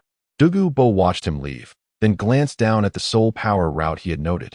A glimmer of gratitude shining in his eyes. Without the slightest hesitation, he promptly settled into a meditative posture, initiating the guidance of the toxins within his body as instructed by Zhao. As he departed from the sunset forest, preparing to journey towards Tiandou City, a shadow suddenly materialized before him. Your Highness, Yilian knelt on one knee, her tone reverent. After 2 years of cultivation, she had attained the pinnacle of a 99-level Douluo, her aura deeper than before, surrounded by an ethereal shadowy energy. Rise, Zhao commanded. Do you have news? Yilian stood and retrieved a scroll from her bosom. There is no news concerning Mistress Xue Yun, but I have uncovered some leads regarding the young lady. Zhao's heart raced as he hastily accepted the scroll. Speak quickly. Light Phoenix? Fiery Abyss Canyon? The pupils of Zhao contracted sharply. The Light Phoenix martial soul, besides himself, could only possibly belong to his daughter. It was the bloodline inheritance from both Xue Yun and him. As for Fiery Abyss Canyon, it held profound significance, being the site of the Fire God Monument and the place of the Fire God's legacy from years past. Fiery City now belongs to the Fasnuo province of the Dou Empire, correct? Zhao spoke in a low voice. Indeed, Yilian nodded. Zhao clenched his fists, a flicker of excitement in his eyes. It seems I must pay a visit to Fiery Abyss Canyon. I would gladly accompany your highness, Yilian immediately offered. No need. Zhao shook his head. Continue to manage our forces discreetly, especially monitoring the movements of the spirit hall. There must be no lapse in vigilance. I can go alone. With my current strength, there are few who could pose a threat to me on the Douluo continent. Understood. Yilian did not press further, bowing respectfully before her figure melded back into the shadows, vanishing from sight. Zhao took a deep breath, suppressing the turmoil within him. The battle from 60 years ago, the Light Phoenix woman, and the man of ultimate fire must surely relate to his daughter. System, navigate to Fiery Abyss Canyon. Received. Target locked. Fiery Abyss Canyon is located in the southwestern part of the Fasnuo province, approximately 800 miles from here. Zhao activated his 7th spirit ability, the true body of the Holy Dragon, with golden scales shimmering brilliantly in the sunlight. The full force of his 93-level tidal Douluo spirit power erupted, transforming him into a streak of light as he sped towards the Fasnuo province. The wind roared past his ears, and the scenery below rushed by in a blur. Never before had Zhao felt such urgency. He was possibly but a step away from his daughter. In merely half an hour, the outline of the Fasnuo province appeared on the horizon. Moments later, a canyon enveloped in magma came into view, its air thick with a searing heat. This was Fiery Abyss Canyon. Zhao restrained his aura and gently descended at the canyon's entrance. It was far more desolate than he remembered, the ground littered with charred rocks, and the air heavy with the scent of sulfur. Occasionally, a few drought-resistant plants struggled to survive, exuding a sickly dark red hue. This is the place. Zhao gazed into the depths of the canyon, where the faint outline of a colossal monument could be discerned, a glimmer of determination flashing in his eyes. He stepped into the canyon, each footfall upon the scalding rocks leaving behind a faint golden imprint. Chapter 110. The Revelation of the Fire God. Deep within Fiery Abyss Canyon, the Fire God monument stood solemnly. The towering monument, reaching a height of 10 zhong, radiated a vibrant crimson hue, appearing as though forged from solidified magma. Its surface was inscribed with esoteric runes, emanating a faint, flickering glow of flame. At the center of the monument, a lifelike relief of a deity of fire stood resplendent. Clad in blazing armor, with a majestic countenance, standing upon a phoenix poised for flight. Zhao stood before the fire god monument, extending his hand to gently caress its surface. The icy touch sent a wave of antiquity through him, evoking a myriad of emotions. A century has passed, and yet I find myself before you once more, he murmured, memories of a time long gone flooding his mind, as if it were merely yesterday when he received the blessing of the fire god at this very spot. Suddenly, a voice resonated within him. Ding. Detection of divine-level consciousness fluctuation. The system intoned gravely. It is the aura of the fire god. A stirring within Zhao prompted him to speak. But the scene before him began to distort. The crimson monument rippled like water, and the surrounding rocks and magma vanished in an instant, replaced by a grand temple. The temple was entirely composed of golden flames, with eternal divine fire burning upon its beams and columns, infusing the air with a sacred and searing atmosphere. Atop the throne within the temple sat a man draped in a crimson robe, his visage identical to that of the relief on the monument. Indeed, it was the fire god of the divine realm. Ah, young one, we meet again, the fire god boomed, his voice reverberating throughout the temple. I had not anticipated your survival. It seems I was correct in my judgment of your exceptional potential. Zhao gazed upon the projection of the fire god, internally affirming the truth of this statement. He bowed respectfully. I am honored to stand before you, fire god. The fire god raised an eyebrow, a playful smirk gracing his lips. You have come to the Inferno Valley to touch the fire god monument, hoping for my attention, have you not? Why the sudden formality? Unfazed by the revelation of his intentions, Zhao replied candidly, to speak frankly, I do indeed have matters I wish to consult with you about, esteemed fire god. Oh, it concerns your daughter, does it not? The fire god lifted a fiery goblet from beside the throne, taking a measured sip. Your urgency suggests you have uncovered some clues. Zhao's heart raced with anxiety as he inquired, do you know of my daughter's situation? To some extent, the fire god set down the goblet, his expression growing grave. It is understandable that you are unaware. The martial soul hall on the continent was founded by the lineage of the angel god, and they have always guarded their knowledge of other deities' legacies closely. He sighed, though I reside in the divine realm, I occasionally pay attention to the movements in the lower realms, particularly those related to fire attributes. Your daughter's affairs, fortuitously, are tied to the Inferno Valley, which has drawn my scrutiny. Zhao held his breath, fixated on the fire god, fearful of missing a single word. Approximately 64 years ago, your daughter, Xue Yun, had already attained the rank of a 95th level Light Douluo, the fire god revealed slowly. She inherited your bright phoenix martial soul and awakened the dual martial soul of the ice phoenix, primarily mastering the bright phoenix, with 9 complete soul rings. The ice phoenix has also acquired 4 soul rings of over 10,000 years, a prodigious talent rare among her peers. Zhao felt a warmth welling in his eyes. His daughter had grown to such extraordinary heights. In the Infernal Canyon, she encountered a man who possessed an equally extraordinary fiery martial soul, also a level 95 Light Douluo. The fire god continued, their temperaments harmonized, and they swiftly fell in love, marrying within the canyon and eventually welcoming a son and a daughter into their lives, living in blissful happiness. Upon hearing this, Zhao felt a modicum of relief, knowing that his daughter had once experienced joy. However, the fire goddess' subsequent words plunged his heart into despair. The good times were fleeting. 6 years later, precisely 60 years ago, their children were 6 years old. The boy awakened the innate full spirit power of the radiant phoenix martial soul, while the girl manifested the innate full spirit power of the ice phoenix martial soul. A momentous occasion indeed. It was the Rakshasa god. Zhao gritted his teeth. Aside from her, no one could harbor such animosity towards a martial soul of the light attribute. The fire god nodded. It is most likely her doing. The malevolent power of the Rakshasa god excels in corrupting the hearts of individuals, particularly impacting the already domineering attribute of ultimate fire. And then, Zhao's voice trembled slightly. Upon discovering this, your daughter was devastated and forced to confront her husband. The fire god sighed, nevertheless. She loved him deeply and could not bring herself to deliver a fatal blow, resulting in her being gravely injured, as that maddened man prepared to harm their children. Your daughter, with her last ounce of strength, repelled him and fled with the children. Along the way, she realized that her son had been profoundly corrupted by the evil power and was on the verge of complete downfall. The fire goddess' voice carried a tinge of sorrow. In utter desperation, she rendered her son's radiant phoenix martial soul useless. Unaware that the child also possessed an unawakened fire phoenix martial soul, which had also been influenced by the malevolent force, rendering it exceedingly unstable. Having personally disabled her son's martial soul, Yun Zhao felt as though an invisible hand clutched his heart tightly, inflicting pain so severe that it nearly stole his breath. He could envision the despair and anguish his daughter must have felt. That was her own flesh and blood. After all this, your daughter was utterly drained. And having been tainted by the Rakshasa goddess power, she should have perished, the fire god stated. Yet, employing some extraordinary soul technique, she miraculously managed to cling to life and vanished with her daughter. As for that deranged husband and the son whose martial soul was destroyed, they vanished without a trace. The scenery within the temple began to blur, and the fire god's voice grew distant. This is all I know, Yun Zhao.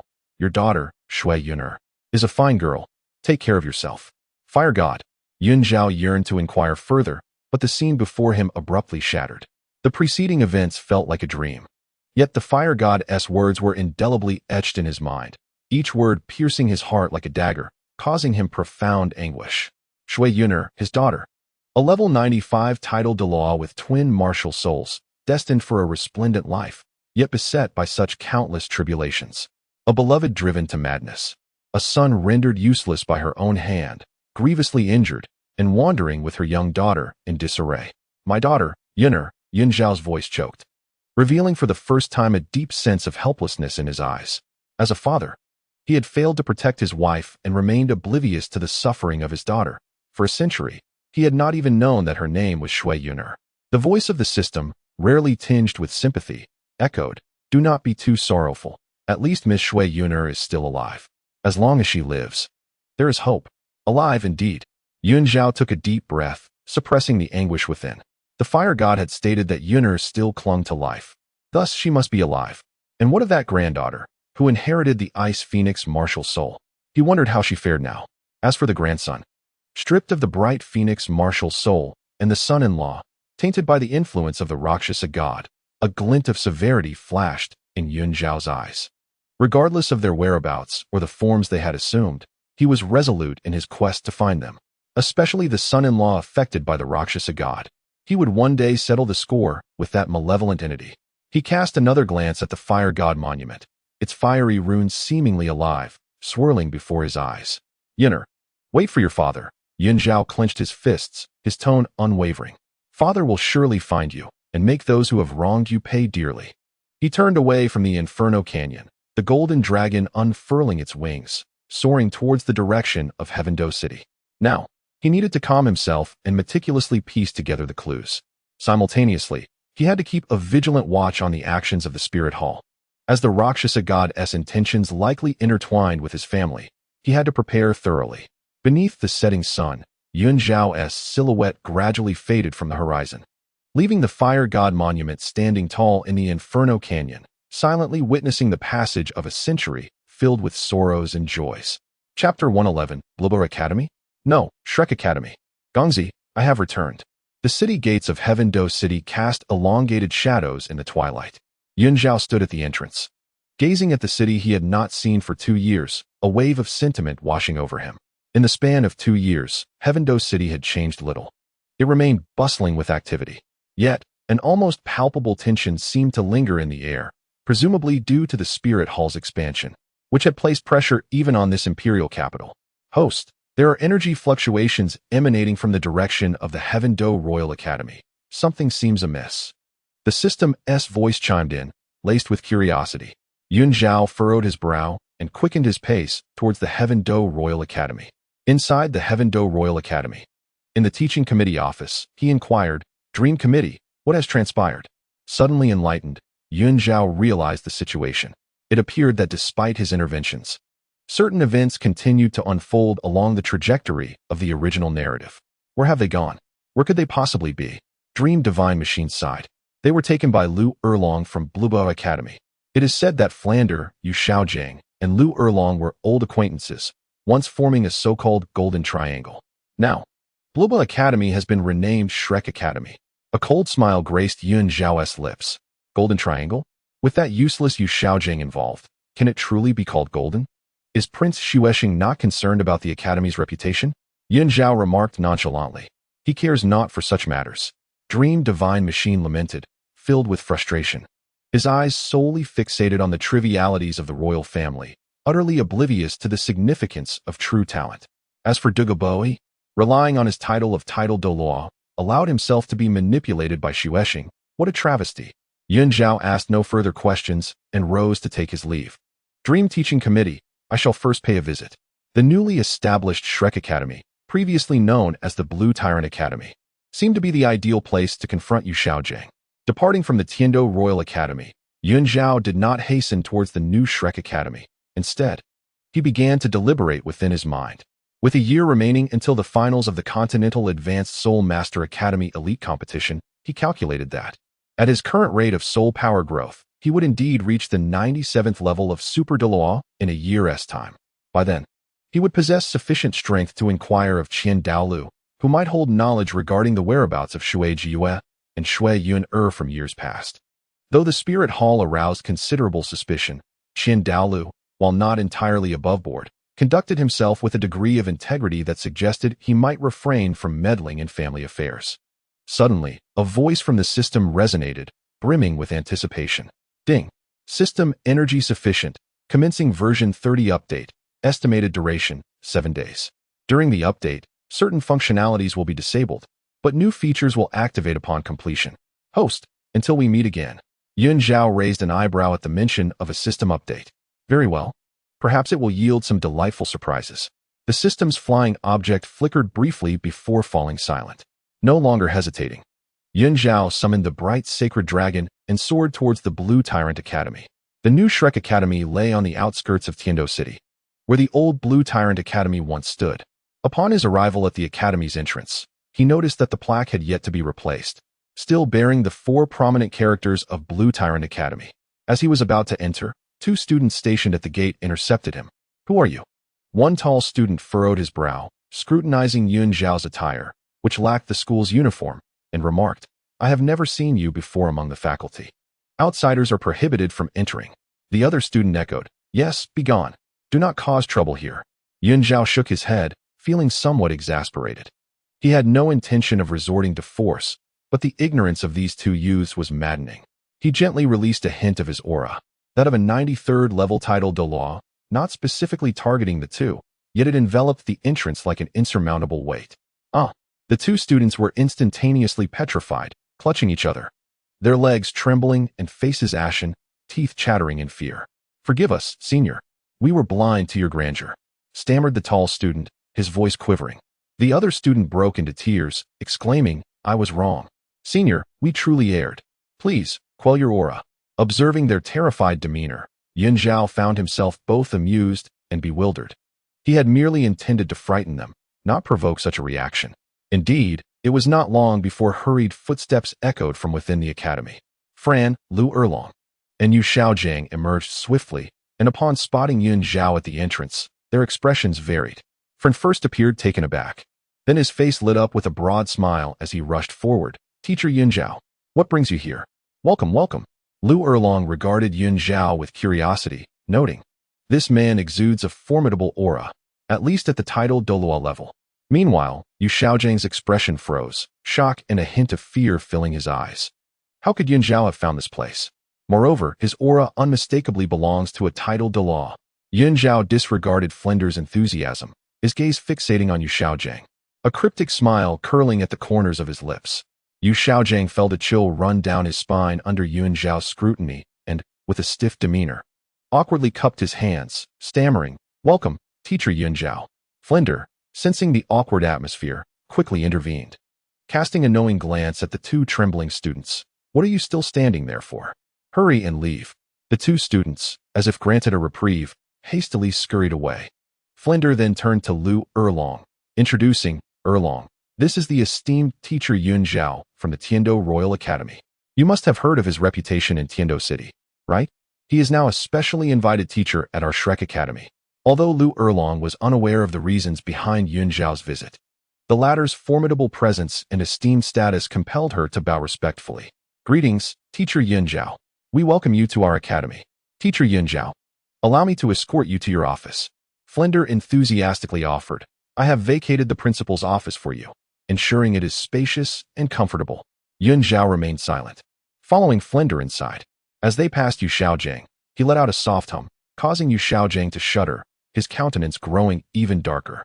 Lu Erlong observed the peculiar tension between Zhao and Yu Xiaojing, a flicker of confusion passing through her eyes, yet she refrained from inquiring further. Flender led Zhao to the former principal's office, now designated as the Special Education Office, and cheerfully remarked, Teacher Zhao, please take a moment to rest. I will fetch someone to bring you some tea. With that, he tactfully exited, closing the door behind him. Alone in the office, Zhao approached the window, gazing at the students training outside, his mind concocting schemes to bring Yu Xiaojing to ruin. The Golden Iron Triangle? Lu Erlong? A glimmer of insight flashed in his eyes as he recalled that Lu Erlong was allegedly the illegitimate daughter of Yu Xiaojing's uncle. This indicated a familial connection between them. Just as Zhao was deep in thought, the office door burst open. Dai Mubai, Oscar, Ma Hongjun, Xiao Wu, Ning Rongrong, Zhu Zhuqing, and Meng Iran rushed in, all wearing expressions of urgency. Teacher Zhao. Dai Mubai spoke first, his tone frantic. Something has happened to Tang San. He has been taken by the poisoned Douluo. Dugabo? Ma Hongjun added. Xiao Wu, on the verge of tears, exclaimed, will he be in danger?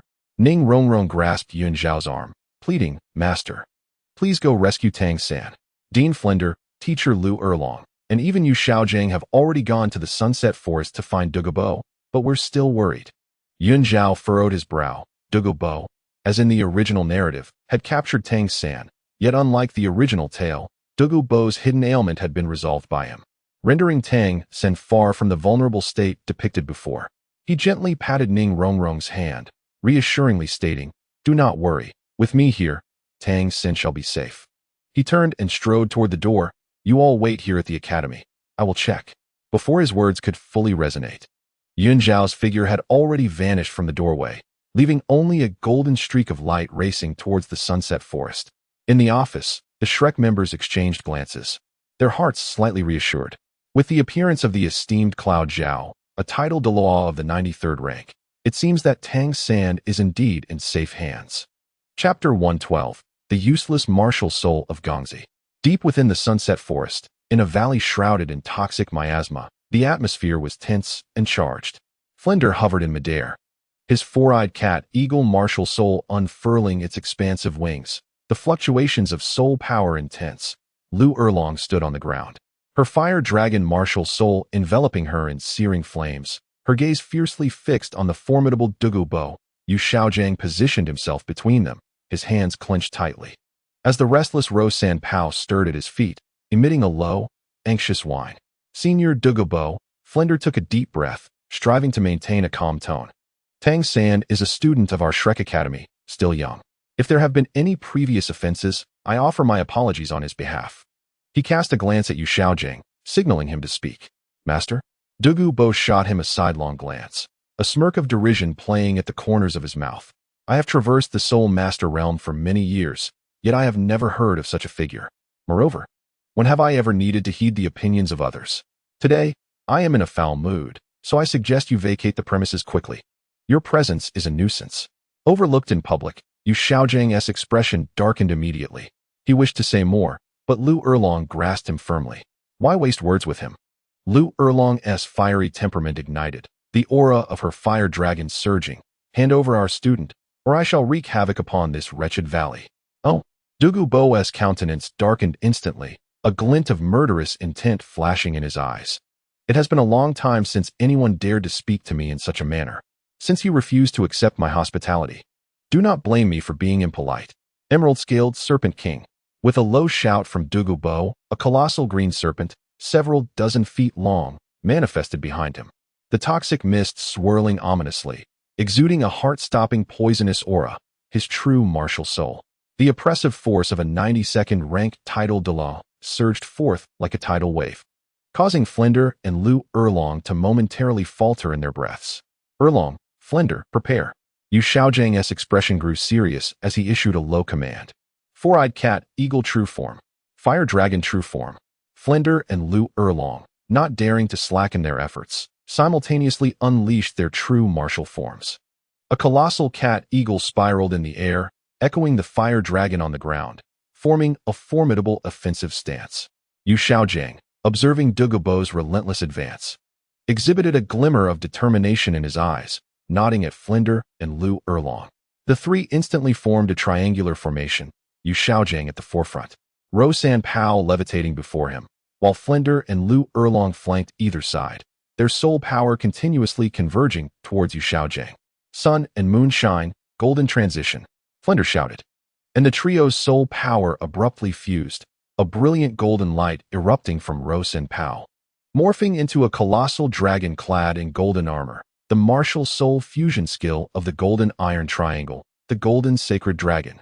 In an instant, their combined aura surged to the level of Light Douluo, clashing with Dugubo's emerald-scaled serpent king. Humph, mere showmanship, Dugubo scoffed, as the emerald-scaled serpent king unleashed a torrent of dark green venom, swiftly corroding the scales of the golden sacred dragon. The golden sacred dragon let out a mournful roar as its form began to waver, clearly on the brink of collapse. Flinder and Lu Erlong appeared pale, their soul power nearly depleted, and they were on the verge of succumbing. At that moment, a beam of golden light streaked across the sky like a meteor, instantly descending into the valley. Who could it be? Dugubo gazed warily, and upon recognizing the newcomer, a flicker of surprise flashed in his eyes. Flinder and Lu Erlong were momentarily stunned, their faces quickly transforming into expressions of joy. Teacher Yun Zhao. Only Yu Xiaojing's countenance darkened profoundly at the sight of the visitor. How could Yun Zhao be here? Yun Zhao looked at Luo San Pao, who trembled on the ground, and unreservedly mocked. Indeed, it is a useless martial soul. Even the fusion technique is so pathetic. A waste that will never surpass level 30 produces such a feeble fusion skill. On what grounds do you say that about Xiaojing? Lu Erlong fumed at Yun Zhao, disregarding her dwindling soul power, pointing an accusing finger. What has Xiaojing done to deserve your disdain? Flinder hastily attempted to intervene, but was brusquely shoved aside by Lu Erlong. Yun Zhao's expression grew cold, and the aura of the holy dragon surged forth. He is nothing but a complete waste. The true form of the holy dragon manifested. A colossal golden dragon, spanning 100 feet, emerged behind Yun Zhao, its scales radiating a divine brilliance. The immense dragon head loomed over the three below, exuding the oppressive might of a 93rd level Light Douluo, rendering Flinder and Lu Erlong momentarily immobile. Do you know who I am? Yun Zhao's voice thundered like a storm, recounting the identity woven by the system. I was once an outsider to the Blue Lightning Tyrant Dragon clan, awakening a useless martial soul with innate soul power of merely level 1, enduring scorn and ridicule from my family. Yet I never gave up. Through my own efforts and fortuity, my martial soul evolved into the Holy Dragon, leading to my current achievements. His gaze fell upon Yu Xiaojing, filled with disdain. And you? As the son of the clan leader Yu Engine, gifted beyond measure, yet you remain stuck at level 29, lacking ambition. You even rely on others to validate your worth. You refuse to strive for breakthroughs or seek ways to evolve your martial soul, instead placing your hopes on your disciples. Perhaps your disciples are not worthless, but you, Yu Xiaojing, are an unmitigated failure. Dugubo listened in astonishment, soon awakening to the truth, so that's why he seemed so displeasing. He is indeed a waste that cannot even surpass level 30. He regarded Yu Xiaojing with contempt, saying, if you possessed any true skill to reach the soul sage level, perhaps your fusion technique could stand a chance against me, but alas, I am not a waste. Yu Xiaojing's face flushed crimson as he glared at Yun Zhao with fiery eyes. Yun Zhao, what have I done to offend you? From the very first moment we met, you have targeted me relentlessly. Why is that? Why? Yun Zhao sneered. Did you forget how you stole my martial soul core system theory research and practice, altered it, and paraded it as your own top 10 core theories? You teach your disciples merely to engage in theoretical discussions, nearly burying Tang San's innate talent. You hold the esteemed title of the Blue Electric Tyrannosaurus Rex family, yet have accomplished nothing, bringing shame upon your lineage. You cannot even master your own martial spirit. Yet you dare to call yourself a master. This is utterly ludicrous. Yun Zhao's words pierced through Yu Xiaojing's heart like a sharp blade. Everything he held dear was rendered a mere joke in Yun Zhao's mouth. Yu Xiaojing, overwhelmed and on the brink of mental collapse, suddenly let out a roar and turned to flee the valley, tears mingling with humiliation streaming down his face. Xiaojing, Lu Erlong, witnessing this, disregarded everything else and hurried after him. Flandra observed Yu Xiaojang's disheveled figure retreating and then glanced at the indifferent Yun Zhao, his expression complex. He sighed deeply, shook his head, and turned to leave as well. Only Yun Zhao and Dugu Bo remained in the valley. Dugu Bo studied Yun Zhao with curiosity in his eyes. Are you the renowned Yun Zhao, the esteemed teacher of the Tiandou Royal Academy? It dawned on him that this person not only possessed formidable strength, but also held a significant identity, as he bore the token of the Dugu family, indicating an extraordinary background. Yun Zhao disregarded his probing and straightforwardly inquired, Is Tang San here? Dugu Bo nodded. That lad has some knowledge of poison. I have kept him here at the Eye of Ice and Fire to study some texts. I did not trouble him. Take me to see him, Yun Zhao stated calmly. Of course, Dugu Bo did not dare to delay, recognizing the other's status as a level 93 title Douluo, along with the family token. He quickly led the way. Follow me. Yun Zhao trailed closely behind, making his way toward the Eye of Ice and Fire. As for Yu Xiaojing, a cold smile curled at the corners of Yun Zhao's mouth. This was merely the beginning. He would ensure the entire continent knew that this so-called master was nothing but a fraud, a charlatan unworthy of respect. Chapter 113, The Half-Hearted Master. Amidst the ethereal mist of the Eye of Ice and Fire, Tang San sat cross-legged at the confluence of the springs, diligently studying the poison classics before him with his purple extreme magic eyes activated. Sensing two powerful presences approaching, he quickly rose to his feet and, upon seeing Yun Zhao and Dugu Bo walking side by side, respectfully greeted them. Greetings, teacher Yun Zhao. Dugu Bo, upon hearing this, huffed in mock anger. You little brat. If it weren't for the favor of young friend Yun Zhao, I would have made you copy the poison classics 10 times. He turned to Yun Zhao, explaining. I kept him here to have him transcribe the poison classics, nothing more. Since he is your student, he may leave now. Just remember to send me the completed work afterward. Tang San was somewhat surprised. He had thought he would have to stay a few more days. But this was unexpectedly smooth. Yun Zhao looked at him and suddenly posed a piercing question. Tang San, if your teacher has been exploiting you all along, leading you to disgrace in the future, would you still respect him? If one day he instructs you to kill Xiao Wu, would you comply? Tang San trembled at this. Hastily shaking his head, Teacher Yun Zhao, you are overthinking it. Although my teacher has some theoretical flaws, his feelings for me are genuine. How could he exploit me? He has cared for me for 6 years, and I will never forget this kindness. As for killing Xiao Wu, that is even more impossible. Why would you ask such a thing? Yun Zhao gazed into the purity of his eyes and sighed inwardly. Some matters, without personal experience, are ultimately difficult to comprehend. He said softly, You will understand in due time. I hope you do not regret it then. He retrieved 2 celestial herbs from the soul guide. One, entirely crimson, resembled a burning flame, known as the fiery apricot. The other, crystal clear and enveloped in an icy aura, was the 8-petal Xianbing grass. You should be aware of the significance of these 2 herbs. Consuming them at the juncture of ice and fire will refine your body, greatly benefiting your martial spirit.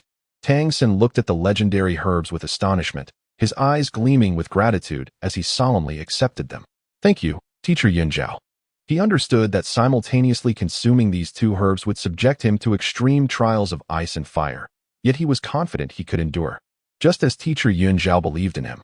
We shall await your return outside, Yun Zhao concluded, departing the core area with Dugu Bo. After approximately 3 hours, the ice and fire duality suddenly erupted with a powerful surge of energy, and shortly thereafter, Tang San emerged from the mist, his aura considerably denser than before. His gaze sharper. 6 days had passed. He not only successfully endured the ice-fire refinement, but also meticulously transcribed the Poison Sutra, presenting it to Dugu Bo. At the entrance of the academy, the bold characters spelling Shrek Academy exuded an air of defiance. Dai Mubai and the others had long been waiting there. And upon seeing Tang San return safely, they all breathed a sigh of relief. Xiao Wu rushed forward, grasping Tang San's arm. Brother, are you all right? That old monster didn't bully you, did he? Yu Xiaojang stood at the back of the crowd, observing Tang San's increasingly respectful demeanor towards Yun Zhao, his expression darkening ominously, with anger in his heart growing wild like rampant weeds. This Yun Zhao not only targeted him at every turn, but also sought to win over his disciples. Lu Erlong had just approached Yu Xiaojang, intending to comfort him, when she noticed his resentful glare fixed on Yun Zhao's retreating figure, prompting her to furrow her brows.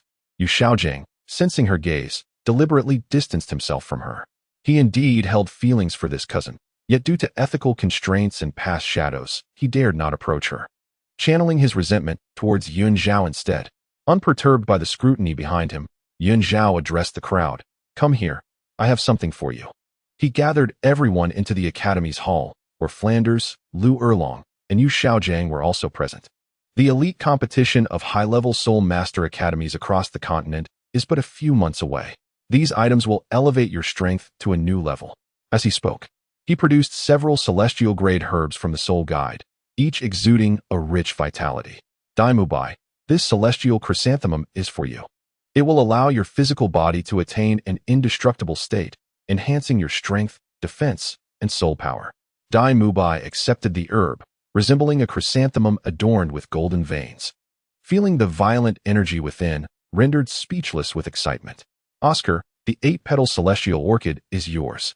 It will fortify your foundation and accelerate your soul power cultivation, compensating for the shortcomings of food-type soul masters. Oscar cradled the herb with its 8 blue petals, beaming with joy. "Thank you, teacher Yun Zhao. I will surely create even more formidable sausages in the future." Ma Hongjun, the coxcomb phoenix flower, is bestowed upon you. It possesses the ability to thoroughly purify your malevolent flames, allowing the phoenix fire to evolve into true phoenix fire. As Ma Hongjun gazed upon the vividly red celestial herb resembling a coxcomb, he felt the gentle yet formidable energy of the flames within, and his eyes glistened with tears of relief as the affliction that had troubled him for years was finally about to be resolved. Ning Rongrong, the tulip of enchantment.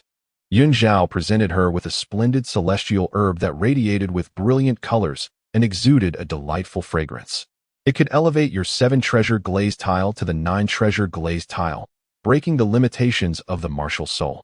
Upon receiving the herb, Ning Rongrong sensed its resonance with her martial soul, her mouth covered in astonishment, exclaiming, "The 9-treasure glazed tile. Thank you, master." Zhu Zhuqing, the water fairy bone. Yun Zhao offered her a celestial herb resembling white jade, akin to a skeletal form, which could enhance her speed and agility, allowing her nethercat martial soul to become more attuned. Zhu Zhuqing silently accepted it, a flicker of gratitude in her eyes, nodding slightly. "Thank you. Tang San and Mengyaran, you shall share this vial of autumn water elixir, which can amplify your mental strength." The two exchanged glances as they accepted the jade bottle, expressing their gratitude in unison. The group held the celestial herbs, their faces aglow with joy, yet Xiao Wu stood aside, observing that everyone else had received something. A fleeting pang of disappointment crossing her heart, quickly masked by a smile as she feigned happiness for others. Yun Zhao observed this scene. Just as he was about to speak, when Yu Xiaojing interjected with a tone tinged with skepticism, "These herbs are of unknown origin. Would consuming them directly pose any risks?" They are all exceptionally gifted children. If it were to affect their martial soul foundation, the consequences could be dire. Unable to contain his frustration at Yun Zhao's continual prominence, which rendered him, as a master, seemingly superfluous, he felt compelled to assert his worth. "Silence." Ning Rongrong spun around fiercely, glaring at Yu Xiaojing, tightly clutching the tulip of enchantment. "You useless master, I have long found you displeasing.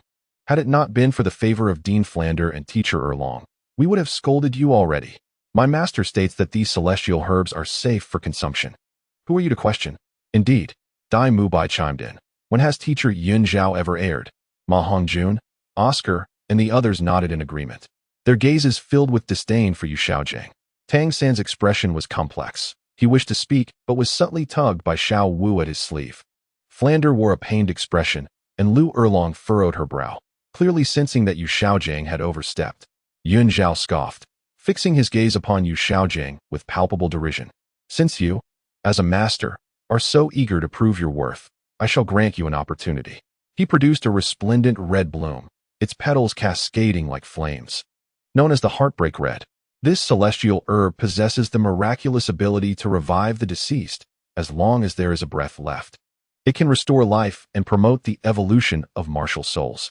However, it comes with a condition that requires its recognition. The method of recognition is simple. One must drop a single drop of blood upon it. It can discern whether a person possesses pure love, remaining steadfast towards their beloved. Those with fickle hearts shall never gain its acknowledgement. Lu Erlong stood by, her heart racing as she gazed intently at Yu Xiaojing. Eager to discern whether there existed a singular person in his heart to whom he remained steadfast. All eyes were riveted upon Yu Xiaojing, infused with curiosity, derision, and scrutiny. His heartbeat quickened, caught in a tempest of uncertainty regarding whom he truly loved. Was it the youthful Bibidong, or the present Lu Erlong? He dared not delve into the depths of his feelings. Yet, at this juncture, he found himself ensnared, compelled to believe that Yun Zhao must be deceiving him. How could a mere plant discern the human heart? Drawing a deep breath, he pricked his finger, allowing a droplet of blood to fall onto the heartbroken red flower. Instantly, the crimson essence mingled with the petals, causing the heartbroken red to erupt in a blinding crimson light, only to swiftly fade into a dull hue, as if robbed of all vitality.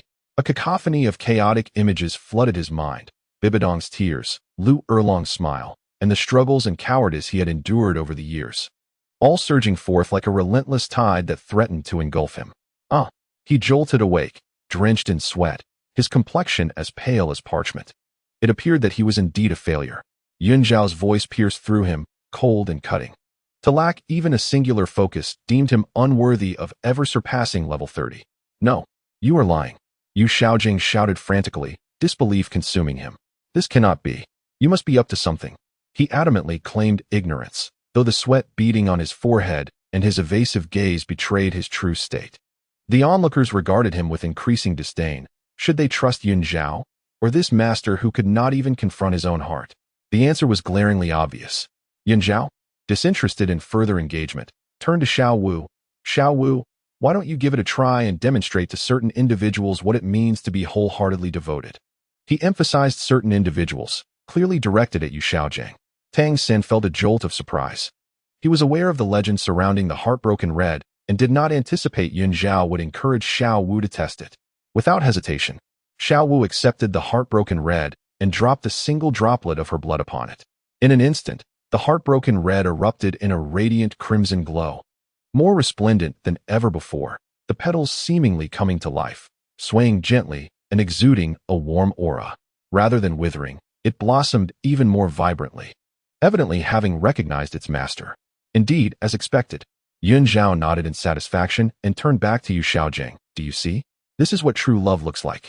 Unlike some, who are torn between past affections and ambiguous feelings towards those nearby, utterly lacking in shame. Lu Erlong, standing aside, witnessed the heartbroken red withering in Yu Xiaojing's grasp while flourishing in Xiao Wu's hands, the last flicker of hope within her extinguished. She comprehended that an indelible shadow lingered in Yu Xiaojing's heart, and that person was not her. A wave of indescribable bitterness surged within her, prompting her to leave the hall in haste. Erlong, let me explain. It's not what you think, Yu Xiaojing exclaimed, rushing after her, his voice tinged with panic. Flinder watched their departing figures, a glimmer of melancholy crossing his gaze before addressing Yun Zhao. Teacher Yun Zhao, the little monsters require time to cultivate with the celestial herbs. I shall attend to some paperwork. With that, he too turned and departed. Yun Zhao nodded and addressed the gathered individuals. You should consume the celestial herbs now. Doing so will significantly enhance your strength. Dai Mu Bai and the others promptly sought a tranquil spot to begin absorbing the energy of the celestial herbs. Tang San observed the heartbreak red in Xiao Wu's hands, hesitating to consume it immediately. Instead, she carefully stowed it away. Yun Zhao approached her. Communicating through soul power, your decision to refrain from consuming it indeed bears advantages, as it effectively conceals your soul beast aura. However, this choice may result in your cultivation speed lagging behind theirs. Xiao Wu lifted her gaze to meet his, her eyes clear. I am indifferent to such matters. My only concern is to be together with my brother. You must remember to exercise caution in future endeavors, Yun Zhao continued, urging her to advise Tang San against straying onto a misguided path. I foresee that Yu Xiaojing will likely betray Tang San in the future. You must be particularly vigilant. A chill ran through Xiao Wu, and she solemnly nodded in acknowledgement. Outside the window, the sunlight streamed in perfectly, and the air around Shrek Academy was suffused with the invigorating fragrance of the celestial herbs and the waves of soul power. Yun Zhao was aware that after consuming the celestial herbs, the strength of these children would experience a qualitative leap, allowing them to stand out in the elite competition across the continent. Observing the disheveled figure of Yu Xiaojiang trailing after Lu Erlong, a cold smile crept across his lips. The grand performance was only just beginning. Yu Xiaojiang, your favorable days are numbered. In the training grounds of Shrek Academy, energy fluctuations surged like ripples across a serene lake disturbed by falling stones.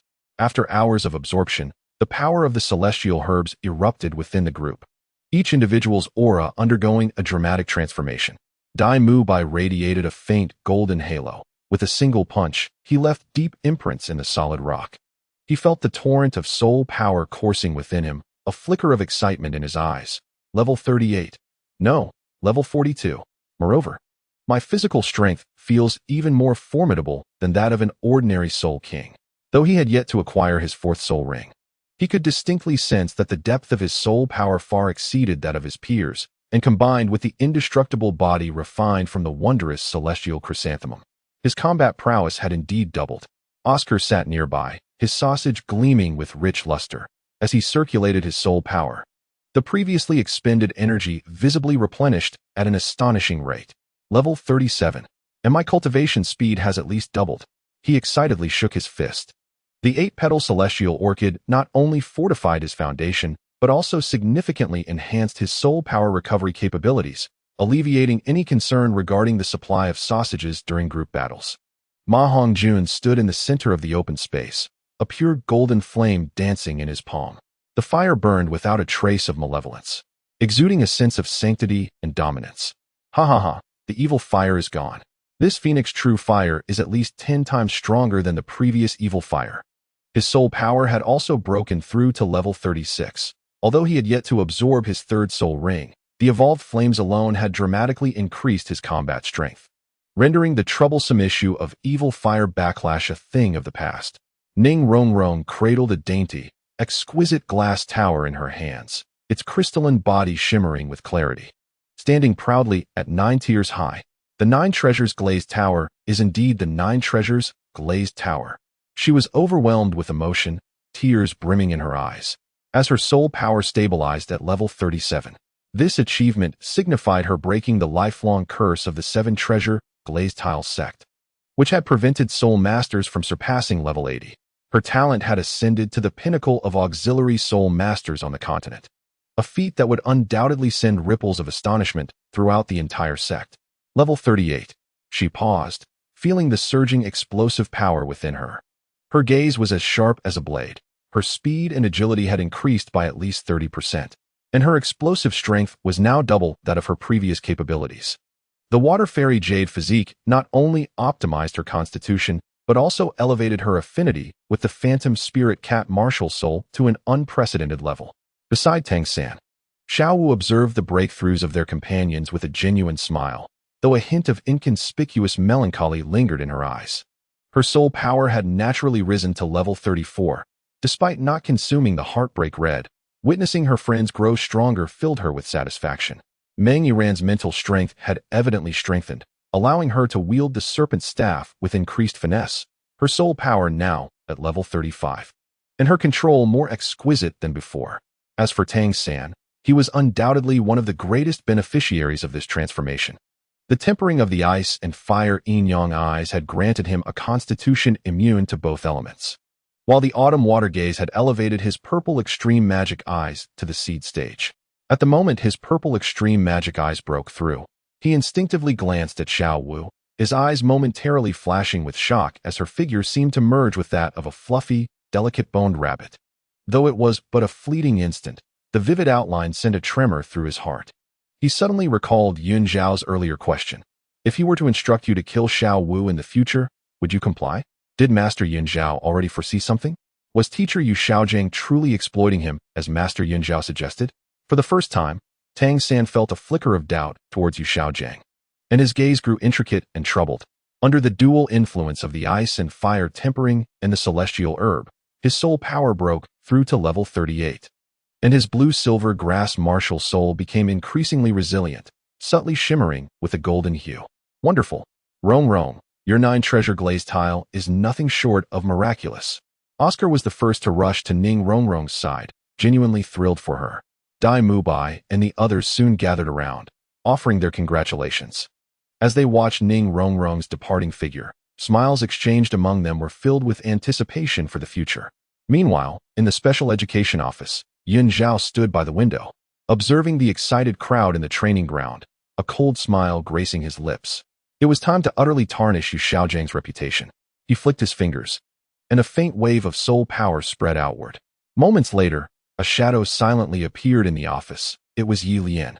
Your Highness. Yi Lian knelt on one knee, respectfully saluting. Rise. Yun Zhao turned around, his eyes glinting with icy brilliance. I have a task for you. Please, Your Highness, command me. You will arrange it. Yun Zhao said slowly. Spread the news that Yu Xiaojiang plagiarized my research and practice of the martial soul core theory. Let everyone know that his so-called 10 core theories are all stolen. Moreover, he paused, his tone growing increasingly frigid as he allowed the matter of his inability to break through the 29th level, while brazenly flaunting his identity as a core member of the Blue Lightning Tyrant Dragon clan to circulate. Additionally, his entanglement with the illegitimate daughter of his second uncle should remain unspoken, save for a subtle allusion. Those with intent will naturally uncover the details.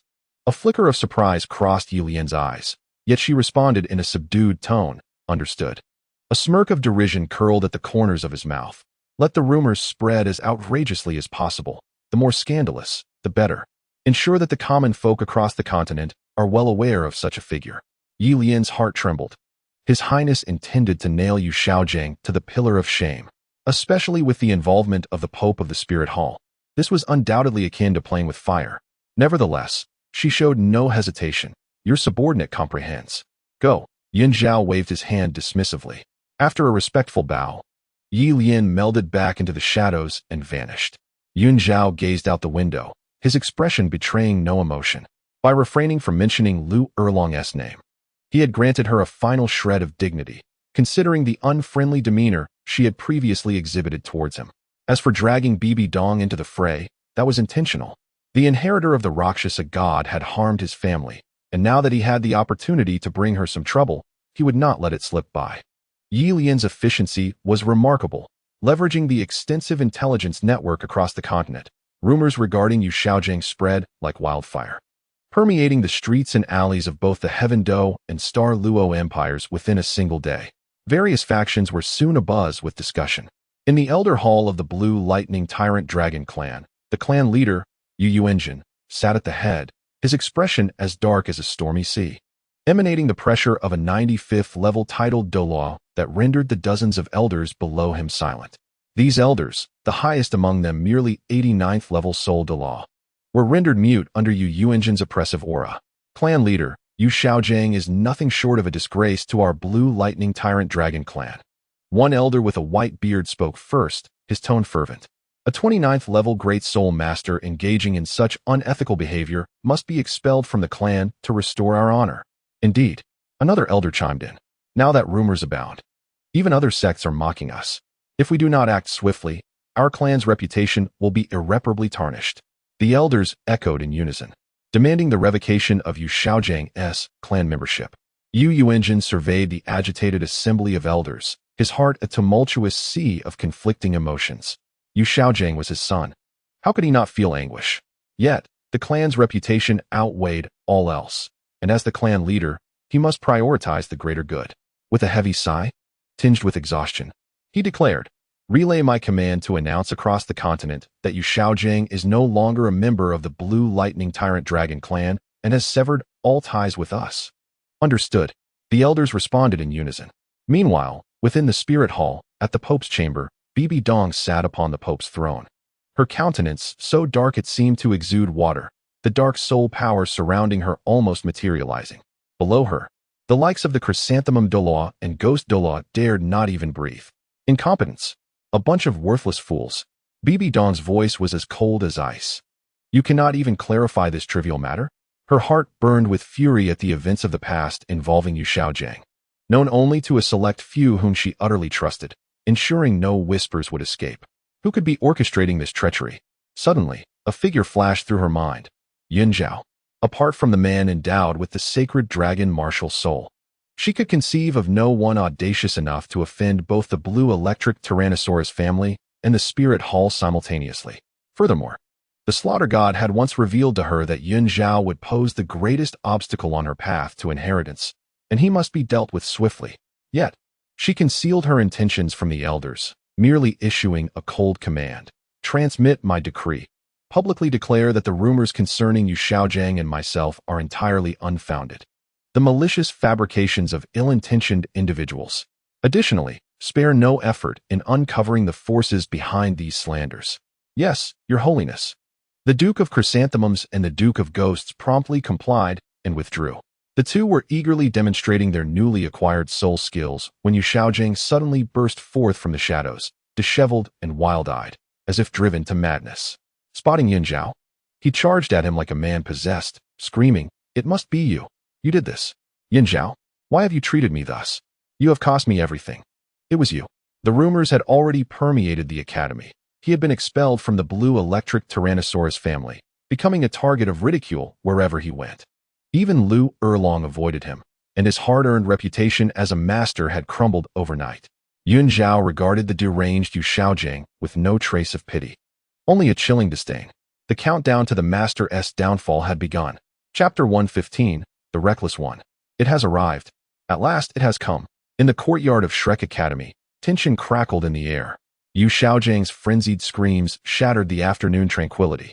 His blood-red eyes fixated on Yun Zhao as if he sought to consume him whole. For days, the rumors had gnawed at him like relentless parasites, reducing him from a revered master to a mere pariah. His expulsion from the blue electric Tyrannosaurus family had severed his final hopes, and in this moment, he was consumed by rage and humiliation. "It is you. You are responsible," Yu Xiaojiang shrieked, hoarsely pointing at Yun Zhao. "No one else would dare to harm me. You are envious of my talent, jealous of my disciple Tang San, and thus you seek to ruin me. What nonsense are you spouting?" Dai Mubai stepped forward, glaring at Yu Xiaojiang. "Teacher Yun Zhao has been with us in the Sunset Forest hunting for soul rings. He hasn't left our side. So how could he possibly spread these rumors? You tarnish your own name and wish to cast blame upon others?" Having just acquired new soul rings, they were in high spirits and would not stand idly by while Yu Xiaojiang slandered Yun Zhao. Yet, Yu Xiaojiang appeared deaf to their words. His gaze still locked on Yun Zhao, muttering incessantly, "It is you. It must be you. I will kill you." He had descended into madness, intent on charging at Yun Zhao despite the vast chasm in their power. Presumptuous. Yun Zhao's voice turned icy, a glint of cold light flashing in his eyes. The pressure of a 93rd level Title Douluo erupted without restraint, like an invisible giant hand, lifting Yu Xiaojiang off the ground and suspending him in midair. "The authority of the Title Douluo, can it be offended by a worthless wretch like you?" Yun Zhao's voice, though not loud, carried an undeniable pressure. As his thoughts stirred, the force binding Yu Xiaojiang tightened abruptly. "Ah!" Yu Xiaojiang emitted a chilling scream, his bones creaking in a lament, as if they would shatter into fragments at any moment. His face turned crimson, eyes bulging, breath labored, blood seeping from the corners of his mouth, clearly enduring immense agony. "Yun Zhao?" Tang San's complexion changed drastically upon witnessing this, and he rushed forward, deeply bowing to Yun Zhao. "Yun Zhao, my master has indeed erred, but his crimes do not warrant death. I implore you to show mercy and spare him." He was aware of Yu Xiaojiang's tarnished reputation and recognized that the rumors circulating were not baseless, yet as a disciple, he could not bear to watch his master perish before his eyes. Yun Zhao, however, did not even lift his eyelids.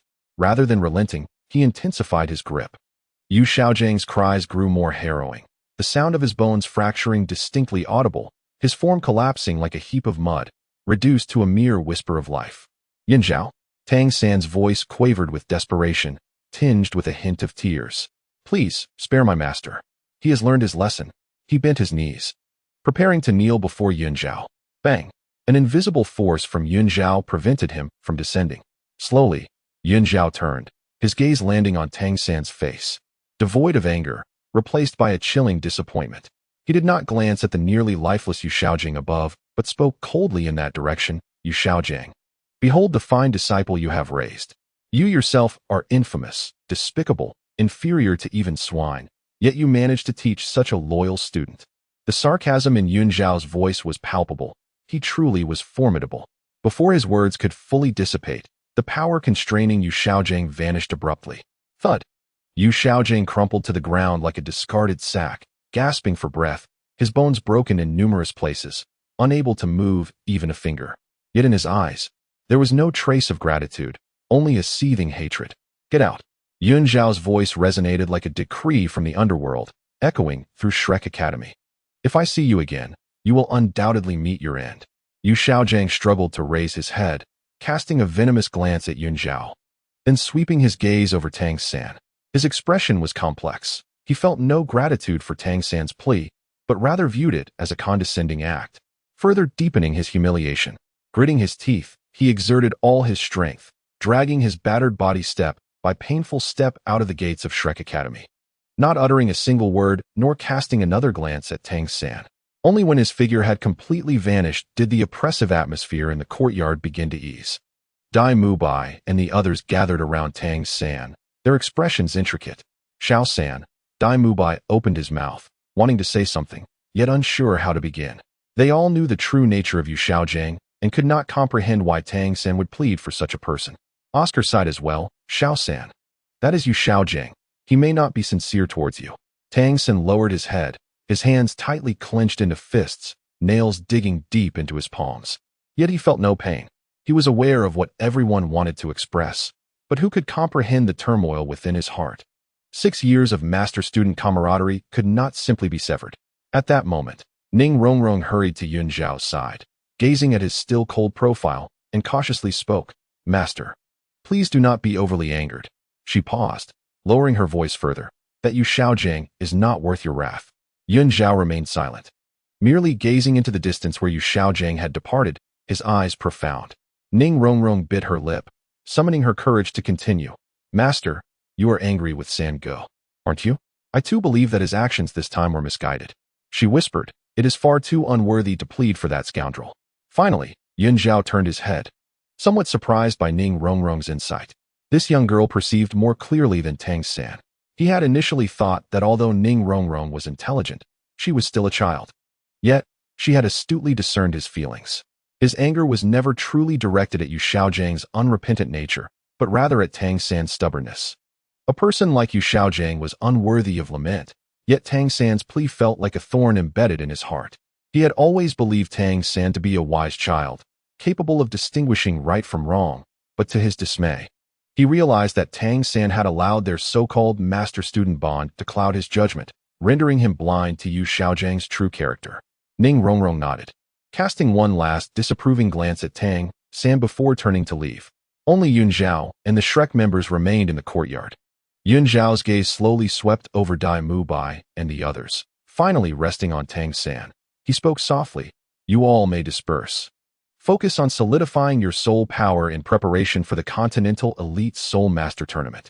With that, he turned and walked toward the special education office, the golden hem of his robe fluttering in the wind, his silhouette exuding an ineffable sense of solitude. Tang San watched Yun Zhao's retreating figure, feeling an increasing sense of guilt and confusion. Had he truly erred? "Host, do not be upset. Tang San is merely momentarily confused." The system's floating entity whirled around on Yun Zhao's shoulder. "When he eventually sees Yu Xiaojing's true colors, he will naturally understand your intentions." Yun Zhao said nothing as he entered the office and closed the door. He pondered whether it would be too late when Tang San finally perceived the truth, hoping he could endure whatever consequences may arise. With the Continental Advanced Soul Master Academy Elite Tournament approaching and the shadow of the Spirit Hall looming ever closer, the threat of the Azura God had not dissipated. He was uncertain of the calamities that Tang San's steadfast loyalty would eventually bring upon him. Inside the office, Yun Zhao sat by the window, observing the gradually descending sun, his gaze growing resolute. As for Yu Xiaojing, a flicker of coldness flashed in Yun Zhao's eyes. This time, he spared him not out of Tang San's plea, but because Yu Xiaojing was not yet deserving of such a swift demise. This, indeed, was the finest punishment for him. Chapter 116, New System Function. In the special education office, Yun Zhao lightly tapped his fingers on the table, his gaze fixed on the floating system entity hovering above his shoulder. After several days of updates, this small device now gleamed with a lustrous sheen, exhibiting a newfound vitality. "What new features have been added?" Yun Zhao inquired, his tone laced with anticipation. Ah, dear host, brace yourself. The system's flying object spun in place, its voice brimming with pride. This time, I have a grand surprise. First, upon reaching the pinnacle level of 99, all your soul rings and soul bones will experience a direct enhancement of 100,000 years. Just imagine a 700,000 year soul ring transforming into an 800,000 year ring. What an imposing presence that would be. Secondly, I am unveiling the divine forging functionality.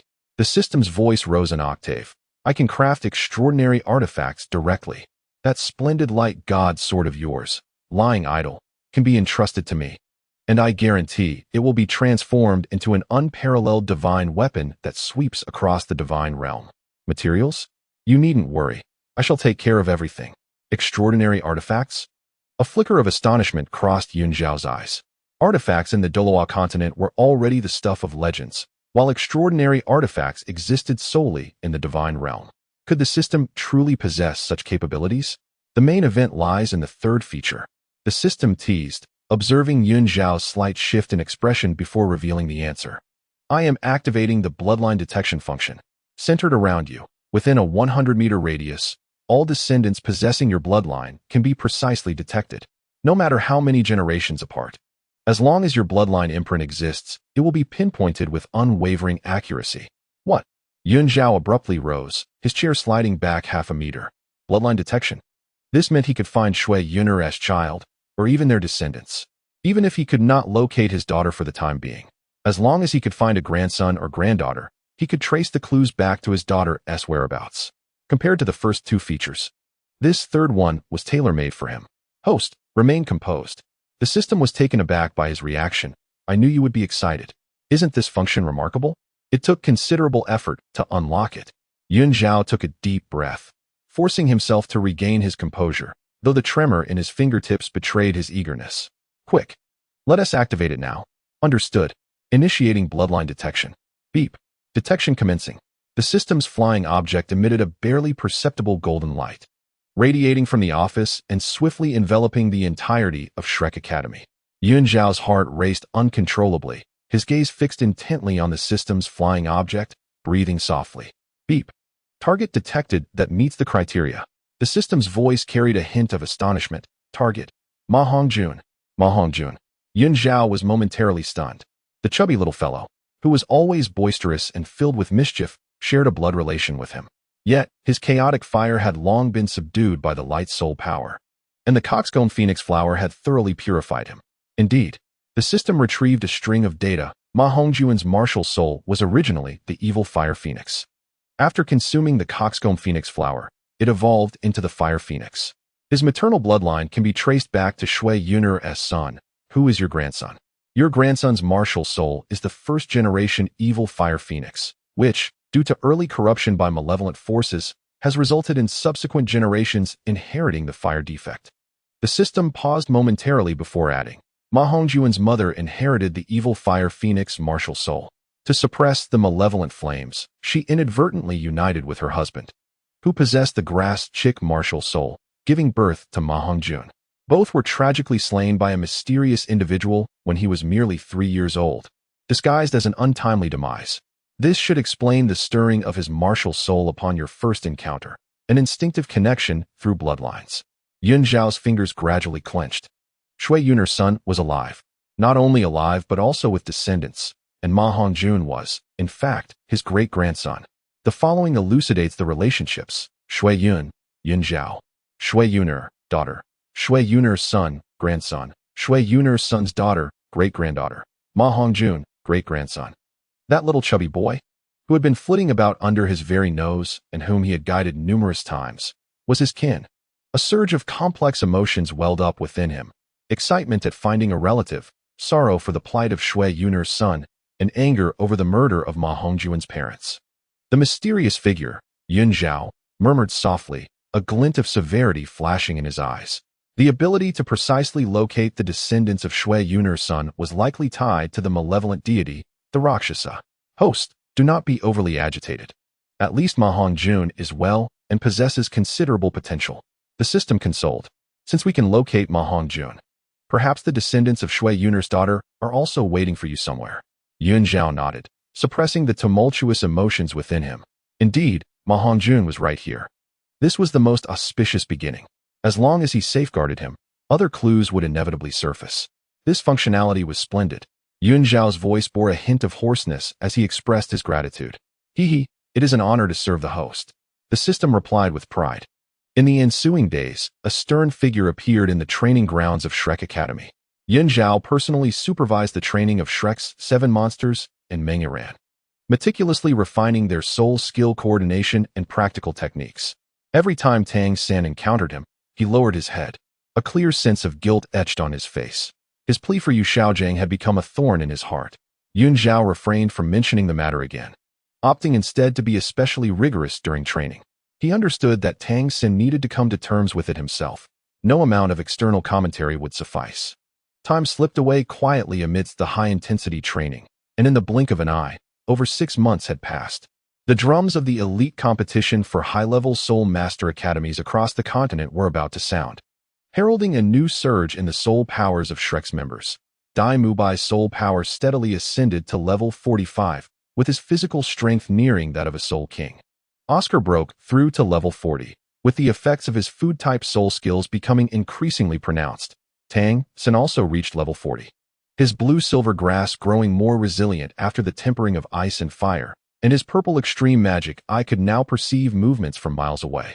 Ma Hongjuan's soul power reached level 40, his mastery of the Phoenix true fire becoming increasingly refined, and his stature had grown considerably, shedding some of his childishness. Xiao Wu, at level 38, though the lowest among the 7 monsters, exhibited increasingly exquisite agility and speed as swift as a specter. Zhu Zhuqing attained level 41. Her mastery of the Nether Spirit Cat's stealth and explosive capabilities becoming seamless, perfectly complementing Dai Mubai. Mengyiran reached level 39. Her control of the Serpent Staff becoming more precise, her mental strength far surpassing her peers under the nurturing of the Water of Insight. Observing the growth of his companions, Yun Zhao nodded. In just a few days, the grand competition will commence. You 4, all at level 40. Accompany me to the Sunset Forest to acquire your 4th soul rings. Those in need of the 4th soul ring included Oscar, Tang San, Ma Hongjun, Ning Rongrong, and Zhu Zhuqing. Upon hearing this, a glimmer of anticipation flashed in their eyes. Deep within the Sunset Forest, Yun Zhao's figure glided through the trees like a wraith. A 7,000-year-old pink lady is the perfect match for your 4th soul ring, Oscar. With a mere snap of his fingers, he subdued the entirely pink soul beast. The oppressive aura of a 93rd level title Douluo rendered it incapable of even contemplating resistance. Under Yun Zhao's deliberate torment, the pink lady endured a fate worse than death before ultimately surrendering, allowing Oscar to absorb it and gain the 4th soul skill, Frenzied Pink Sausage, elevating his soul power to level 41. Next up is Ma Hongjun. The 7,800-year-old Earth King is just right for his Phoenix Laughing Frog. The system chimed in gleefully. Ning Rongrong's 4th soul ring came from a 7,000-year-old armored beast, and upon absorption, she received the enhancement of the 9 treasure Glazed Tile's 4th word, Defense, further boosting her defensive capabilities, bringing her soul power to level 41. Zhu Zhuqing chose a 7,500-year-old ghost tiger, and her 4th soul skill, Nether Shadow Clone, significantly enhanced her agility and attack power, also reaching level 41 in soul power. Lastly, it was Tang San's turn. He did not select the soul beast Yun Zhao recommended, but instead fixed his gaze on a 10,000-year-old cave spider. This soul beast is over 10 millennia old. Are you certain you wish to absorb it? Yun Zhao inquired. Tang San's eyes gleamed with determination. I am certain, master. I require stronger control abilities. Yun Zhao did not oppose him, but merely crushed the cave spider's will to resist. In the depths of excruciating agony, the cave spider was compelled to submit, and Tang San successfully absorbed its soul ring, acquiring the group control soul skill, Blue Silver Prison, and breaking through to level 42 in soul power. On their return journey, Oscar curiously asked, Teacher Yun Zhao, why do those soul beasts seem to cooperate so well? Yun Zhao replied nonchalantly, they are simply afraid of being beaten. What he did not disclose was that through torment, he had made the soul beasts willingly submit, thereby minimizing the risks associated with absorption. a shortcut he had gleaned from a century of experience. Upon returning to Shrek Academy, Zhao gathered everyone in the hall and announced the roster for the competition. Main team members: Dai Mubai, Oscar, Tang San, Ma Hongjun, Xiao Wu, Ning Rongrong, and Zhu Zhuqing. Substitute team members: Meng Yiran, Tai Long, Jing Ling, Huang Yuan, and Jiang Zhu. He surveyed the group, his gaze piercing. The Continental Elite Competition is not only a stage for you to prove yourselves, but also an opportunity for Shrek Academy to gain recognition. Remember, regardless of the opponents you encounter, do not let your guard down, especially against the Spirit Hall. Zhao's voice turned icy. Their competing team possessed strength far beyond your expectations. Tang San and the others exchanged glances, each reflecting the spirit of battle. After months of rigorous training and countless practical engagements, they were no longer the fledgling soul masters struggling at Nodding Academy. We are ready. Dai Mubai stepped forward, his voice resonant and strong. Zhao nodded approvingly. Excellent. Tomorrow morning, we shall depart for Heaven Dou City to attend the opening ceremony of the competition. As the night deepened, the lights of Shrek Academy gradually extinguished, leaving only the illumination of the Special Education Office glowing.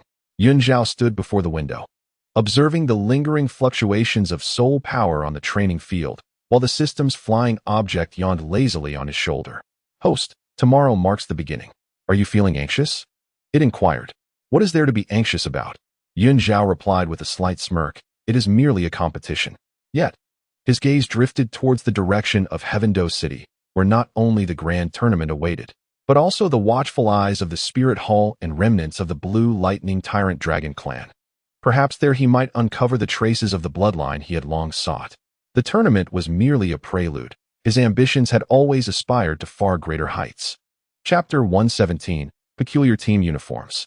Mornings at Shrek Academy were invariably accompanied by the crisp sounds of soul power colliding, yet today, this clarity was overshadowed by a stifled roar of anger. What on earth is this? Dai Mubai exclaimed, gripping the team uniform in his hands, his face turning an ominous shade. The garment was a ghastly shade of green, its fabric coarse, the collar askew, and emblazoned on the back in garish red were the words "Sponsorships Welcome," resembling a moving billboard. Oscar held the uniform against his body, his face a mask of despair. Has the dean's sense of aesthetics been devoured by a dog? Wearing this to the competition will have our opponents in fits of laughter before the match even begins. Ma Hongjun, in a fit of indignation, tossed the uniform to the ground. I would rather enter the arena bare-chested than don this wretched attire. The female students, including Xiao Wu and Ning Rongrong, grimaced at the offensive color, while Zhu Zhuqing turned away, too disinterested to even touch it. This was the meticulously designed battle attire by Dean Flander, aptly dubbed humble yet flamboyant, which, in truth, was a blatant display of sponsorship from the Fighting Soul Arena, with advertisements directly stitched onto the back. Zhao cast a glance at the array of glaringly green robes, a hint of amusement sparkling in his eyes. Just as it was in the original narrative, it seemed certain matters could not be altered, even with his intervention, when it came to Flanders' commercial acumen. Where is the dean? I demand he show himself. Dai Mubai stormed towards Flanders' office, with the others hastily following suit. The office was devoid of life, save for a note left on the table. The uniform is the fruit of the dean's diligent labor, embodying the essence of playing the fool while hiding one's strength. It must be worn. Anyone who dares to defy will forfeit 3 months' allowance. Signed, Flander. Damn it. Dai Mubai crumpled the note into a ball. That old fox is surely afraid we would thrash him. He has run off. A throng of them burst into the Special Education Office, clamoring in unison to denounce Flanders' transgressions. Everyone paused, momentarily taken aback. At the opening ceremony, the less conspicuous, the more it allows one to lower their guard, Zhao remarked nonchalantly. In a couple of days, I'll provide you all with a fresh batch. Given Zhao's assurance, the group reluctantly acquiesced. Dai Mubai muttered, only you, teacher, can tolerate this color. Ignoring the system's playful jibe, Zhao directed his gaze out the window. In recent days, Lu Erlong's condition had improved significantly. Since Yu Xiaojing's departure, Flander had, through subtle encouragement, finally mustered the courage to remain by Lu Erlong's side. And their relationship had gradually grown closer, often seen strolling together around the academy.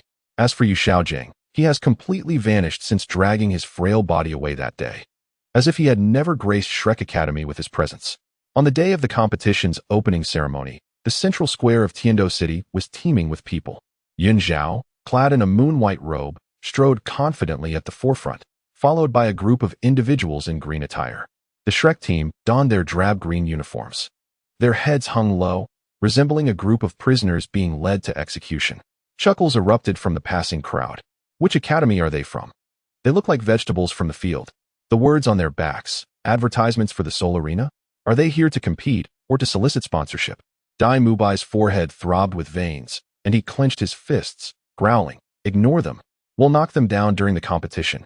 As they continued, they unexpectedly collided with a team of soul masters clad in gray uniforms. Leading them was none other than the notorious Wang Ba from Tsanghui Academy. However, the leader of Tsanghui Academy had now changed to Xue Yun, a middle-aged man with a sinister gaze, whose soul power reached the formidable level of 72, wielding the rare soul martial spirit, Remnant Dream. "Oh, isn't this the elite from Shrek Academy?" The students from Tsanghui Academy sneered. "Dressed like this, are you planning to scare your opponents with colors?" Just as Dai Mubai was about to explode, he was restrained by Tang San. Under Yun Zhao's guidance in recent days, they had evolved from the impulsive youths who would resort to violence at the slightest provocation. They avoided trouble, but were not afraid of it either. Tang San cast a calm glance at the adversaries, remaining silent as he led his companions forward. Xue Yun's gaze swept over the Shrek team, ultimately landing on Yun Zhao, his eyes flickering with uncertainty. He sensed that this seemingly young man harbored a power that sent chills down his spine. Upon reaching the academy's designated area, Yun Zhao's steps momentarily faltered, almost imperceptibly. Host, what's the matter?" The system inquired, sensing his unusual behavior. "My martial spirit just stirred slightly," Yun Zhao replied, a frown creasing his brow. It felt as if a familiar aura was nearby. "I scanned for bloodline traces, but found none," the system reported. "Perhaps it's too far away? Or are you overly sensitive?" Yun Zhao shook his head. That sensation was distinct and far from an illusion. Could it be a descendant of Xue Yun? He raised his eyes towards the depths of the square, where teams from various academies congregated. A throng of humanity, making it impossible to discern the source of the aura. "Let's proceed to the opening ceremony."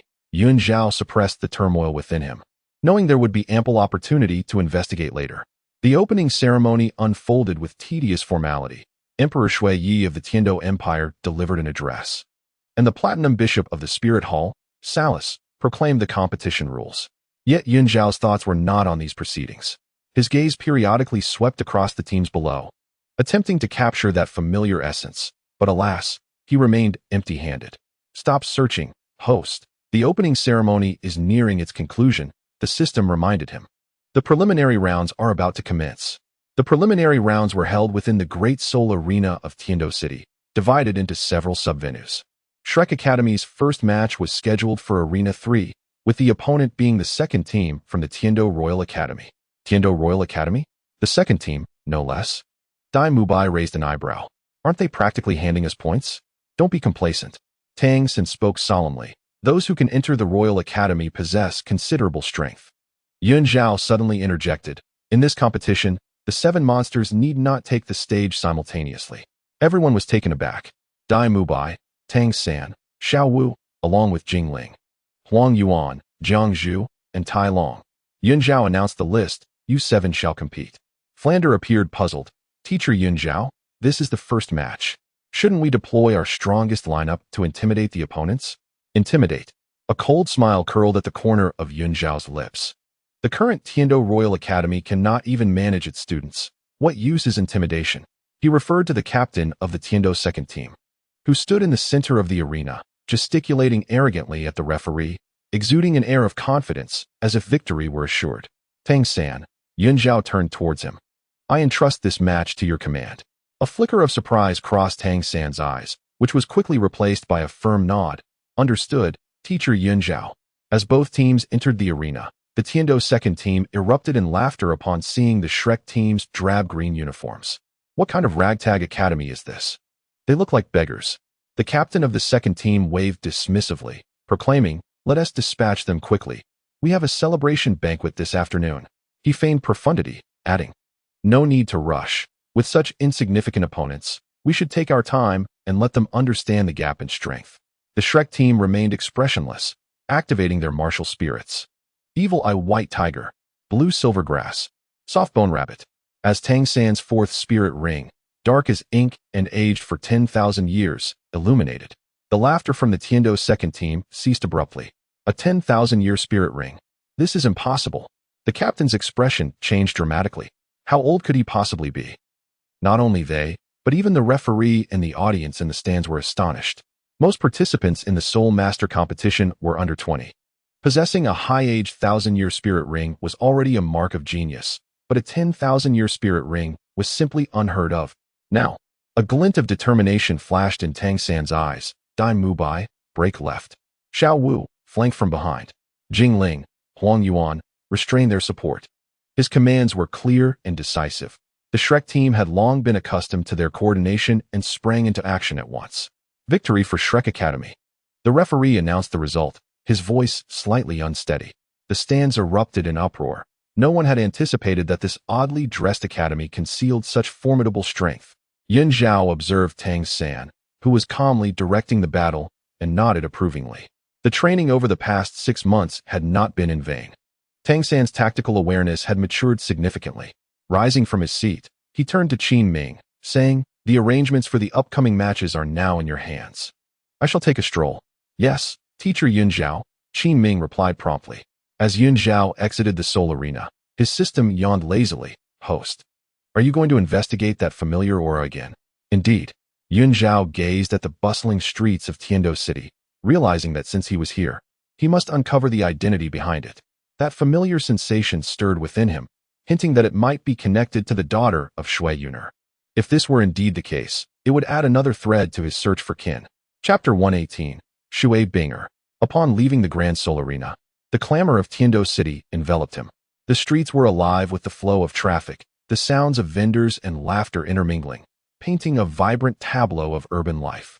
Yun Zhao wandered aimlessly, yet his mind remained tethered to the faint stirrings of his martial soul. "Host, would you like to expand the detection range? Perhaps we might uncover the source," suggested the system's aerial entity as it circled above his shoulder. Yun Zhao nodded slightly. "Let us give it a try." The system immediately initiated a comprehensive scan, with golden detection waves silently spreading to encompass several surrounding streets. At that moment, a distinct tremor from his martial soul surged once more pronounced than during the battle arena, as if a kindred force was resonating from afar. There. Yun Zhao's gaze sharpened as he turned toward the direction of the sensation. A group of girls approached from around the corner, chatting and laughing, all clad in identical blue team uniforms emblazoned with the characters Tianxue. At the forefront stood a tall girl, exuding a cool elegance. Her ice blue hair cascading like a waterfall. She was Xue Binger, the captain of the Tianxue Academy battle team. "Captain, we have no matches today, so it's a rare chance to stroll around.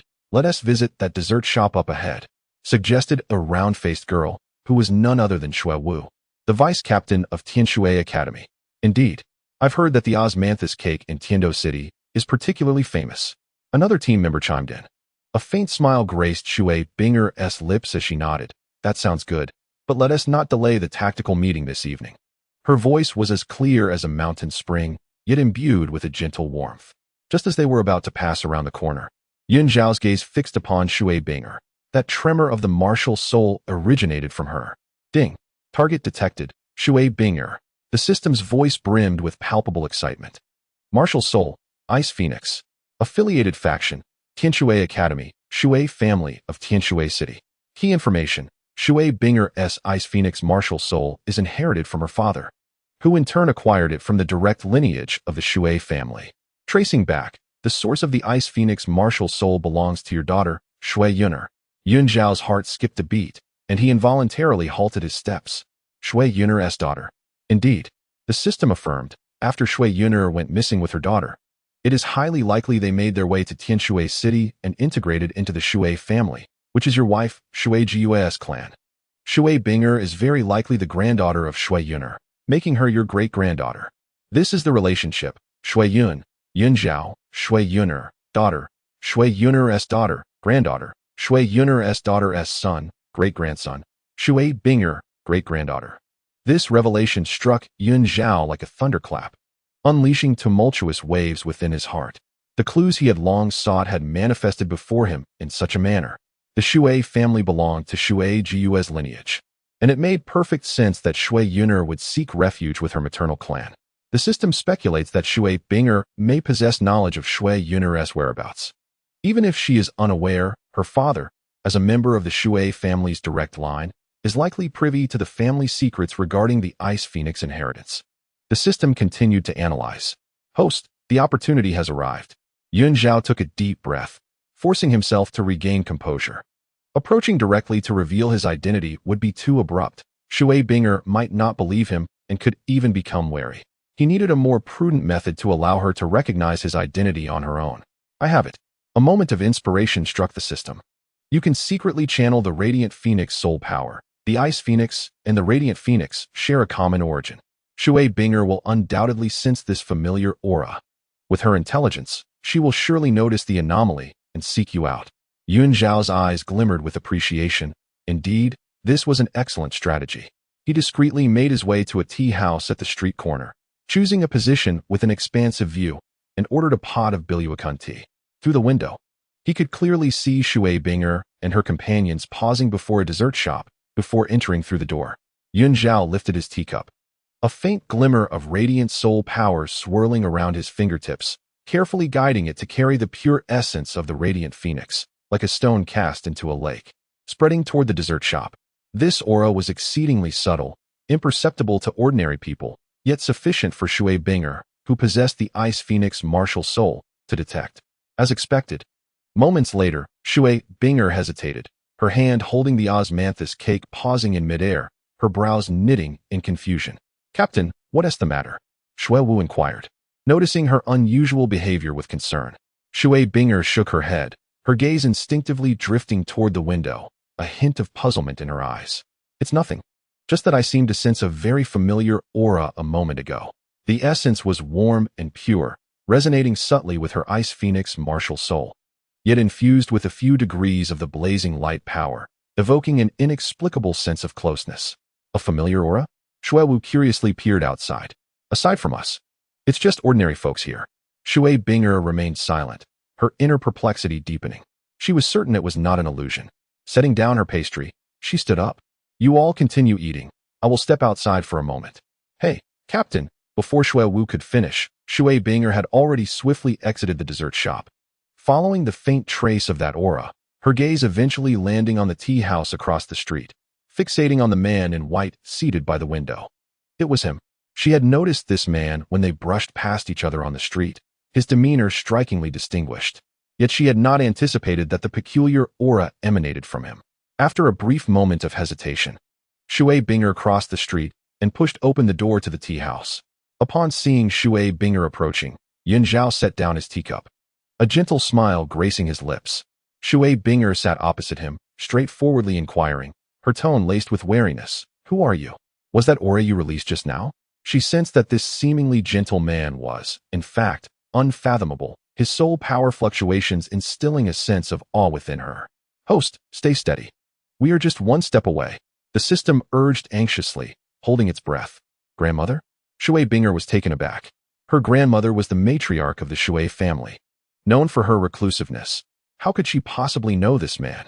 As if reading her thoughts, Zhao slowly lifted his right hand. A golden flame springing forth from his palm, coalescing into a vivid phantom of a phoenix. Indeed, the Radiant Phoenix martial soul. The phoenix spread its wings, exuding a warm and sacred aura, resonating powerfully with the Ice Phoenix martial soul within Xue Bing'er, causing her to shudder, her eyes filled with disbelief. This is the Radiant Phoenix. In the ancient texts of the Xue family, it is recorded that the origin of the Ice Phoenix is none other than the legendary Radiant Phoenix. The man before her possesses the Radiant Phoenix martial soul. Moreover, he just mentioned his grandmother. A plethora of questions swirled in Xue Bing'er's mind as she parted her lips, eager to inquire. But Zhao had already retracted his martial soul and risen to his feet. I have said all that needs to be said. He gazed at Xue Bing, his eyes shimmering with a hint of expectation and a barely perceptible excitement. Until we meet again. With those words, Zhao turned and departed the tea room. Leaving Xue Bing'er alone, her heart stirred. She watched the silhouette of the departing man, then glanced down at her own hands. The resonance she had felt moments ago was too vivid to be mere illusion. The Radiant Phoenix. Could it be that this individual holds an undisclosed connection to her family's Ice Phoenix lineage, and that ancestral figure who exists solely in legend? Captain, are you all right? Xue Wu and the other team members approached. Noticing Xue Yun's dazed expression, their concern evident. Had something occurred? Xue Yun inhaled deeply, suppressing the tumult within her heart, and shook her head. I am fine. A premonition flickered within her. This suddenly appeared man might unveil a long-burdening secret of the Xue family. A mystery pertaining to the origins of the Ice Phoenix, and perhaps even the enigmatic grandmother she had never truly known. Outside the tea room, Zhao walked slowly. The system's flying apparatus on his shoulder finally unable to contain its excitement. It is done. Host, Xue Yun will undoubtedly seek her grandmother. And then we can confirm the whereabouts of Xue Yun. A long-awaited smile graced Zhao's face, his eyes moistening with emotion. The daughter of Xue Yun, Xue Yun's grandmother. After a long and winding journey, he had finally traced his kin. The Xue family is the lineage of Xue Jiyue, and it is also the final refuge of Xue Yun and her daughter. Perhaps this is destiny's design. Indeed, it is near, Zhao murmured softly, his voice tinged with a quiver. Finding Xue Yun's daughter would lead him closer to her, and in turn, perhaps he could uncover the whereabouts of Xue Jiyue and the fate of the grandson whose martial soul had been obliterated. After years of searching, dawn was finally breaking. He lifted his gaze toward the direction of Tianxue City, the foundation of the Xue family. Once the elite competition across the continent concludes, he would personally venture to Tianxue City. By that time, all enigmas shall be unraveled. Sunlight cascaded upon Zhao, lending him a golden hue. His steps became noticeably lighter as he made his way towards Shrek Academy. The competition was still ongoing. He needed to accompany the children until the match concluded. Before that, he possessed ample patience to await news from the Xue family. Hope was now within reach. Chapter 119. Recognition of bloodline. The clamor of the Tiando Great Soul Arena had yet to dissipate, as the twilight's glow draped the grand structure in a golden-red sheen. The members of Shrek Academy donned their new black team uniforms, the crisp tailoring invigorating each individual, a stark contrast to the previous day's drab-green robes. Teacher Zhao, where shall we dine tonight? Ma Hongjun rubbed his hands together, his face brimming with anticipation. Their consecutive victories had lifted everyone's spirits, and they were eager to treat themselves to a well-deserved celebration. Zhao nodded with a smile. The restaurant ahead, Zhu Xianlu, is quite excellent. I have already reserved a table. Splendid. The crowd erupted in joyous cheers, eagerly making their way out of the Duhan Arena. Qin Ming, Flander, Lu Erlong, and Zhao Wujin followed closely behind, their faces adorned with expressions of contentment at the remarkable growth of these youngsters, surpassing all their expectations. As they exited the grand doors of the arena, a solitary and ethereal figure caught their attention. Xue Yun, clad in the azure uniform of the Tianxue Academy, stood quietly at the foot of the steps, her gaze directed towards them. Upon spotting Zhao, a flicker of complexity flashed in her eyes as she swiftly approached. Offering a profound bow, performing a standard gesture of respect befitting a junior. Senior, my grandmother wishes to meet you. The members of Shrek were momentarily taken aback, halting their steps and eyeing Xue Yun with curiosity. Dai Mubai leaned closer to Tang San and whispered, isn't she the captain of Tianxue Academy? Her grandmother wants to meet teacher Zhao. Tang San, equally perplexed, keenly sensed a subtle shift in Zhao's aura, an unmistakable excitement intertwined with a barely perceptible tremor. Zhao took a deep breath, suppressing the tumult of emotions within him, and addressed Qin Ming. Qin Ming, please escort them to Zhu Xianlu first. I shall cover all expenses for this evening. Understood, teacher Zhao. Although Qin Ming was curious, he respectfully acquiesced and guided the others away. Before departing, Flander cast a meaningful glance at Zhao, leading the group onward. Only Zhao, Xue Yun, and a hovering system entity remained in the vicinity. Host, you are finally about to meet Xue Yun's daughter. The system's voice carried a tone of tension and anticipation. Steady yourself. Do not lose composure. Zhao nodded and said to Xue Yun, lead the way. Without further words, she turned and proceeded towards the western side of Tiando City. The two traversed several bustling streets before halting in front of a quaint jade shop, its entrance adorned with a vividly carved ice lotus, the exclusive emblem of the Xue family of Tianxue City. Upon entering, the shopkeeper, upon seeing Xue Yun, hastily bowed in greeting, young Mississippi. Xue Binger inclined her head slightly and guided Yun Zhao through the shop's inner sanctum, arriving at a stone wall. She pressed her hand against the wall several times, and with a soft click, it slowly parted to reveal a shadowy passage. "Senior, please." Yun Zhao followed her into the dark corridor, which was lined with luminous pearls that emitted a gentle glow. After walking for approximately 100 meters, they emerged into a spacious stone chamber. The room was arranged simply yet elegantly, with a soft couch at its center where a woman sat. She appeared to be in her 30s. Her skin as pale as snow and her beauty striking. Cascading down her back was a waterfall of ice blue hair, interspersed with several prominent silver strands that betrayed her true age. When Yun Zhao's gaze fell upon her, his heart skipped a beat. Her visage bore a striking resemblance to Xue Yun. To his astonishment, the woman exuded a faint yet palpable ripple of soul power, unmistakably reaching the level of a 95th ranked Light Douluo. Such formidable strength had never been revealed on the continent, indicating that she had been deliberately concealing her true abilities. As the young woman lifted her gaze, her eyes fell upon Yun Zhao's face, initially revealing a flicker of confusion. The visage of this individual did not align with that of the ancestral portrait concealed within her family's archives. However, upon sensing the familiar essence of martial spirit emanating from Yun Zhao, her pupils abruptly contracted, and disbelief illuminated her eyes. Yun Zhao regarded her, observing the striking resemblance to the face of Xue Yun, the silvery strands interwoven within her ice blue hair, stirring a tempest of emotions within him. He realized that this individual before him was indeed Xue Yun's daughter, his granddaughter. Without uttering a word, a radiant glow enveloped him, and his appearance transformed like rippling water, reverting to the visage he bore a century ago, clad in garments as white as snow. His handsome features exuding an air of composure and authority born from the passage of time, precisely as depicted in the family portrait scene by Xue Wangshu. Boom! Upon discerning Yun Zhao's true form, the young woman abruptly rose from her seat, staggering back a step, her eyes brimming with tears. She gazed at Yun Zhao, her lips quivering, and after a prolonged silence, she sank to her knees with a thud, her voice choked with emotion. "Unfilial granddaughter Xue Wangshu, on behalf of my mother Xue Yun, pays her respects to grandfather." Xue Binger, standing by, was rendered speechless. Her grandmother had never divulged the identity of this esteemed ancestor. Yet upon hearing the term grandfather in conjunction with Yun Zhao's appearance, she swiftly comprehended the truth. She hastily knelt beside her, bowing respectfully. "Unfilial great-granddaughter Xue Binger pays her respects to the venerable ancestor." "Rise, rise." Yun Zhao rushed forward, assisting Xue Wangshu to her feet, then extending his hand to help Xue Binger up. As he beheld these two kin, bound by blood, his throat tightened, a torrent of unspoken words surged within him, leaving him at a loss for expression. After a century of searching and enduring trials, he had finally reunited with his beloved family. "Wu, host, we are finally recognized," the system remarked, dabbing at non-existent tears. It has been an arduous journey. Unable to contain her emotions any longer, Xue Wangshu collapsed into Yun Zhao's embrace, weeping uncontrollably.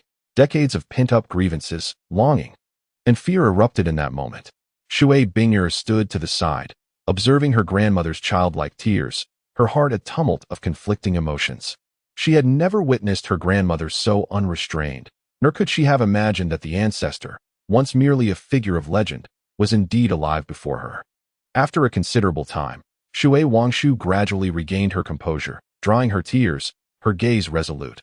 "Grandfather, you must seek justice for my mother."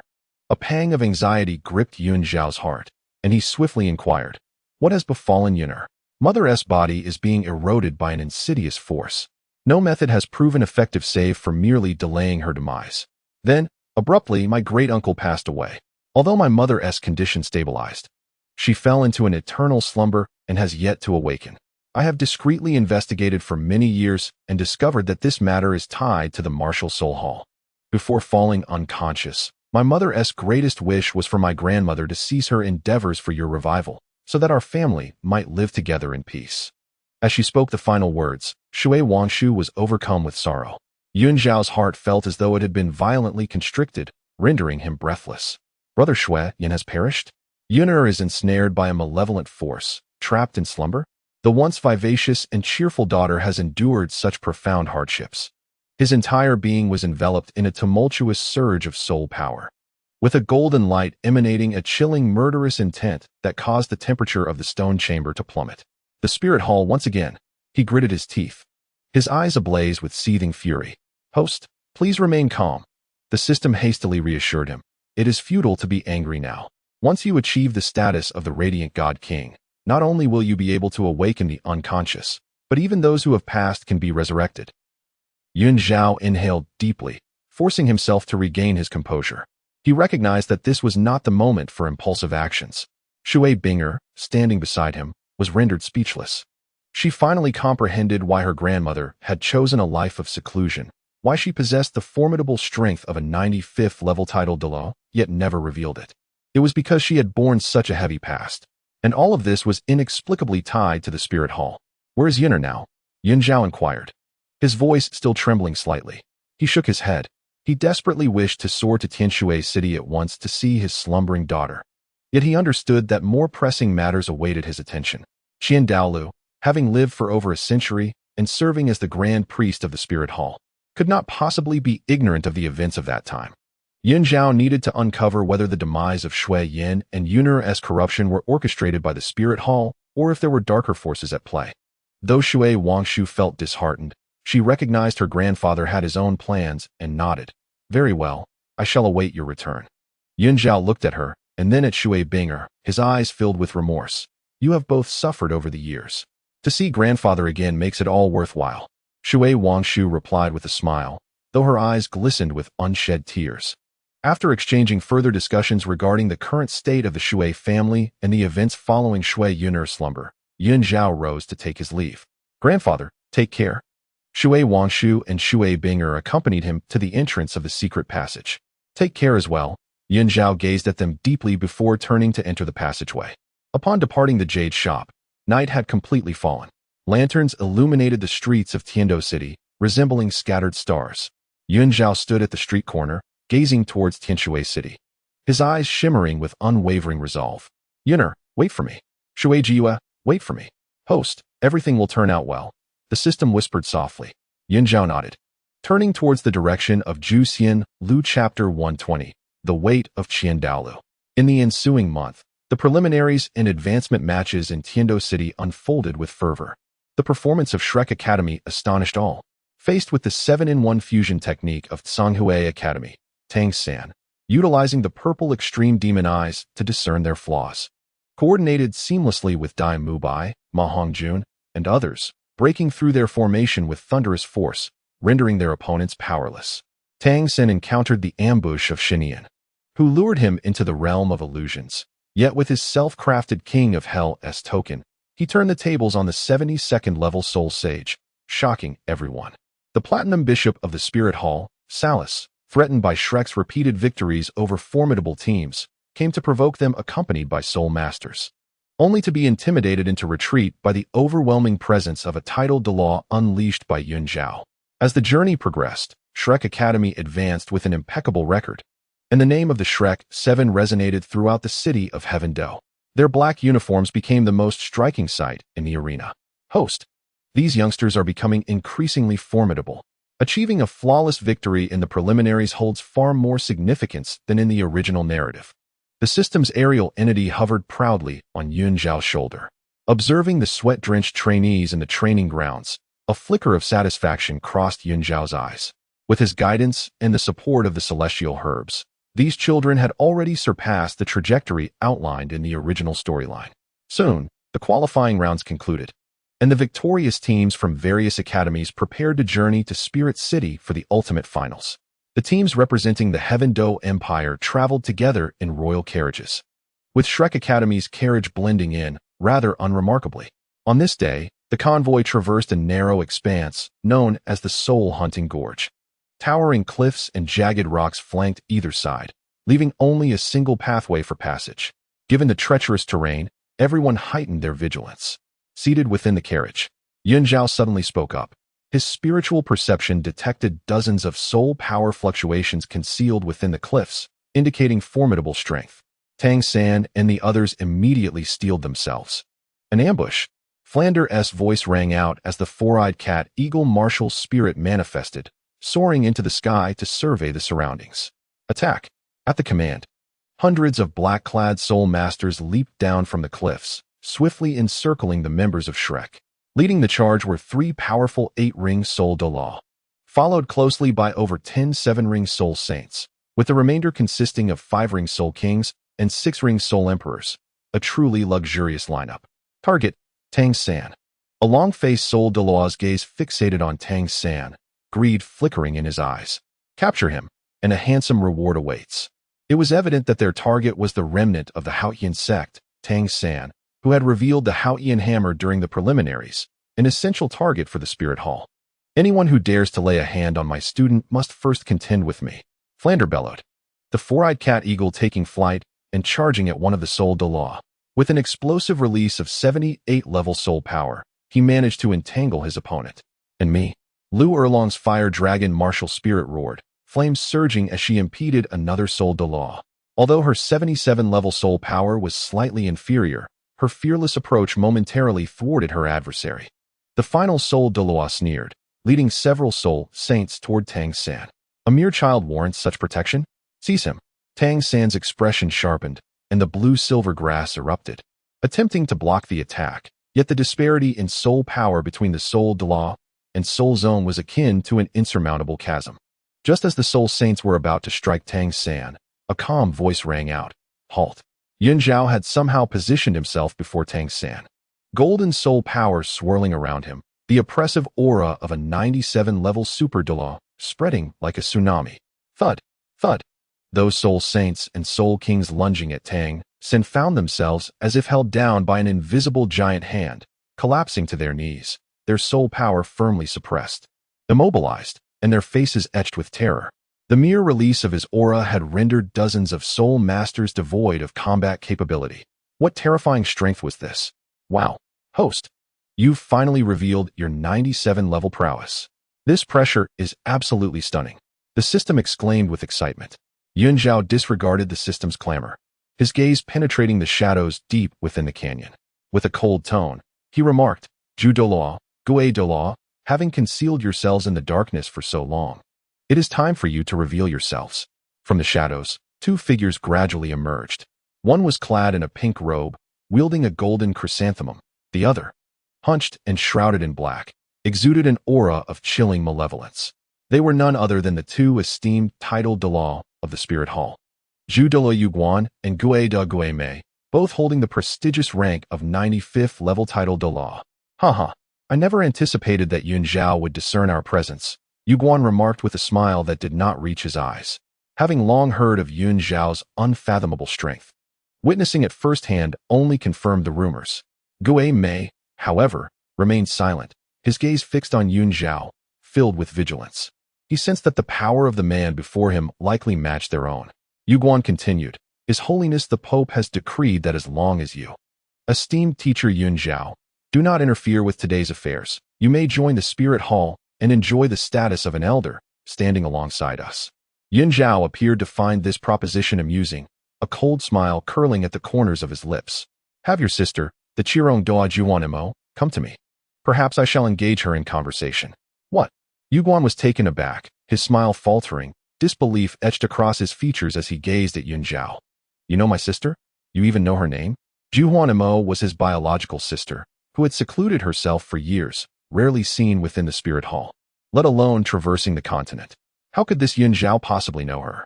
Xue Mei also wore an expression of astonishment. He was well aware of the title held by Qirong Doa Juanimo, a hidden top-tier combat force of the Spirit Hall. A 97th-level Super Doa who had reportedly acquired some fortuitous opportunity leading to her martial soul's evolution. She was now a revered figure within the Radiant God Hall, her status exceedingly lofty. The fact that Zhao recognized her and called her by name was indeed astonishing. Suppressing his shock, Yuguan cautiously inquired, "Are you and my sister acquaintances?" "Summon her," Zhao replied dismissively, his tone frigid and authoritative. Yuguan's expression darkened. He had been sent by the Pope to eliminate Tang San. If he were to withdraw now, he would have no explanation to provide to the Pope. Yet, Zhao's connection to his sister indicated a complex identity, making him hesitant to act recklessly. At that moment, 3 formidable auras surged from the distance, swiftly converging upon the canyon. Who dares to harm those of the Seven Treasure Glazed Tile School? An elder clad in azure robes soared in on a sword, his white hair flowing, eyes sharp as blades. It was none other than Jian Douchen Xue Yun. Following closely were Gu Doulo Gu Rong and Ning Fengji, the esteemed leader of the Seven Treasure Glazed Tile School, the latter wielding the Seven Treasure Glazed Tile Pagoda, his gaze gentle yet authoritative. "Ha, old poison. I too have come to join the fray." The figure of Poison Doulouo Bo appeared silently beside Tang San, the spectral form of the emerald-scaled Serpent King faintly visible. In an instant, the dynamics within the canyon shifted dramatically, with Jian Doulouo, Gu Doulouo, and Poison Doulouo converging. Alongside Yin Zhao, their collective might far surpassed that of Zhu Doulouo and Xue Doulouo. Yu Guan and Xue Mei exchanged glances, their expressions transforming in unison as they recognized the resolve mirrored in each other's eyes. "Attack!" They both shouted simultaneously, unleashing their soul power without reservation. The golden chrysanthemum entwined with the black specter, a powerful field of energy emanating forth, their martial soul fusion technique, the duality stillness domain. Once this domain is unleashed, everything within its grasp will be rendered motionless. Even the esteemed title Doulouo would find no refuge. However, at the very moment the domain was on the verge of taking shape, Yin Zhao stirred. The holy dragon of light, a golden dragon's phantom materialized behind him.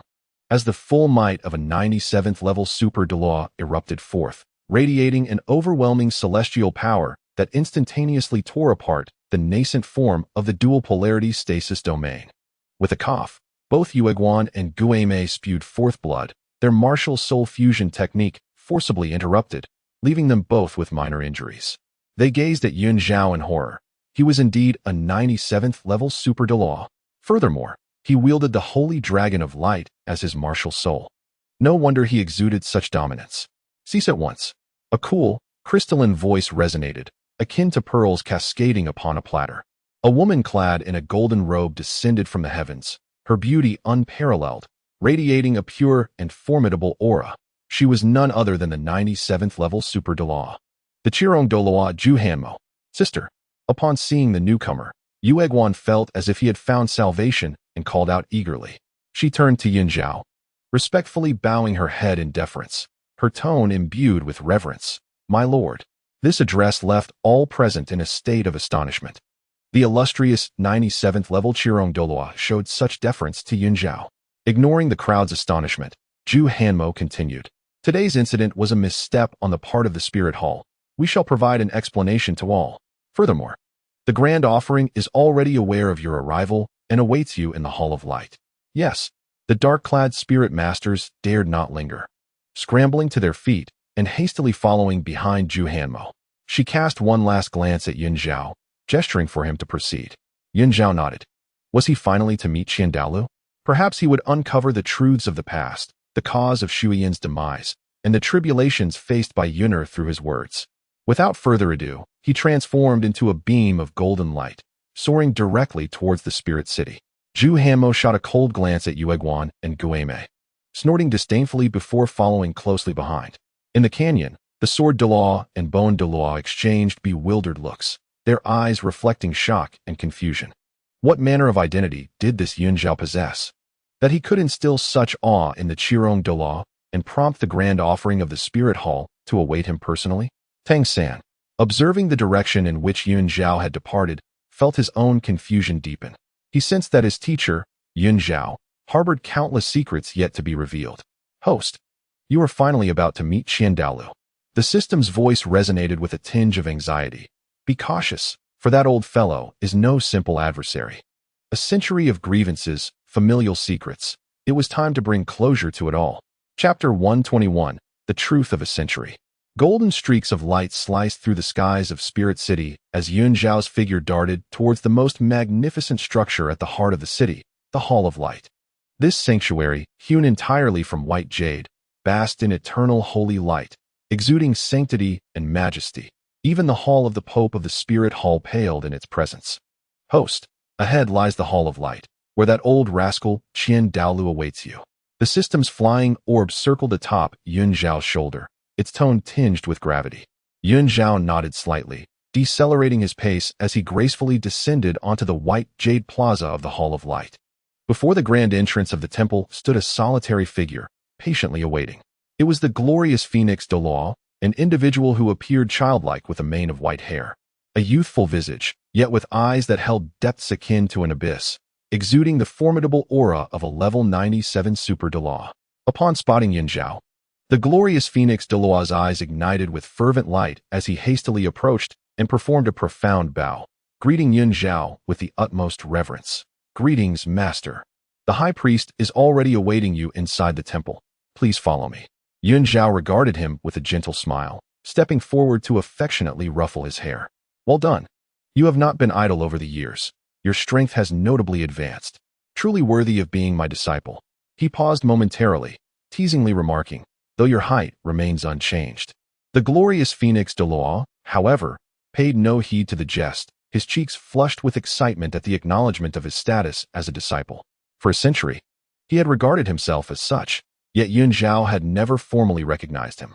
The utterance of disciple today was undoubtedly a validation of his identity.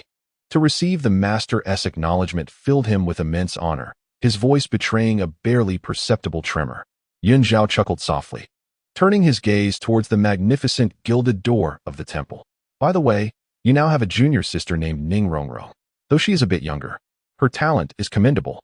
The glorious Phoenix Douluo paused in surprise before nodding earnestly. "Understood, Master.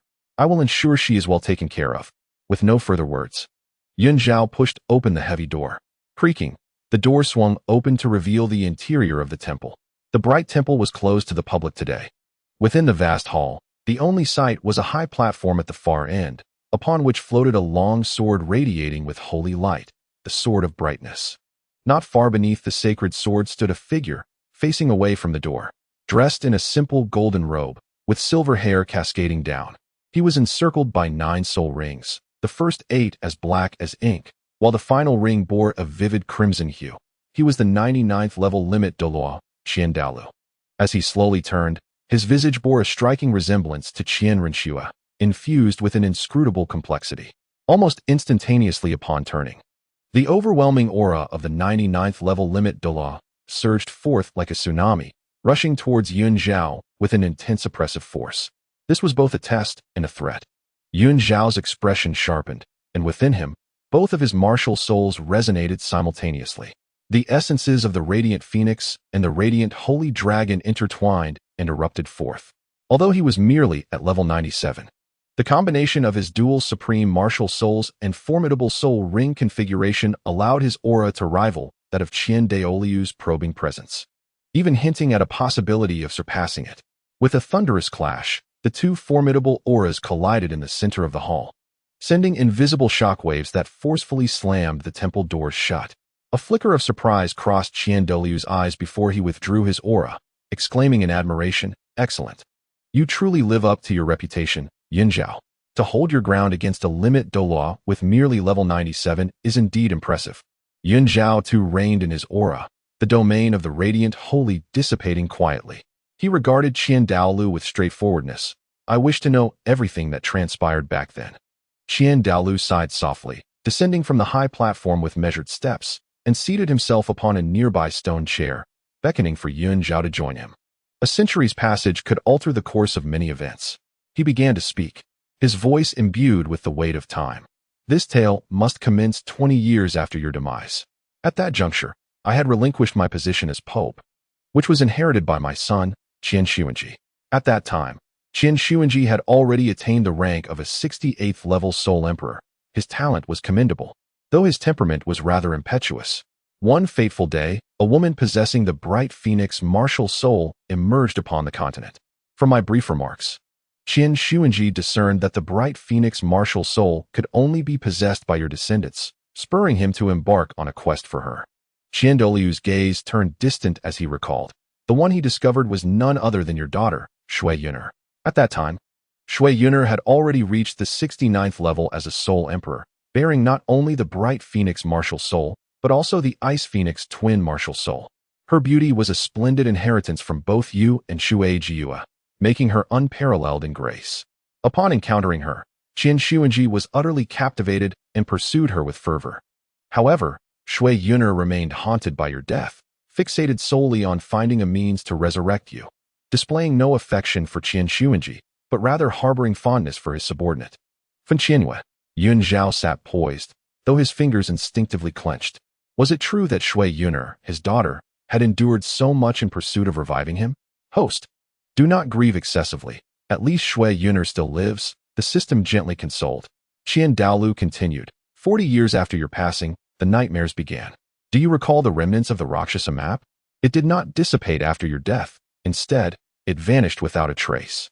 Subsequently, a multitude of fallen soul masters, akin to evil soul masters, surfaced across the continent, disseminating tales of divine position inheritances. I sensed something amiss. Yet I never anticipated it to be a ploy devised by the Rakshasa god. During that time, Fen Qianhua had ascended to the rank of a 95th level Light Douluo, and Xue Yun too had achieved the same level, with the couple having a son and a daughter residing in the Yanyu Gorge. In his capacity as an elder of the Spirit Hall, Qian Xuanji commanded Fen Qianhua to investigate the so-called divine position inheritance site. Whether motivated by selfish desires or merely issuing orders, none foresaw that it was a trap laid by the Rakshasa god. Yun Zhao closed his eyes, a tumult of emotions swirling within him. Could it be that Fen Qianhua, the son-in-law he had never met, was manipulated by the Rakshasa god, leading him to harm his own wife and children? And what transpired next? Yun Zhao's voice bore a hint of hoarseness. Heaven Dou Empire sighed again. Xue Yun's son went missing, prompting her to flee with her daughter, Fen Shuyu, Xue Wangshu, to the Xue family in Tianxue City. However, she herself had been eroded by the Rakshasa god's power, her vitality waning. Your elder brother, Emperor Xue Yun of Tiandou, along with Crown Prince Xue Tianyuan, rushed to the Xue family upon receiving the news, enlisting the help of an 89th level Jiuxin Haitang soul master, who could only barely prolong her life. Yet, Qian Xuanji, unbeknownst to me, secretly ventured to the Xue family, coercing Xue Yun into marrying him under the pretense of treating her. Xue Yun, possessing a fiery spirit, resolutely refused, even going so far as to burn her soul power in defiance. Upon discovering Qian Xuanji's disappearance, I immediately pursued and arrived at the Xue family, only to witness Qian Xuanji grievously injuring Xue Tianyuan, while Xue Yun burned her life force to confront him. I intervened just in time to halt Qian Xuanji. Yet Xue Yun's injuries had already deteriorated severely, her life hanging by a thread. At that moment, your elder brother, Xue Yun Qian Dou Empire, lowered his voice. Disregarding the pleas of those around him, he sacrificed his own ice swan martial soul and invoked his 6th soul skill, the Oath of Winter. Originally intended to restore non-fatal injuries, due to his sacrifice, it transformed into a forbidden art that forcibly connected life. At the cost of his own essence, he resisted the encroachment of the Rakshasa god. With my angelic power, I stabilized the last breath of Xue Yun, yet I could only plunge her into eternal slumber. Xue Yun's elder brother, Yun Zhao, spoke with a choked voice. The brother who always wore a gentle smile and called him Yun, the one who remained at level 89 for a lifetime due to his inability to come to terms with his death, sacrificed himself to save his daughter. Xue Tianyuan, having been wounded by Qian Sunji, injured his source and could never break through to the Light Douluo rank, ultimately passing away after 20 years as emperor. Heaven Dou Empare's tone was filled with helplessness. All of this stemmed from my son, Qian Sunji. Yun Zhao fell silent, his heart surging with tumultuous waves. Xue Yun's elder brother was dead, and his nephew Tianyuan had also perished, while the instigator of it all was indeed Heaven Dou Empare's son, Qian Sunji. Yet, from Heaven Dou Empare's narrative, it seemed the Spirit Hall had not directly participated in the Rakshasa goddess schemes. Qian Sunji's actions were more a reflection of personal obsession and folly. What became of Qian Sunji? Yun Zhao inquired softly. A flicker of complexity crossed Heaven Dou Empare's eyes. He was killed by his own disciple, Bai Dong. Bai Dong. Indeed, Heaven Dou Empare lamented. In the past, he had committed unspeakable acts against the young Bai Dong in secrecy, sowing the seeds of hatred. Ultimately, she killed him with her own hands. A fitting consequence for his actions. Fitting consequence, Yun Zhao echoed, but within his heart, there was no sense of satisfaction, only an infinite melancholy. Over a century of time, a single conspiracy entangled so many lives: Xue Yun, Xue Tianyuan, Fen Qianyu, Qian Sunji, the slumbering Xue Yun heir, and the missing grandson. His family, his loved ones, were all scarred in this conflict that spanned over 100 years. Within the Hall of Light, silence reigned, broken only by the flowing sound of holy light, as if mourning the departed souls. Yun Zhao slowly opened his eyes, the sorrow within replaced by unwavering resolve. The Rakshasa God. Chapter 122, Father and Daughter Reunited. The holy light within the Hall of Light remained gentle, yet it could not dispel the heaviness in the air. Yun Zhao remained silent for a long while, his gaze once again directed at Heaven Dou Empire, his voice trembling ever so slightly. Do you have any news of Xue Yun? This name had not crossed his lips in nearly a century. Xue Yun. His beloved, the mother of Xue Yun Heir, a woman as pure and resilient as ice and snow, had vanished without a trace since his demise. Where is she? Yun Zhao pressed, his body instinctively leaning forward. In the extreme north, Heaven Dou Empire replied. It is said she went in search of the ice god's legacy. However, about 50 years ago, the last message I received indicated that she seemed to be trapped within a spatial rift in the extreme north, her fate unknown. The spatial rift of the ice god's legacy in the extreme north. Xue Yun, in her quest to resurrect him, dared to venture into such perilous territory. Host, do not worry too much. Miss Xue is exceptionally capable and will surely be fine. The system hastily offered reassurance, suggesting that she might merely be trapped. And with your current strength, you will undoubtedly be able to rescue her. Yun Zhao took a deep breath, suppressing the anxiety within. At the very least, having news was preferable to searching aimlessly. He knew he must journey to the far north. He cast a complex gaze toward Heaven Dou Empire, a level 99 Light Douluo, who was both a high-ranking elder of the Spirit Hall and one of the instigators responsible for the ruin of his family. Yet, this man had revealed to him many truths, including the whereabouts of Xue Yun. Heaven Dou Empire seemed to see through Yun Zhao's thoughts and gave a bitter smile. I understand the discontent you harbor toward me and the Spirit Hall. I cannot absolve myself of the sins committed by Qian Xuanjie. He paused, shifting the conversation to another matter.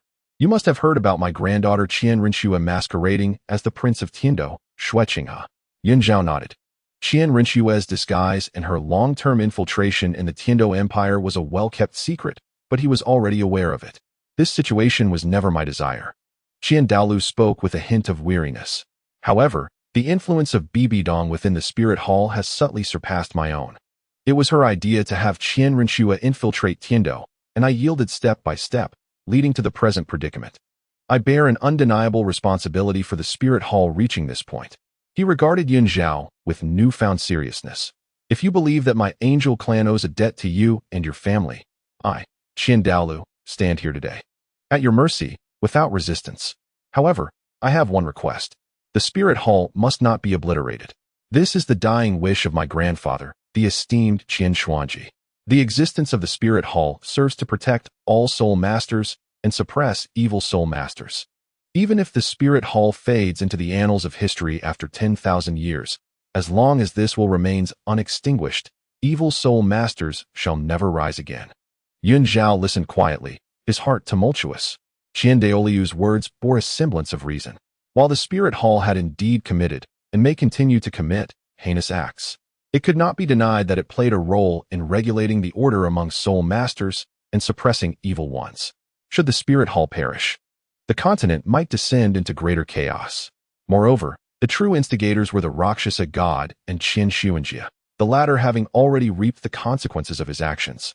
After a moment of silence, Yun Zhao spoke slowly. I will not kill you. A flicker of surprise crossed Heaven Dou Empire's eyes. The Spirit Hall may face its demise in the future. Yun Zhao's voice was calm, yet resolute. But its will to protect soul masters and suppress evil ones shall never fade. This is my promise and my expectation for all soul masters. With that, Yun Zhao rose, his gaze turning toward the bright, divine sword hovering on the high platform. The legendary sword, said to weigh 96,000 pounds, seemed to sense his call and emitted a faint hum. The bright divine sword broke free from the shackles of holy light, transforming into a streak of radiance that flew directly before Yun Zhao. He extended his hand, gently grasping the hilt. In his grasp, the sword felt as light as a feather, as if it weighed merely 96 pounds. This is not merely attributable to his formidable power as a super Douluo of the 97th rank, but rather to the profound connection stemming from his bloodline and martial soul with the Sword of Light. With a mere thought, the holy radiance enveloping the Sword of Light receded, transforming into an imperceptible golden glimmer that melded into his being, vanishing from sight. Yet, with a flicker of his intent, the divine sword would instantly manifest. Yun Zhao, Qian Daolu suddenly spoke. Yun Zhao paused momentarily, but refrained from turning around. The extreme north is fraught with peril. Exercise utmost caution. Qian Daolu's voice resonated with genuine concern. Observing the retreating figure of Yun Zhao, Qian Daolu slowly closed his eyes and communicated a directive to the entirety of Spirit City through his soul power. From this day forth, the Temple of Light shall remain closed to visitors. A statue of the Sword of Light will be erected at the heart of Spirit City. Incoming soul masters need no longer make pilgrimages to the Temple of Light. He understood that his epoch was drawing to a close, and Yun Zhao would inherit the mantle of safeguarding light and order. Departing from the Temple of Light, Yun Zhao soared directly to the hotel where his comrades from Shrek Academy resided. At that moment, within the hotel room, the Shrek 7 were seated together, poring over the data on their forthcoming opponents in the finals. As Yun Zhao entered, the group momentarily froze. Teacher Yun Zhao. Yun Zhao nodded, his gaze sweeping across the group before settling on Ning Rongrong, his tone tinged with a hint of regret. I must leave Spirit City. What? Ning Rongrong abruptly lifted her head, her eyes brimming with reluctance. Master, you won't accompany us to the finals? The others also exhibited expressions of astonishment. Yun Zhao sighed internally and approached Ning Rongrong, gently ruffling her hair. I apologize, Rongrong. I have pressing matters to attend to and can only stay with you up to this point. He turned to face everyone, his tone solemn. I have faith in you all. The glory of Shrek Academy will flourish in your hands. Rongrong, you must learn to be independent. The path ahead is one you must ultimately traverse alone. We cannot shield you for a lifetime. He refrained from elaborating, deeming certain dangers unnecessary for the children to bear. Tang San also remarked, Teacher Yun Zhao, take care. We will not let you down. Little Wu, Oscar, Ma Hongjun, and Zhu Zhuqing also expressed their reluctance and determination. Yun Zhao bid farewell to each of them, casting a lingering gaze at the group before turning to exit the room. He did not linger, transforming into a streak of golden light as he soared towards Tianshui City. In less than half a day's time, Yun Zhao arrived at Tianshui City. Outside the Xue family residence, Xue Wangshu had long awaited his arrival, and upon seeing Yun Zhao, she hurried forward. Grandfather. Yun Zhao nodded. Is Yun'er inside? Yes. Mother has been in the secret chamber, Xue Wangshu replied, guiding Yun Zhao within. Host, it has all passed, the system softly remarked. Xue Wangshu pushed open the weighty stone door, and a chill enveloped them. In the center of the secret chamber lay a crystalline ice bed, upon which reclined a woman. Dressed in a flowing white gown, her beauty was exquisite, with ice blue hair cascading over the ice bed, merging seamlessly with its surface. Her features bore a striking resemblance to Yun Zhao's vigor, yet also encompassed Xue Jiue's gentle grace. She was none other than Xue Yun. She lay with her eyes tightly shut, her complexion pale, and her body devoid of any breath. Had it not been for the faintest flicker of life, she would have seemed no different from a corpse. Yun Zhao's steps faltered as he approached the icy bed, reaching out with trembling fingers to gently grasp Xue Yun's hand. The cold was piercing, as if the chill were seeping through his fingertips, directly piercing his heart. He could distinctly sense that the vitality within Xue Yun was like a candle flickering in the wind, barely sustained by the power of Xue Yan's sacrifice and the divine strength of angels, while the sinister aura of the Rakshasa deity lay dormant within her, poised to devour what little life remained. Yun'er, my daughter. Yun Zhao's voice choked with emotion, tears streaming uncontrollably down his cheeks.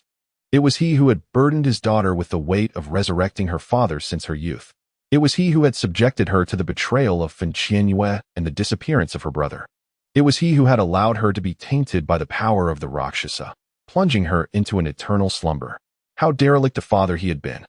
Xue Wangshu stood silently to the side, her eyes reddened as she witnessed her grandfather's anguish, yet she uttered not a word, quietly retreating to grant them space. Yun Zhao remained by the icy bed, holding Xue Yun's hand for half a month. During this time, he regained his former appearance, speaking softly into her ear each day. He recounted the moments of his first encounter with Xue Jiue, reminisced about their experiences in Tianshui City, shared the joys of their years of searching and longing, and spoke of finding Xue Wangshu and Ma Hongjun. He mentioned that though Xue Yun's son was missing, his descendant Ma Hongjun was thriving. He refrained from mentioning the sufferings, instead narrating warm memories and hopeful futures. Yunner, once I locate your mother and resolve the menace of the Rakshasa, I shall find a way to awaken you. He gently caressed Xue Yun's long hair, his tone resolute. At that time, our family shall never be separated again. After half a month, Zhao finally stood up, reluctantly releasing Xue Yun's hand. He exited the chamber and addressed Xue Wangshu, who awaited outside. Take good care of your mother. Rest assured, grandfather, I will, Xue Wangshu affirmed with a solemn nod.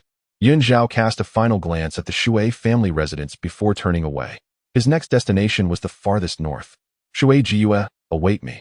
Regardless of the space you inhabit or the dangers that lurk, I shall find you. This time, it will be my turn to protect you. A golden figure soared into the sky, heading towards the frigid expanse at the northernmost edge of the continent. Leaving behind the tranquility of Tianshui City and the slumbering icy silhouette within the chamber, along with a promise that spanned a century. Chapter 123, Poseidon. At the edge of the extreme north, the biting wind was like a blade, lifting ice crystals from the ground and scraping against Zhao's robes. He was enveloped in a gentle golden light, warding off the bone-chilling cold as he sped towards the core region, the only clue to finding Xue Jiyue. At that moment, an unexpected change occurred. A vast and powerful will descended from the heavens, not belonging to Dou continent, but from a realm far beyond the divine. Zhao felt the scene before him warp abruptly. The cold winds and icy plains vanished, replaced by a profound blue expanse. Beneath my feet lay a smooth, mirror-like expanse of azure jade, surrounded by countless stone pillars intricately carved with waves and tridents. At the heart of this sanctum, a colossal ethereal figure began to coalesce. Silver hair cascading down, clad in a flowing blue robe, wielding a golden trident. Indeed, it was the sea god. By the heavens, the sea god! How did you bring me to the sea goddess temple? Exclaimed the system's flying object perched on Zhao's shoulder, its voice brimming with astonishment. Zhao, equally taken aback, quickly regained his composure, his gaze steady as he addressed the ethereal figure atop the pedestal. With a respectful bow, he inquired, might I ask what wisdom the esteemed sea god wishes to impart upon a humble disciple? The sea goddess' spectral eyes opened, revealing depths akin to the boundless ocean, and his voice resonated like a mighty bell, echoing throughout the temple. Xue Yun, I never anticipated your resurrection. Xue Yun was his name from a century past, known only to close kin and divine beings, now long forgotten by the world. A flicker of emotion stirred within Zhao. It seemed the sea god was well versed in his history. The sea god continued, have you forgotten? In days gone by, you undertook the 9th trial of the Red Level on Sea God Island, which entailed summoning the Heart of Light to forge the Holy Sword of Light. Not only have you completed this trial, but you have also claimed the sword as your own. I have come to fulfill the promise made long ago. Before his words could fully resonate, a resplendent azure divine light surged forth from the sea god's hand, enveloping Zhao entirely. A profound hum reverberated within him as he sensed his soul power swell like a tidal wave. The once insurmountable barrier of level 97 crumbled like parchment, and his soul power ascended wildly, soon stabilizing at the pinnacle of the 99th level.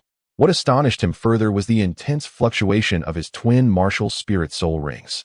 The originally dark and golden rings shimmered with layers of luminous halos, their ages visibly accelerating. Similarly, his soul bones glimmered with a warm sheen, their inherent power growing ever more formidable. Ding! Host's soul power has broken through to the 99th level. The system's voice resonated with unprecedented excitement. Triggering system reward.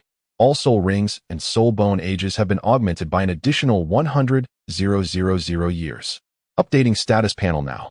A barrage of data manifested in Zhao's mind. Name, Xue Yun, Zhao. Age, apparent 34 years, actual 130. First martial spirit, Holy Phoenix, Sacred Phoenix. Soul power level, 99th level ultimate Douluo. Soul ring configuration, red, red, red, red, red, orange gold, 240,000 years. Orange gold, 250,000 years. Orange gold, 250,000 years. Orange gold, 850,000 years. Soul abilities, Phoenix Rebirth, increases attack power by 300, imbued with the power of purification, capable of resurrection upon death. Divine Light S Radiance unleashes blades of light, inflicting 100 penetrating damage, incinerating dark soul power. Celestial Light Descendant, a vast radiance of sacred light, diminishing enemy attributes by 50, enhancing allies by 30. Sacred Judgment Flame, a piercing strike that disregards defenses, incinerating flesh, soul power, and spirit, marking the target. Second Martial Spirit, Holy Dragon of Light. Soul Power Level, 99th Level Ultimate Douluo. Soul Ring Configuration, red, red, red, red, red, red, orange gold, 250,000 years. Dark gold, 850,000 years. Soul Abilities, the Wrath of the Dark God, Ultimate Darkness, and Evil, an extraordinarily powerful single-target locking skill. Capable of vanquishing Super Douluo below level 97 in an instant, severely wounding a level 98, and gravely injuring a level 99. Cost. This can only be executed once every decade, followed by a month of weakness, during which the Light Holy Dragon Martial Soul cannot be utilized. Upon achieving the status of a God King, it can annihilate a level 1 deity with the same cost. Holy Light Wind Howl, wind and light, a hurricane blade flow, accompanied by luminous purification, inflicting 300 damage to dark entities. Heavenly Thunder Divine Judgment, thunder and light, a tempestuous storm strike, paralyzing foes and scorching their souls, inflicting divine retribution upon evil beings. Temporal and Spatial Forbidden Domain, time and space creates an independent realm where time flows at 110 for 30 seconds, consuming 50 soul power. Soulbone Skills, left leg Soulbone of the Dark God, 850,000 years. Dark God S Protection, ultimate defense, Wine Demon Rift, area damage.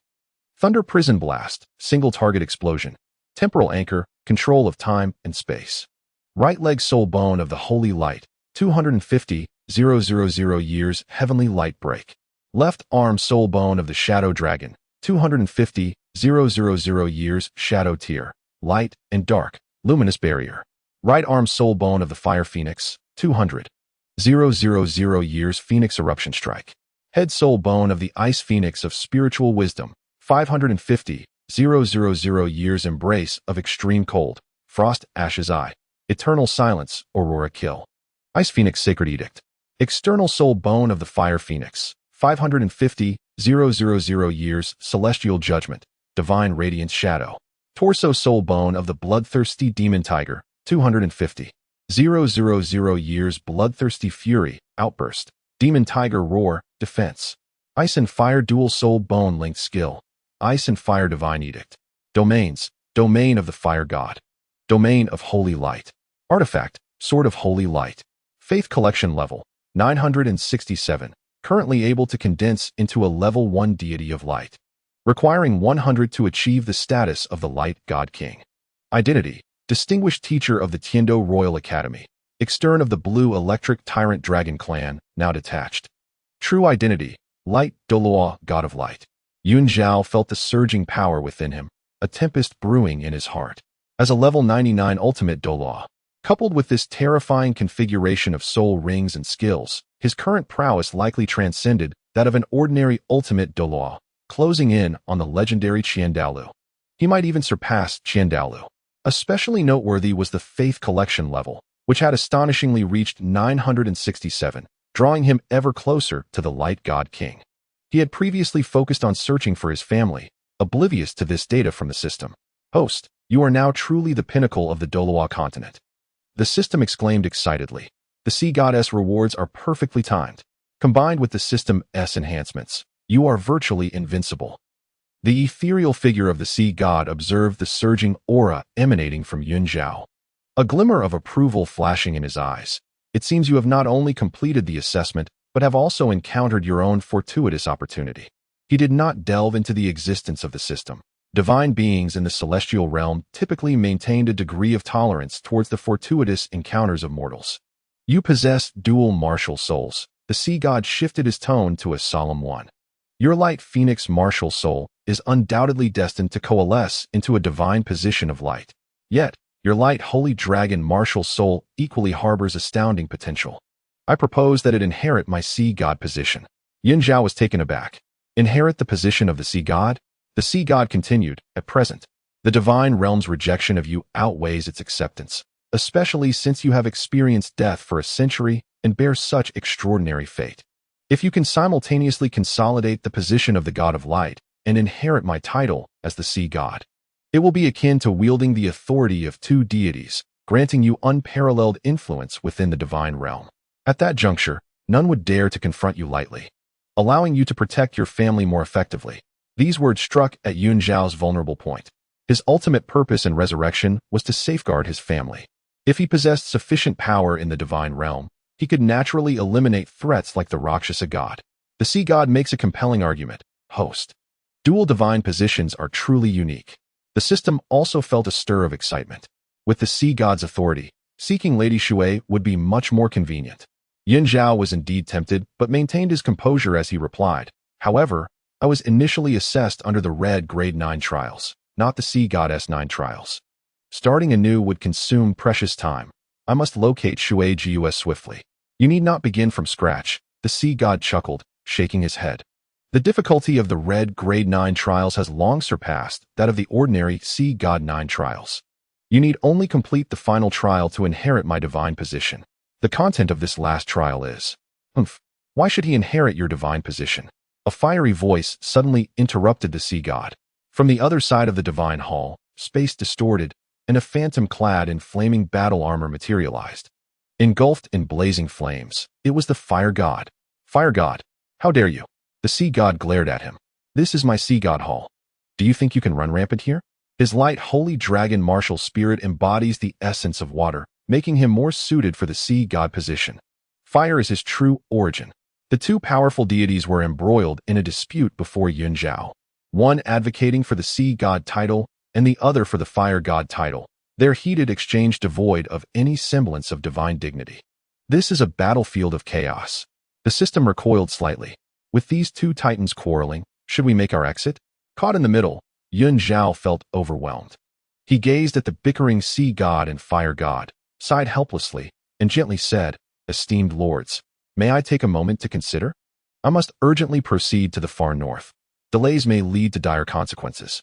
Both the sea god and fire god halted their quarrel, grumbling in discontent. "Remember, prioritize the sea god position. It is imperative to choose the fire god position." They spoke in unison, glaring at each other. Yun Zhao stood amidst the vast icy expanse, feeling a mix of amusement and exasperation. Inheriting a divine position, or even two primal divine titles, was a privilege only the original Tang San could boast of.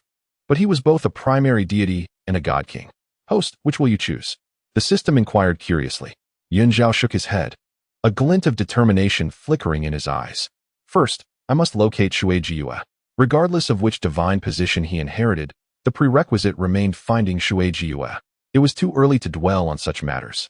Taking a deep breath, he unleashed the full extent of his soul power as a level 99 Light Douluo, his golden figure transforming into a streak of light that surged through the snowstorm, heading toward the core of the far north. There lay his beloved and the mission he had to fulfill. As for the contention over divine positions, that could wait until he found Xue Yun. Chapter 124, God of Ice, God of Water. In the heart of the far north, the biting wind no longer slashes like a blade, but has transformed into tangible ice blades, howling as they slice through everything in the realm. The temperature here plunges to sub-0 degrees, and an ordinary tidal Douluo entering this place would be frozen into a mere ice sculpture in no time. Yet, Yun Zhao traverses this terrain as if it were flat ground. The soul power of a level 99 Light Douluo surges within him as his holy light domain quietly unfolds, insulating him from the bone-chilling cold. His gaze is resolute, directed towards the source of the most intense energy fluctuations, which likely indicates the location of the ice god's inheritance. "Host, be cautious. Two formidable presences are approaching ahead." The system's voice suddenly resonated, laced with gravity. They are the 690,000 Year Ice Empress and the 390,000 Year Ice Emperor Scorpion. Yun Zhao momentarily paused, raising his eyes. At the farthest edge of the icy expanse, two figures tread upon the snow. To the left stands a stunning woman clad in a white gown, her skin fairer than snow, her silver hair cascading to her waist. Enveloped in a faint mist of ice crystals, She is the ruler of the far north, the Ice Empress. To the right is a petite girl with azure hair. Her appearance seemingly youthful, yet her gaze is sharp as an ice spear. She is the Ice Emperor. Their eyes fall upon Yun Zhao, first revealing a hint of surprise, followed by a profound scrutiny. A Light Douluo? The Ice Empress spoke, her voice as cold as a spring of ice. We had heard that you had perished long ago or had ascended to godhood. It is unexpected to encounter you here. They recognized Yun Zhao's visage, having seen him a century prior, when he appeared just as he does now. Yun Zhao inclined his head slightly, not concealing his intentions. Ice Empress, Ice Emperor. I have come to the far north in search of the Ice Goddess inheritance to save my beloved. The Ice Empress and Ice Emperor exchanged glances, an unusual expression flickering in their eyes. The Ice Goddess inheritance. The Ice Emperor scoffed, her youthful voice imbued with undeniable certainty. There is no such ice god in the far north. We have cultivated here for hundreds of thousands of years and have never encountered any deity of ice. The Ice Empress added, the ice god rumored in the outside world is merely a misnomer by soul masters concerning us, the sovereigns of the far north.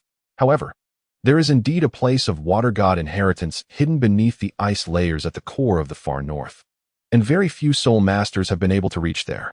She paused, her gaze resting on Yun Zhao. About 50 years ago, a female soul master possessing the ultimate ice martial soul came here and entered the water god's inheritance. Based on your description, she might be the person you seek. Water Jiwa. Yun Zhao's heart tightened, and he hastily inquired, might you two be able to make an introduction? Ding. The system has detected information from the divine realm. Currently, there is no ice god deity in the divine realm. Ice-based powers are under the jurisdiction of the water god. The water god, being an elemental deity, holds a rank lower than the sea god, a member of the divine realm committee, and is directly governed by the committee. The system's voice timely affirmed the Ice Empress's statement. It turns out that the so-called ice god inheritance is merely a misrepresentation from the outside world, while the true existence is the water god inheritance. Observing the urgency in Yun Zhao's expression, the Ice Empress pondered for a moment. I can make the introduction, but I have one condition. Please, state it, Yun Zhao replied. I see the divine radiance surrounding you. It is evident that you are on the path of creating your own divine position. The gaze of the Snow Empress was profound, and I sensed that, after a millennium, the soul beasts of the extreme north might face extinction. If you were to ascend to divinity in the future, would you be able to safeguard the soul beasts of the extreme north? She paused momentarily and added, in exchange, I can ensure that all the soul beasts in the extreme north worship you. This would be beneficial for your consolidation of divinity, and I shall not require you to assist the soul beasts in achieving godhood, which does not contravene the celestial regulations. Host. System analysis. The credibility of the Snow Empress stands at a remarkable 90. The belief power of the northern soul beasts is crucial for your ascent to godhood. This transaction is undoubtedly profitable. The system promptly analyzed. After a brief contemplation, Yun Zhao nodded in agreement. Very well, I accept your proposition. If I ascend to divinity, I will indeed protect the soul beasts of the extreme north, provided they do not harm the innocent. I shall not allow outsiders to slaughter them indiscriminately. A glimmer of gratitude flashed in the eyes of the Snow Empress. In that case, I thank you, Radiant Douluo. With that, she and the Ice Emperor turned and soared towards an icy valley at the heart of the extreme north. Follow us. Yun Zhao trailed closely behind. With the guidance of the Snow Empress and the Ice Emperor, the ice spikes, fissures, and lurking powerful soul beasts along the way parted automatically, allowing the trio to progress unhindered until they arrived at a vast ice cavern. Deep within the cavern flowed a winding ice river, its waters displaying a profound azure hue, emanating pure water elemental energy. Ding. Detected the site of the water god's inheritance. The system alerted. The energy fluctuations here resonate with 98 compatibility to the water god's essence. However, the host is neither a water elemental nor an ultimate ice soul master. Despite high aptitude, it would be challenging to summon the will of the water god. Yet, Yun Zhao remained unperturbed. A gentle smile graced his lips as he focused his thoughts. A golden light erupted from his palm, and the radiant divine sword suddenly materialized, hovering before him. The sword radiated resplendent holy light, intertwined with the power of faith and divine radiance. exuding a pressure that made even the Snow Empress and Ice Emperor's hearts palpitate. This force did not epitomize sheer destructive capability. Rather, it bore an essence of sanctity and majesty that compelled both soul beast sovereigns present to hold their breath. Is this an artifact? The Ice Emperor exclaimed in astonishment, her eyes filled with shock. She could sense that the power of this sword subtly surpassed their own primordial forces. So that is the case, the system realized. The host intends to invoke the will of the water god using the faith power of the radiant divine sword. The power of faith encompasses all, transcending the boundaries of attributes. Moreover, the faith power of the radiant divine sword has largely transformed into divine radiance through the continuous conversion of this system. Indeed, the moment the radiant divine sword manifested, the azure ice river below began to surge violently. A gentle yet commanding voice resonated within the cavern, as if emerging from the depths of time itself. Child of light, what business do you have with me? This voice was ethereal, devoid of a physical form, clearly the manifestation of the water god's will. Zhao grasped the radiant divine sword tightly and replied solemnly, I am the younger generation, Xue Yun, here to seek my beloved, Xue Yun. She entered this place 50 years ago to undergo trials and has since vanished without a trace. What misfortune has befallen her? Zhao pressed. She encountered an unforeseen event during the trials. A spatial rift suddenly appeared and engulfed her. The voice of the water deity carried a hint of regret. The assessment period had long since concluded, and she had forfeited her claim to the water deity's throne. Now, she must have drifted into some alternate dimension. Alternate dimension. A weight settled in Zhao's heart, yet a flicker of hope ignited within him. Might I inquire, esteemed water deity, in which alternate dimension is she located? Child, we share no kinship. Why should I divulge such information to you? The water deity's tone bore a note of mockery. Were it not for the radiant power of the goddess of light that resides within you, I would not waste my breath. The radiant power of the goddess of light? Zhao was taken aback. His own radiant power stemmed from his inherent phoenix martial spirit and the faith energy amassed by the system. How had it become intertwined with the so-called goddess of light? What is happening? The system was equally perplexed. This system has never detected any external interference with the host's radiant power. The strength of the radiant divine sword wholly belongs to the host. No one has tampered with it. The water deity seemed to sense his confusion and remarked lightly, What? You cannot even wield the radiant goddess sword? The radiant goddess sword? Zhao was further bewildered. The sword in his grasp was undeniably the radiant divine sword. How had it morphed into the radiant goddess sword? What the heck? Does this divine sword have another name? The system was thoroughly flustered. There is no information regarding the radiant goddess sword in the database. Noticing his dazed expression, the water deity adopted an increasingly peculiar tone. It appears you are genuinely unaware. For the sake of the goddess of light, I shall assist you this once. As her words faded, ripples suddenly spread across the icy expanse, and a distorted spatial rift gradually opened, emanating waves that beckoned toward an unknown realm. Silently concentrate on the person you seek. This spatial passage will guide you to her dimension. The water deity's voice receded, leaving the success of the search to fate. The spatial rift stabilized, revealing a profound darkness within, as though it connected to another world. Yet, at that moment, the desire to find Xue Yun overshadowed all else. Regardless of the nature of the dimension ahead or the perils it harbored, he felt compelled to proceed. Host, let go of your hesitations. First, locate the young lady. The system urged solemnly. I shall continuously scan the spatial passage to ensure your safety. Zhao took a deep breath, casting one last glance at the Snow Emperor and Ice Emperor, offering a slight nod of acknowledgement before resolutely stepping into the rift. The fissure slowly sealed behind him, leaving the Snow Emperor and Ice Emperor in the icy chamber, exchanging glances. Do you think this radiant Douluo will find his beloved? The Ice Emperor inquired. The Snow Emperor gazed at the vanishing rift, a flicker of complexity crossing her eyes. It is difficult to say. She lifted her gaze to the icy ceiling, as if she could penetrate the frost of the far north and glimpse the distant divine realm. I hope he remembers his promise. Otherwise, the future of the far north truly seems bleak. The cold wind continued to howl through the icy chamber, while Zhao's figure had already vanished into the spatial passage leading to the unknown realm. Chapter 125. Has the radiant divine sword been lost? The moment he stepped into the spatial rift, everything around him descended into chaos. There was no up or down, no sense of time. Only an endless void of darkness and twisted spatial turbulence, howling past Yun Zhao's form. Host, hold on tight. I am currently locking onto the spatial coordinates, striving to stabilize the channel. The sound of the system's flying object resonates with an electric hum, evidently operating at full capacity. This channel is proving to be more unstable than anticipated, with peculiar fluctuations of energy. Yun Zhao remains vigilant, his dual martial souls circulating their power at high speed within him. The domain of divine light expands, forming a golden barrier that resists the encroachment of spatial turbulence. He senses that this spatial passage seems to be disrupted by some unknown force, and an ominous premonition stirs within him. Suddenly, a chilling, viscous, malevolent energy surges forth from the darkness, akin to a parasitic worm, instantly coiling around the golden barrier.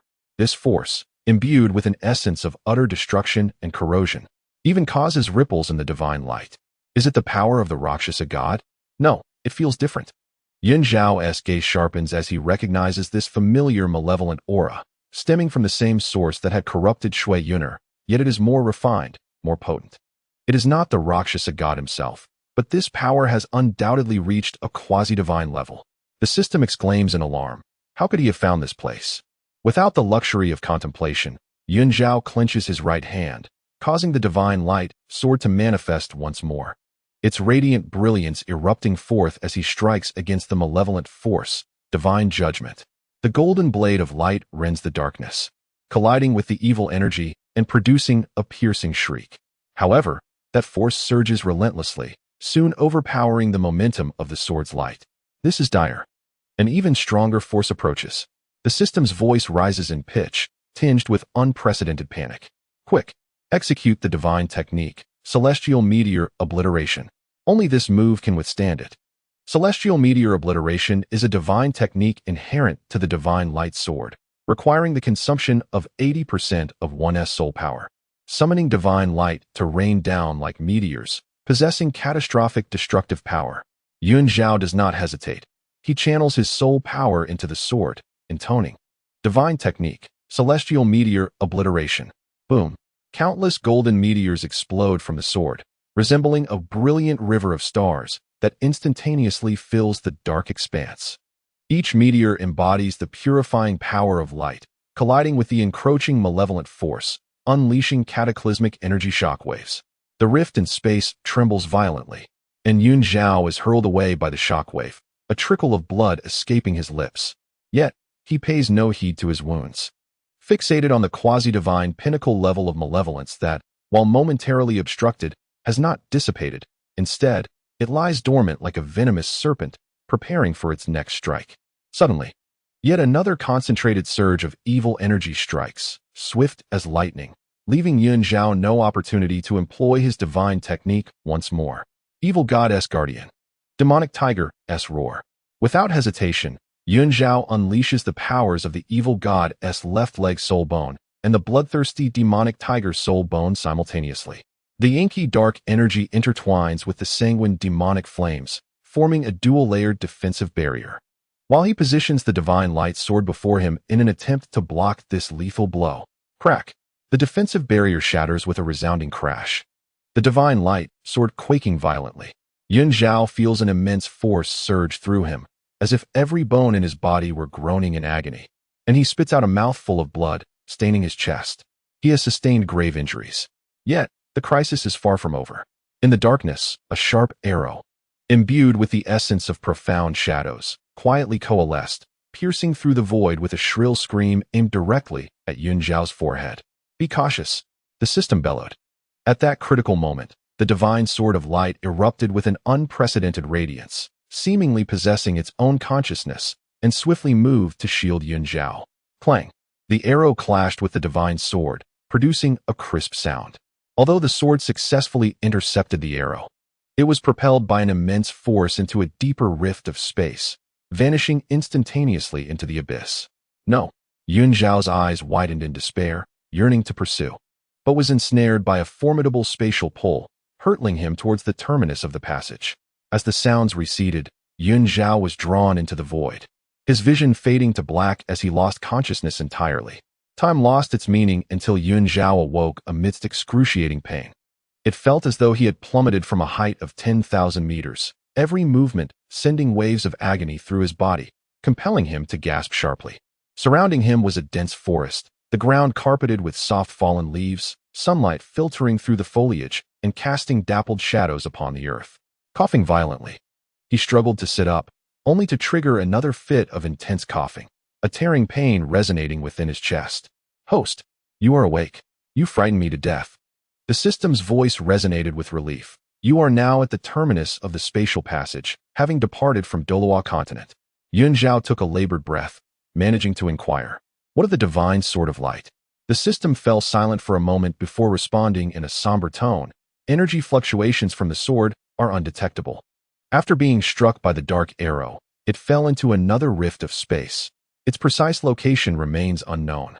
Yun Zhao's heart sank to the depths of despair.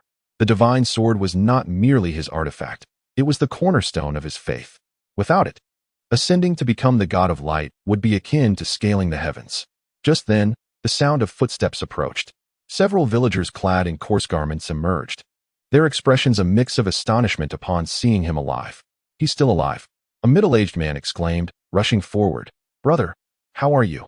Yun Zhao, gazing at them, weakly replied, I am fine, thank you." The villagers hastily fashioned a makeshift stretcher to carry him towards a village beyond the forest. When he next regained consciousness, Yun Zhao found himself resting upon a simple wooden bed, his wounds neatly bandaged. Although pain lingered, it was far more bearable than before. The room was modestly appointed, indicative of a commoner's abode. A woman in a coarse skirt entered, carrying a bowl of medicine. Upon noticing his awakening, she hastily set down the bowl and approached him. "You mustn't move. My husband said you fell from a cliff and broke several bones.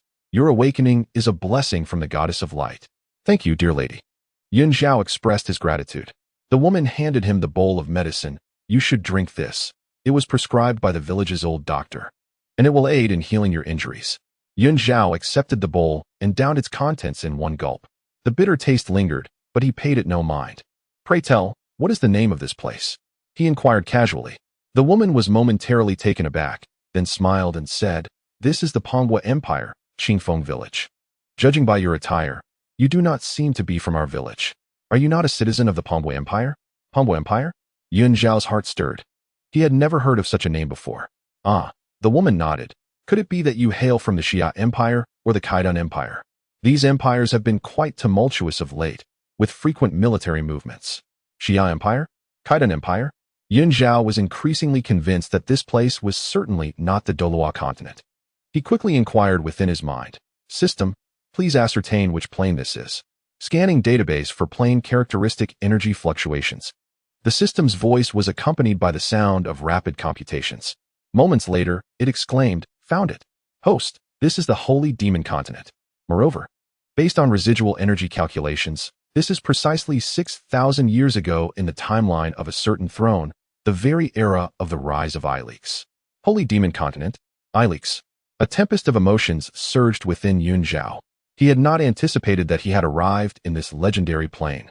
Ileaks, the formidable figure who left countless legends on the Holy Demon continent, the one who created necromancy and light magic. This was his birthplace. "Host, do not be overly astonished." The system continued. The water goddess mentioned that Xue Yun had fallen into another plane. It seems she may very well be here in the Holy Demon continent. Yun Zhao took a deep breath, suppressing the tumult within. No matter which plane this was, as long as there was a chance that Xue Yun was here, he must find her. Yet, the light god sword was lost. "There will always be a way," he murmured, a renewed determination igniting in his eyes.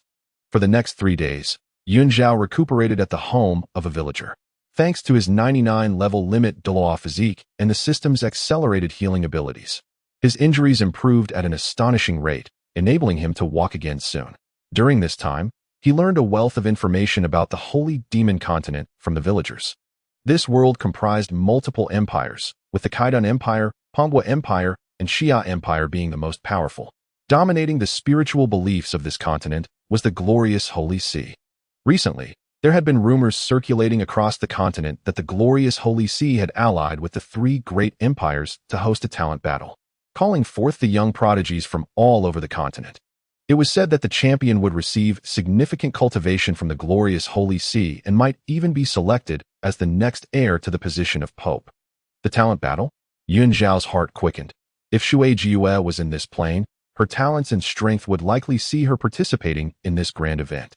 What captured his attention even more was the villagers' mention that the Heaven Dou Empire had been proclaiming their prince, Pero, as the son of light, favored by the light goddess. However, in the Part2 Empire, there was an opposing narrative claiming that the true son of light was a young man named Alex from the Part2 Empire. Alex, Yun Zhao murmured, a glimmer of anticipation flashing in his eyes. To witness this legendary figure firsthand might yield some clues. Furthermore, from the villagers' casual chatter, he learned that the inhabitants of the holy demon continent predominantly worshipped the light goddess, which once again reminded him of the words of the water goddess. The goddess of light, Yun Zhao, furrowed his brow as he conversed with the system. You previously mentioned that the Sword of Light might have been discovered by someone who subsequently became the goddess of light? Indeed, the system affirmed.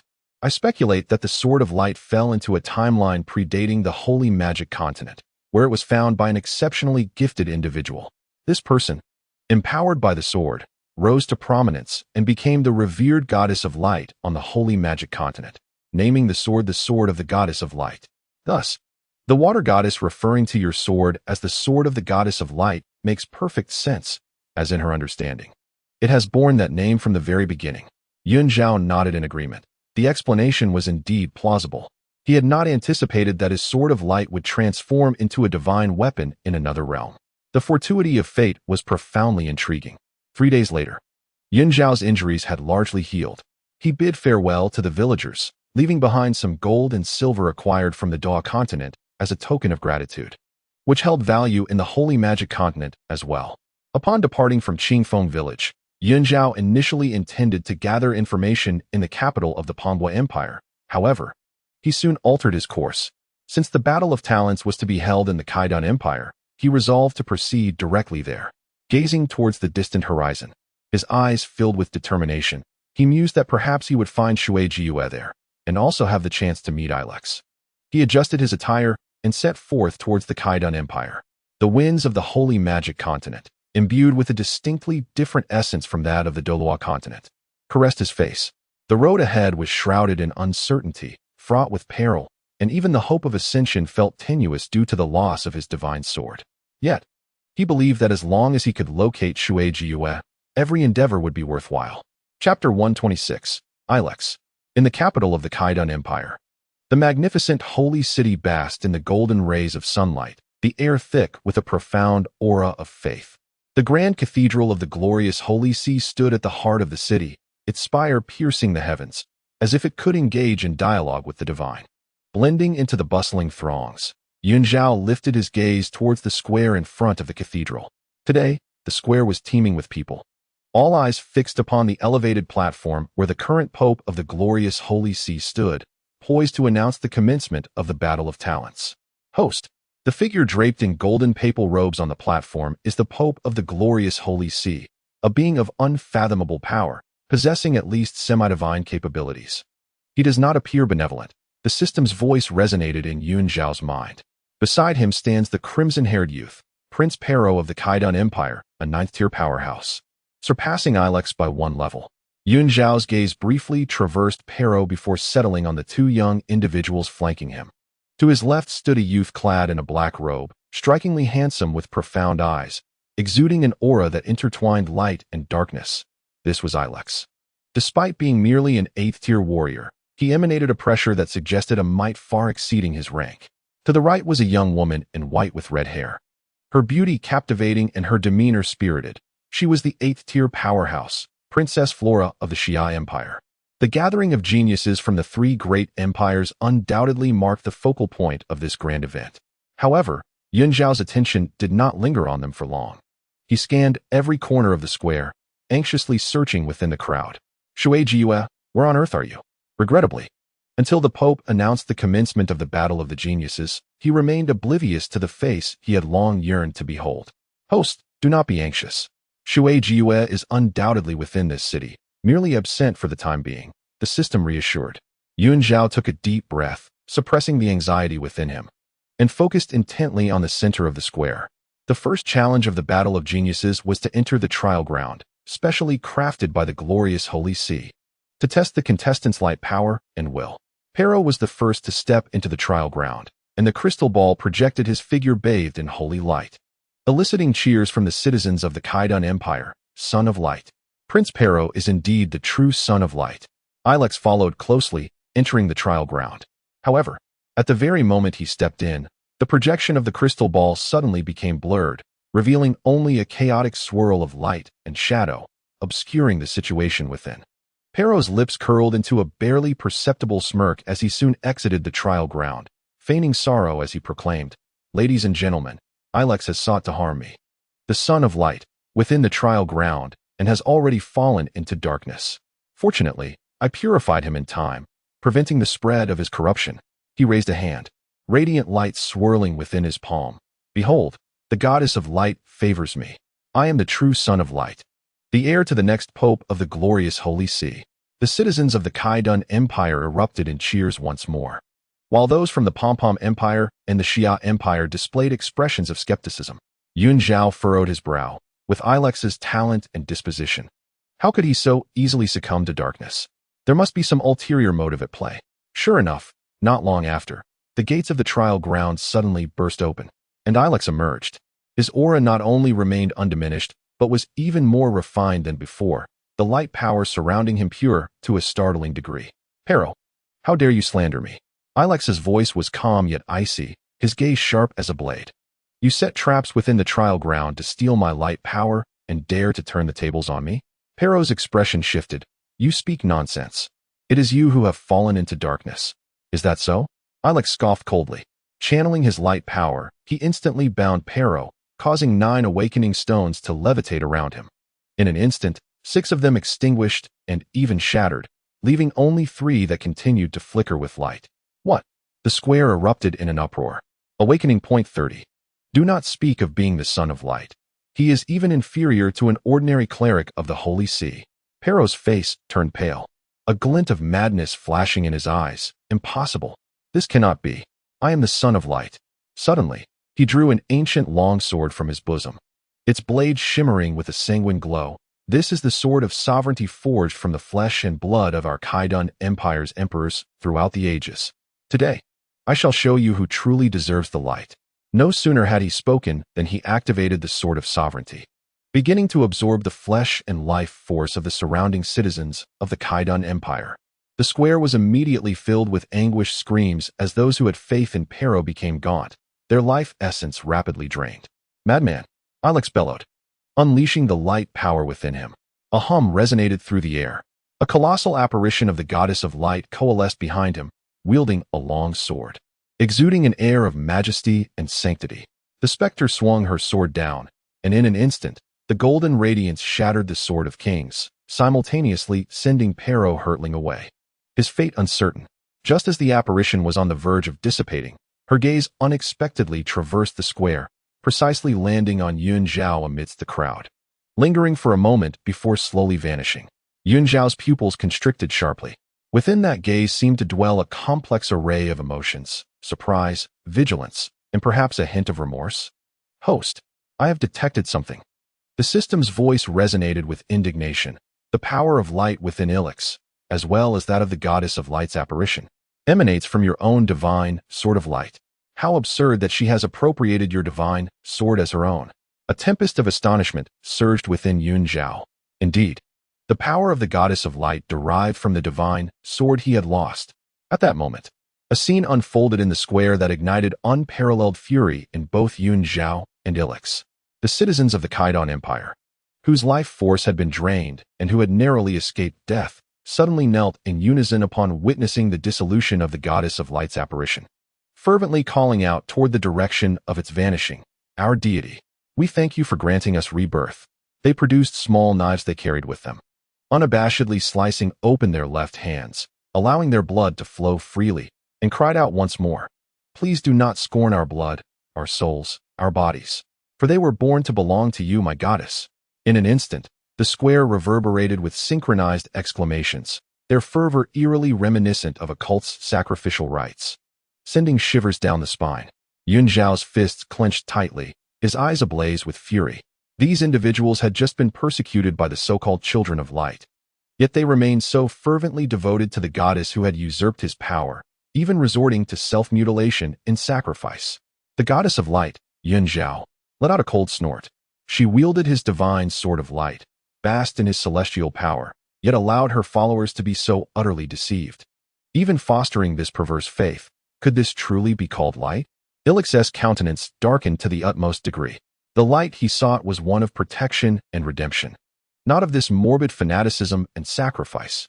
As he beheld the kneeling populace, a flicker of disappointment and sorrow crossed his eyes. "We must leave," Ilix declared, no longer lingering. As he turned to exit the square, Floor and the holy guardians of the Panbo and Xia empires quickly followed suit. Zhao hesitated for a moment before stealthily trailing behind.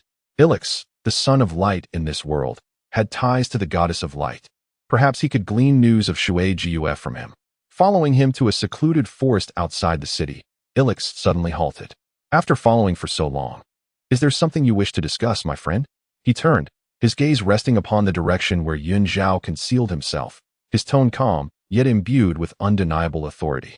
Aware that he had been discovered, Zhao stepped forth, clasping his hands in greeting. "Greetings, son of light Ilix."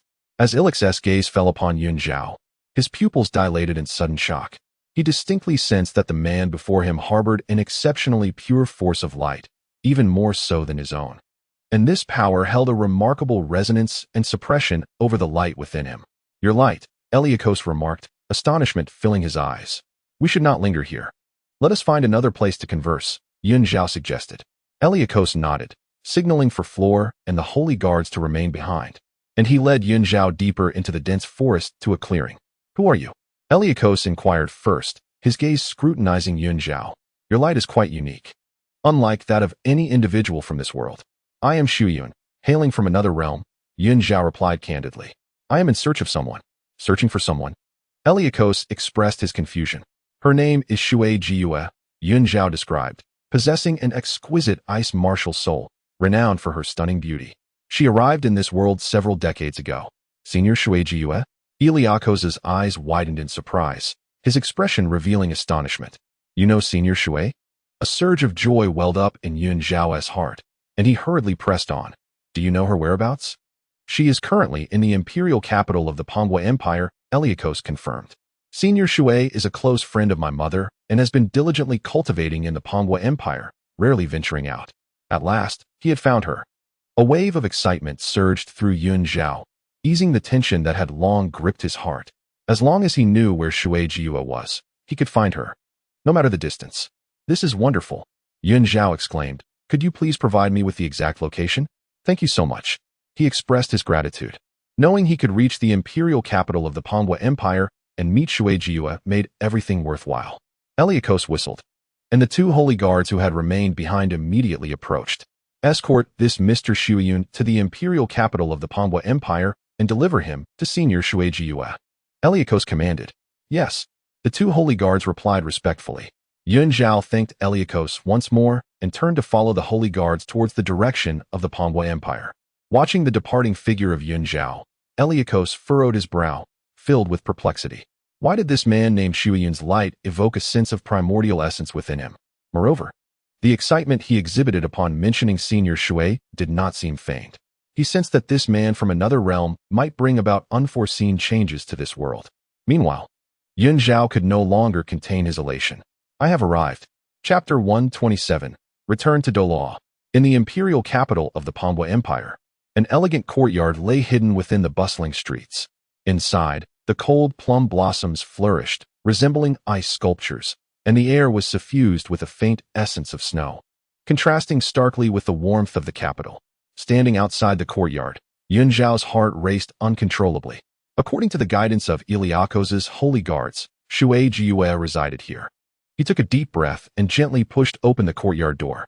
In the center of the courtyard, a woman clad in white stood by the window, gazing at the cold plums outside.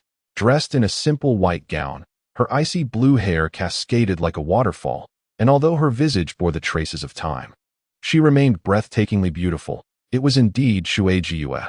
Upon hearing the sound of the door opening, Xue Yun slowly turned around. When her gaze fell upon Zhao, She felt as if struck by lightning. The teacup in her hand clattered to the ground, shattering into pieces. Yungu? Her voice trembled, tears welling in her eyes as if she could scarcely believe her sight. Xue? Yun Zhao hastened forward, extending his hand, yearning to touch her, yet fearful that this might merely be a dream. Xue threw herself into his embrace, holding him tightly as tears streamed down her face. It truly is you. Yungu, I am not dreaming. After a century of searching and waiting, everything had finally settled in this moment. The two remained in each other's arms for an extended time before reluctantly parting. Xue pulled Yun Zhao to sit by the window, scrutinizing him closely, her eyes brimming with the joy of reunion. Have you been well these years? I thought you. I did not perish. Yun Zhao grasped her hand and recounted his experiences after death, how he had been reborn through the system, sought out his family, discovered her whereabouts, and traversed dimensions to come here.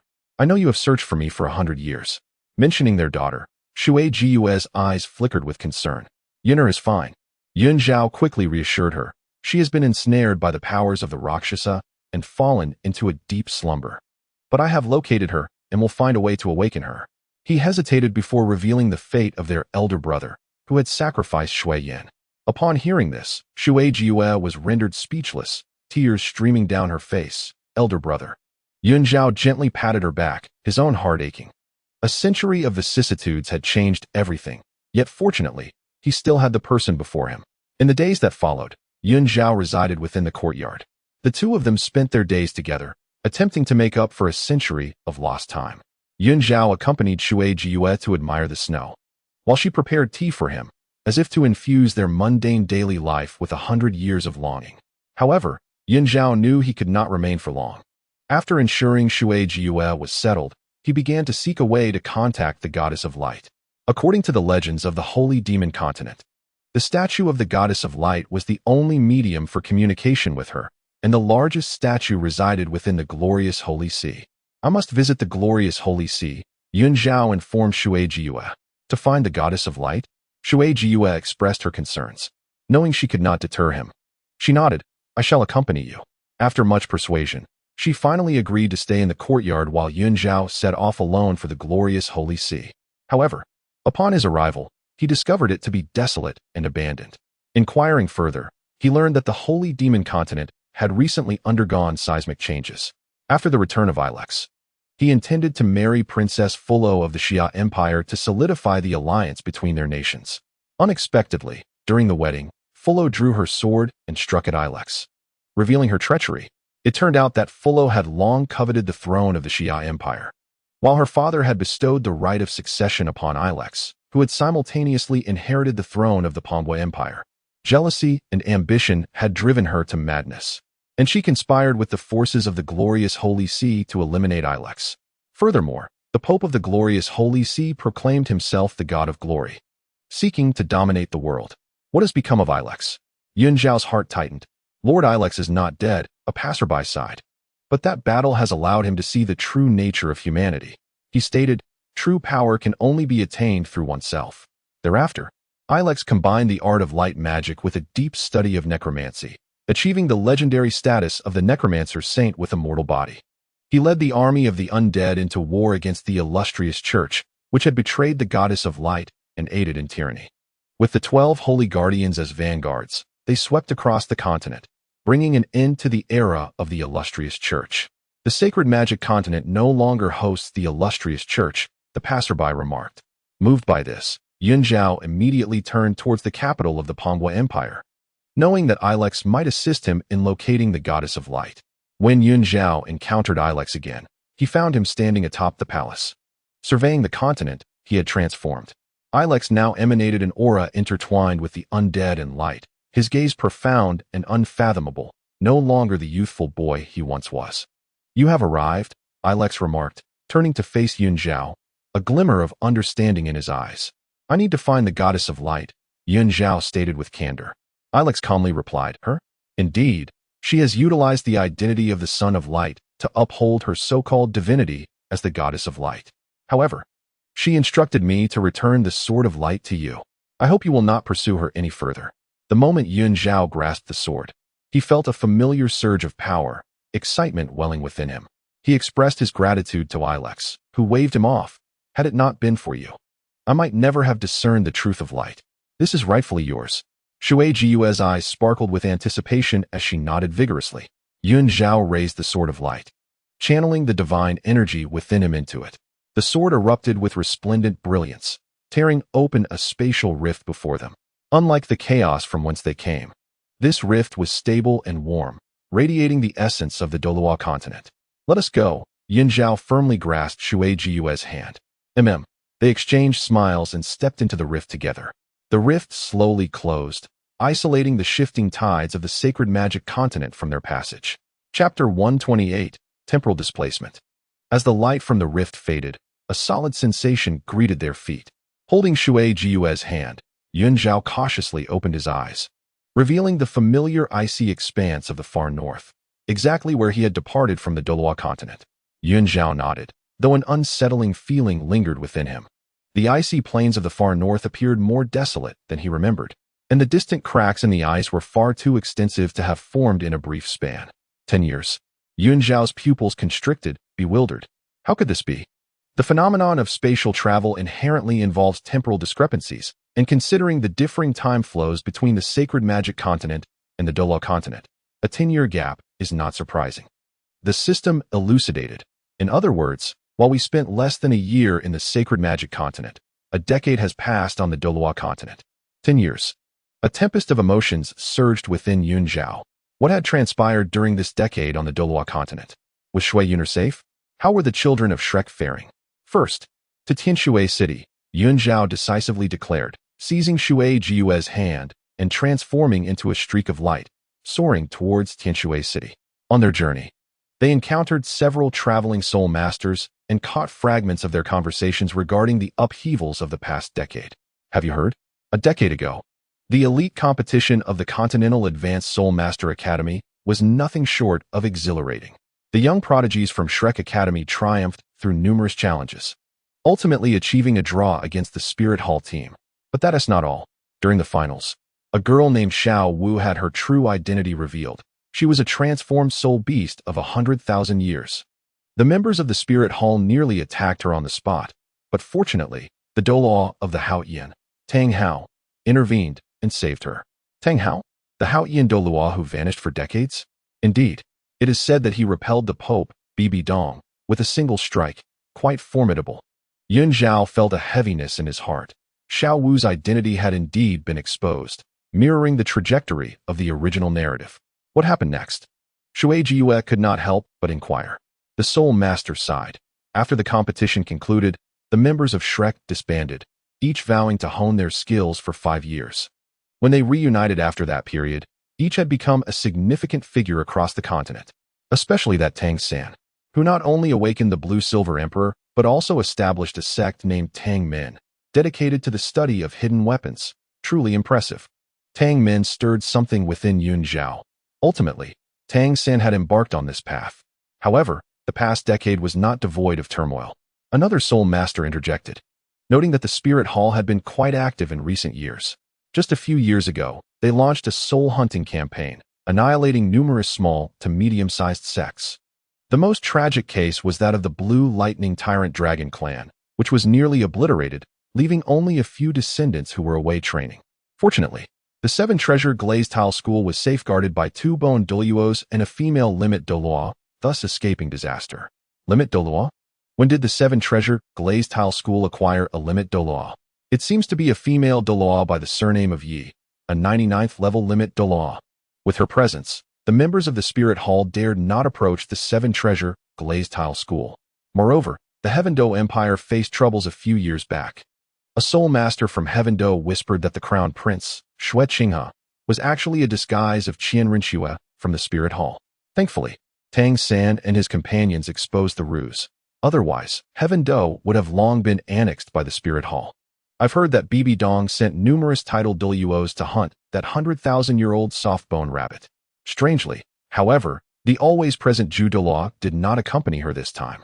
Seemingly kept in check by her sister, the Zhu Rong Douluo, Zhu Hanmo. And what of Xiao Wu? Xue Yue asked curiously. The soul master shook his head, his tone filled with melancholy. What else could have happened? A transformed soul beast is inherently disadvantaged against the onslaught of tidal Douluos. It is said that in the Star Dou forest, Zhao Wu sacrificed herself to save Tang San, becoming his sixth soul ring. Sacrifice. Yun Zhao's heart sank heavily. He had long known this moment would occur in the original narrative, yet its manifestation still struck him profoundly. By the way, what of you, Xiaojing? A soul master scoffed, never expecting him to commit such acts. You, Xiaojing, what happened to the master? Master indeed. He is but a waste. The soul master scoffed, before Zhao Wu's sacrifice. He emerged from an unknown place, gaunt and haggard, and compelled Tang San to slay Zhao Wu while claiming the title of teacher. He proclaimed that the paths of soul beasts and humans diverged fundamentally, stating that if Tang San made a move, he would acknowledge him as his disciple. What? Naturally. Tang San would not acquiesce. He severed ties with him on the spot, declaring he would no longer recognize this teacher. Were I in Tang San's position, I would have slapped him across the face without hesitation. What nonsense. Yun Zhao furrowed his brow. Could it be that Yu Xiaojing would commit such an act? It seems that over the past decade, he has undergone some transformation, his temperament having become so distorted. Qianren had also commenced the 9th trial of angels, and Bibi Dong's assessment of the Rakshasa god seemed to be nearing completion. The most troublesome aspect was that Bibi Dong had transformed the Spirit Hall into the Spirit Empire, recently declaring war on the two great empires of Tiandou and Xingluo, with the situation at Jiaoling Pass on the brink of conflict. The Spirit Empire? Is she not afraid of the two great empires joining forces? What is there to fear? The Spirit Empire is currently brimming with formidable experts.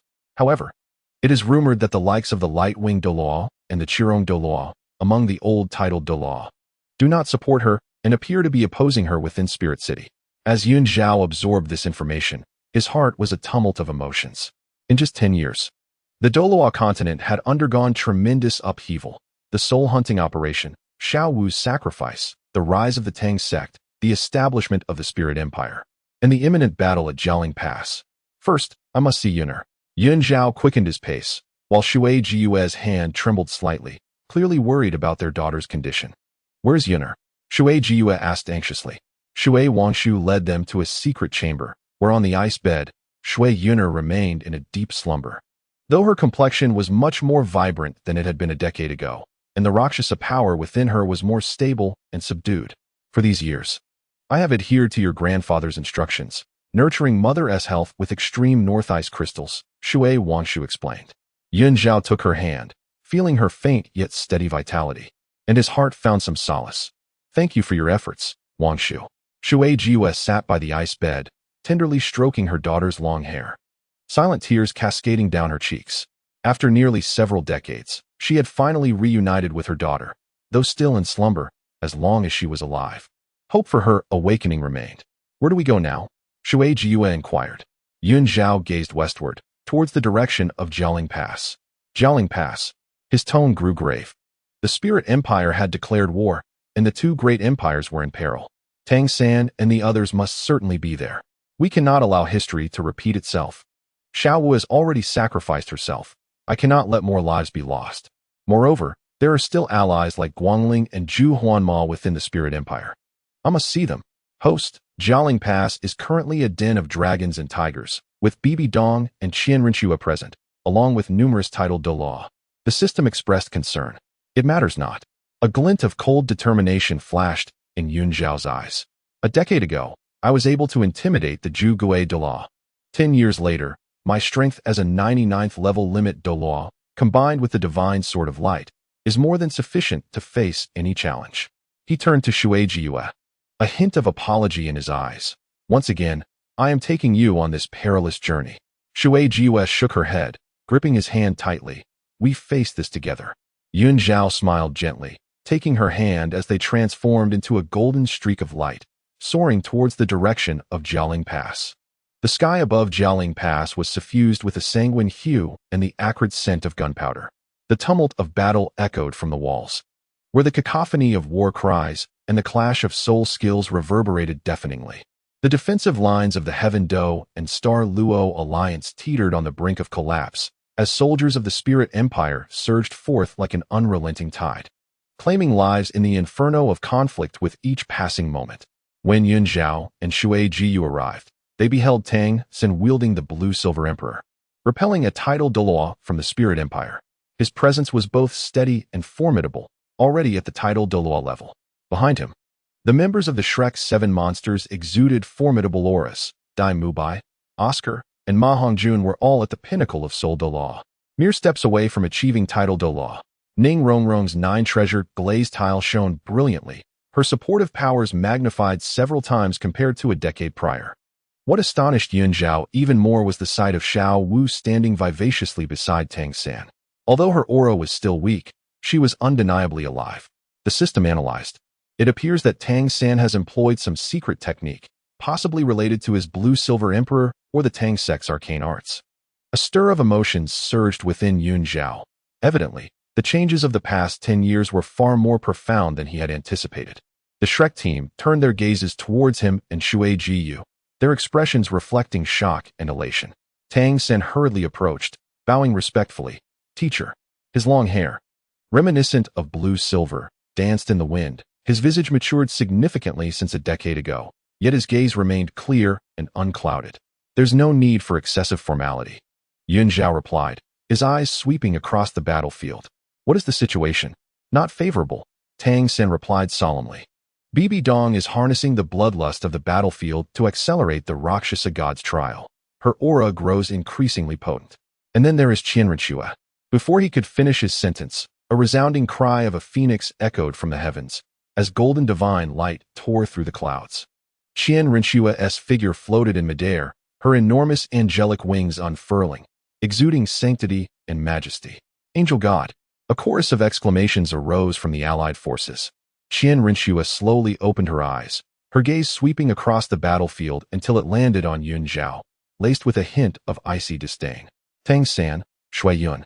I never expected you to still be alive. However, today marks your demise. She had completed the 9 trials of angels, formally inheriting the title of Angel God, ascending to the rank of a first-level deity. Yun Zhao's eyes narrowed, and his soul power surged forth, unleashing the aura of a 99th-level ultimate Douluo without reservation. Then let us test our mettle.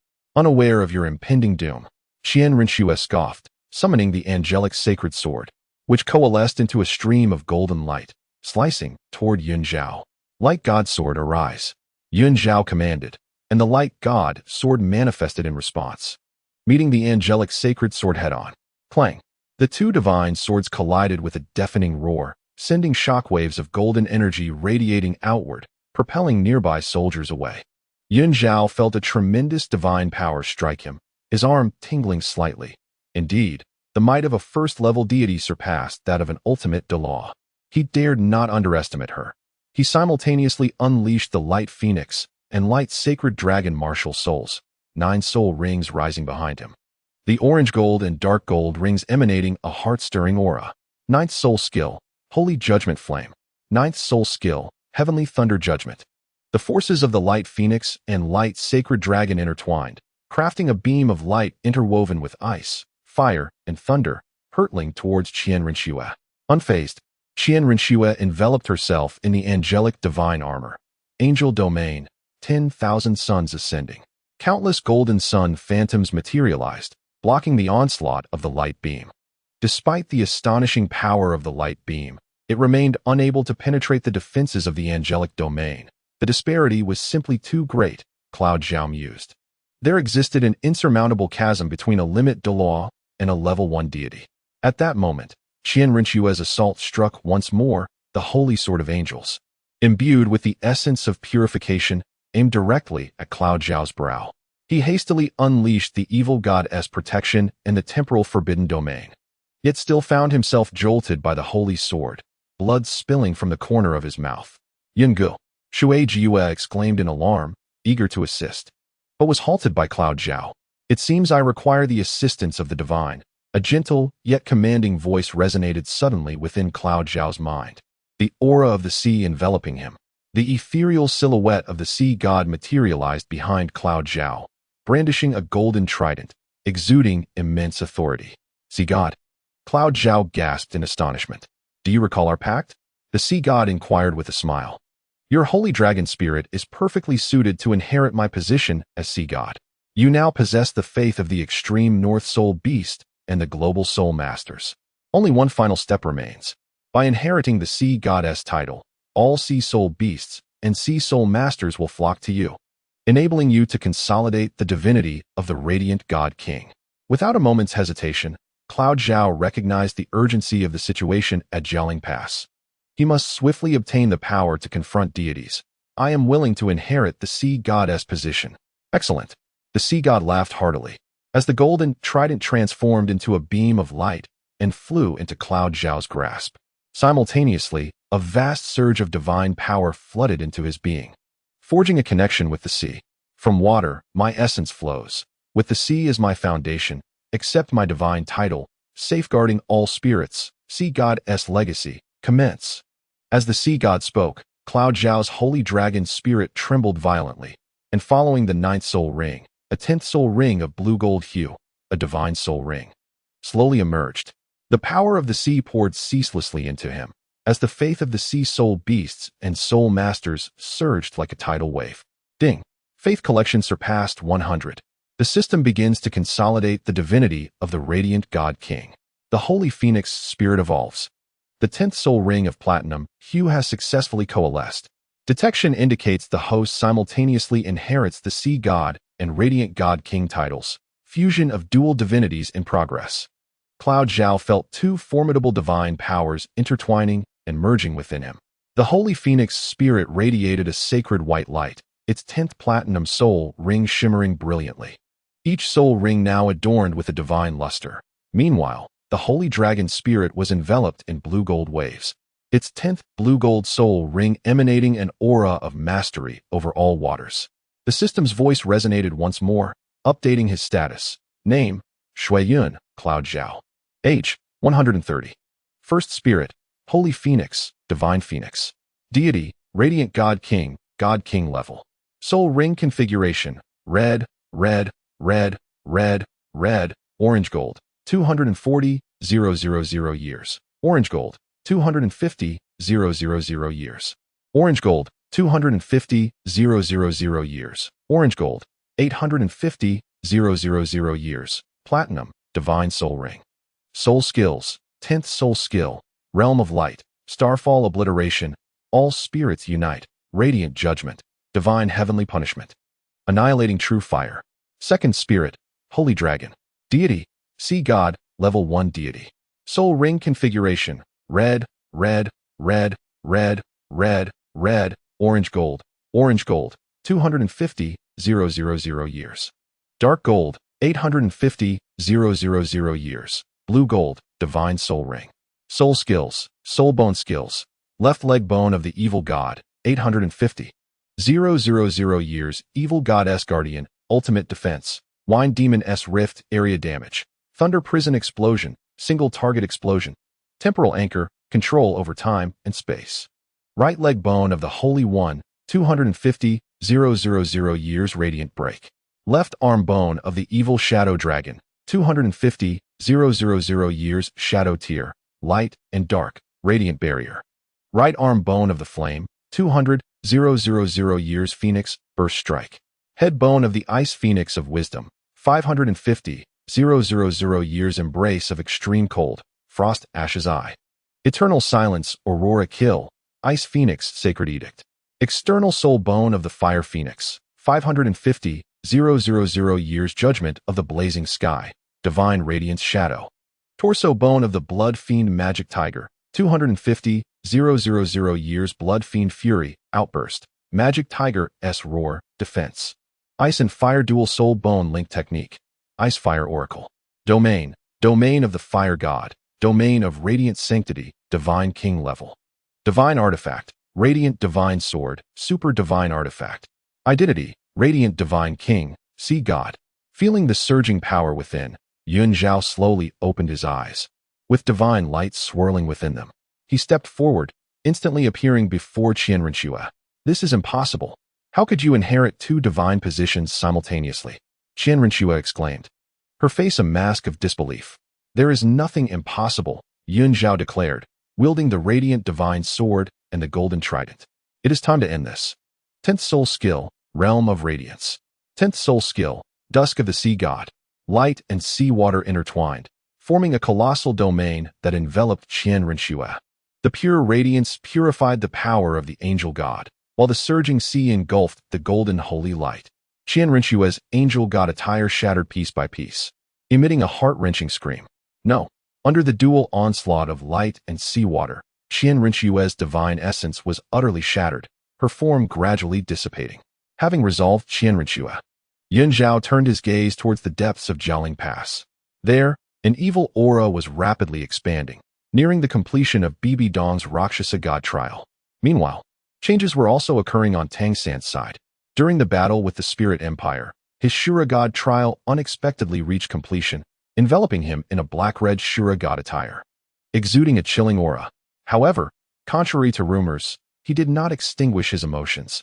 Instead, due to Xiao Wu's presence, the Shura sword sheath, the power of the Shura god harmoniously blended with his feelings, elevating his strength beyond that of an ordinary first-level deity.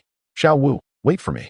Tang San glanced at Xiao Wu, a tender expression flashing in his eyes, before turning to fly towards Bibi Dong alongside Yun Zhao.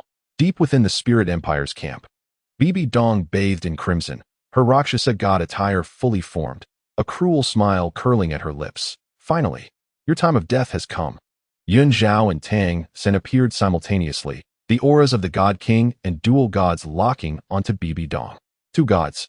Bibi Dong's expression shifted slightly, but she quickly sneered, so what?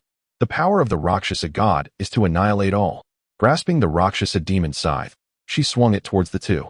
10th soul skill, divine heavenly punishment. Shura judgment. The divine light power of Yun Zhao entwined with the Shura divine power of Tang San, creating a torrent of light and darkness that collided with the Rakshasa magic scythe. Although Bibi Dong's strength was formidable, she soon found herself at a disadvantage under the combined assault of the two deities. Divine Sword of Light slay. Seizing the moment, Yun Zhao transformed the divine Sword of Light into a streak of brilliance, striking at Bibi Dong's divine essence. No, Bibi Dong attempted to evade, but was ensnared by Tang San's Shura domain. The divine Sword of Light pierced through her divine essence, and the sacred radiance instantaneously purified all evil. The Rakshasa deity fell. Having vanquished the two deities, Yun Zhao and Tang San exchanged glances, both perceiving a sense of relief in each other's eyes. Yun Zhao surveyed the battlefield and proclaimed loudly, Bibi Dong, Qianrinxue is dead, remnants of the Spirit Empire. Those who surrender shall not be slain. His voice, imbued with the pressure of the Light God King, resonated throughout the entire Jialing Pass. Upon hearing this, the soldiers of the Spirit Empire lost their fighting spirit, laying down their weapons in surrender. The alliance of Tiandou and Xinglua erupted in thunderous cheers. Yun Zhao descended beside Xue Yun, gently clasping her hand. It is over. Xue Yun nodded with a smile, her eyes glistening with tears. In the distance, the Shrek 7 monsters embraced one another, with Ning Rongrong enthusiastically waving towards Yun Zhao, her face alight with a radiant smile. Tang San approached Xiao Wu, drawing her tightly into his embrace. As the smoke of battle gradually dissipated over Jialing Pass, sunlight once again bathed the earth. Yun Zhao understood that the era of the Spirit Hall had come to an end, yet the responsibility of safeguarding the continent would continue to rest upon their shoulders. Chapter 129, the final chapter. The Battle of Jialing Pass concluded, the banner of the Spirit Empire falling amidst the smoke, replaced by the jubilant cheers of the Tiandou and Xinglua alliance. Standing atop the city walls of Jialing Pass, Yun Zhao gazed down at the gradually tranquil battlefield, feeling little joy in victory, only a weighty sense of experience through tribulations. Yungu, what shall we do next? Xue Yun inquired softly, approaching his side.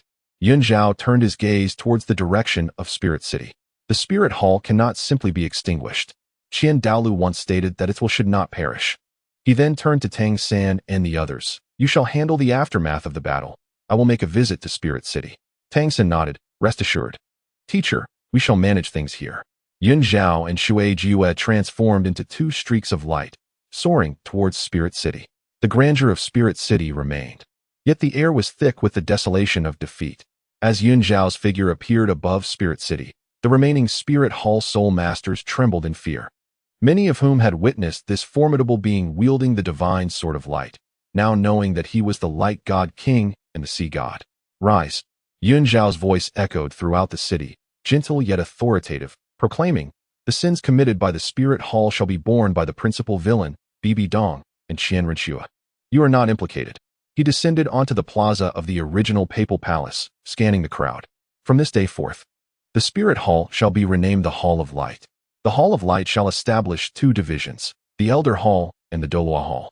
The Elder Hall, presided over by the Light Feather Douluo and the Strange Fungi Douluo, Zhu Huanma, shall have but one duty, to traverse the continent, awakening martial spirits for all common folk, treating all equally regardless of wealth or status." Light Feather and Zhu Huanma stepped forward, bowing in compliance. "We shall faithfully obey the divine decree." In the Douluo Hall, presided over by the Knight Lin Douluo, Yun Zhao continued, stating that the leader must guide the powerful within the hall to patrol the continent, uphold peace, and eliminate evil soul masters and heretics. Those who dare to threaten the continent shall be met with unrelenting judgment. Clad in black, Knight Lin stepped forward, her voice cold. "I shall obey." Yun Zhao addressed the entire city. "The name of Wuhuan City shall remain unchanged from this moment forth. It shall be the foundation of the Radiant Divine Hall.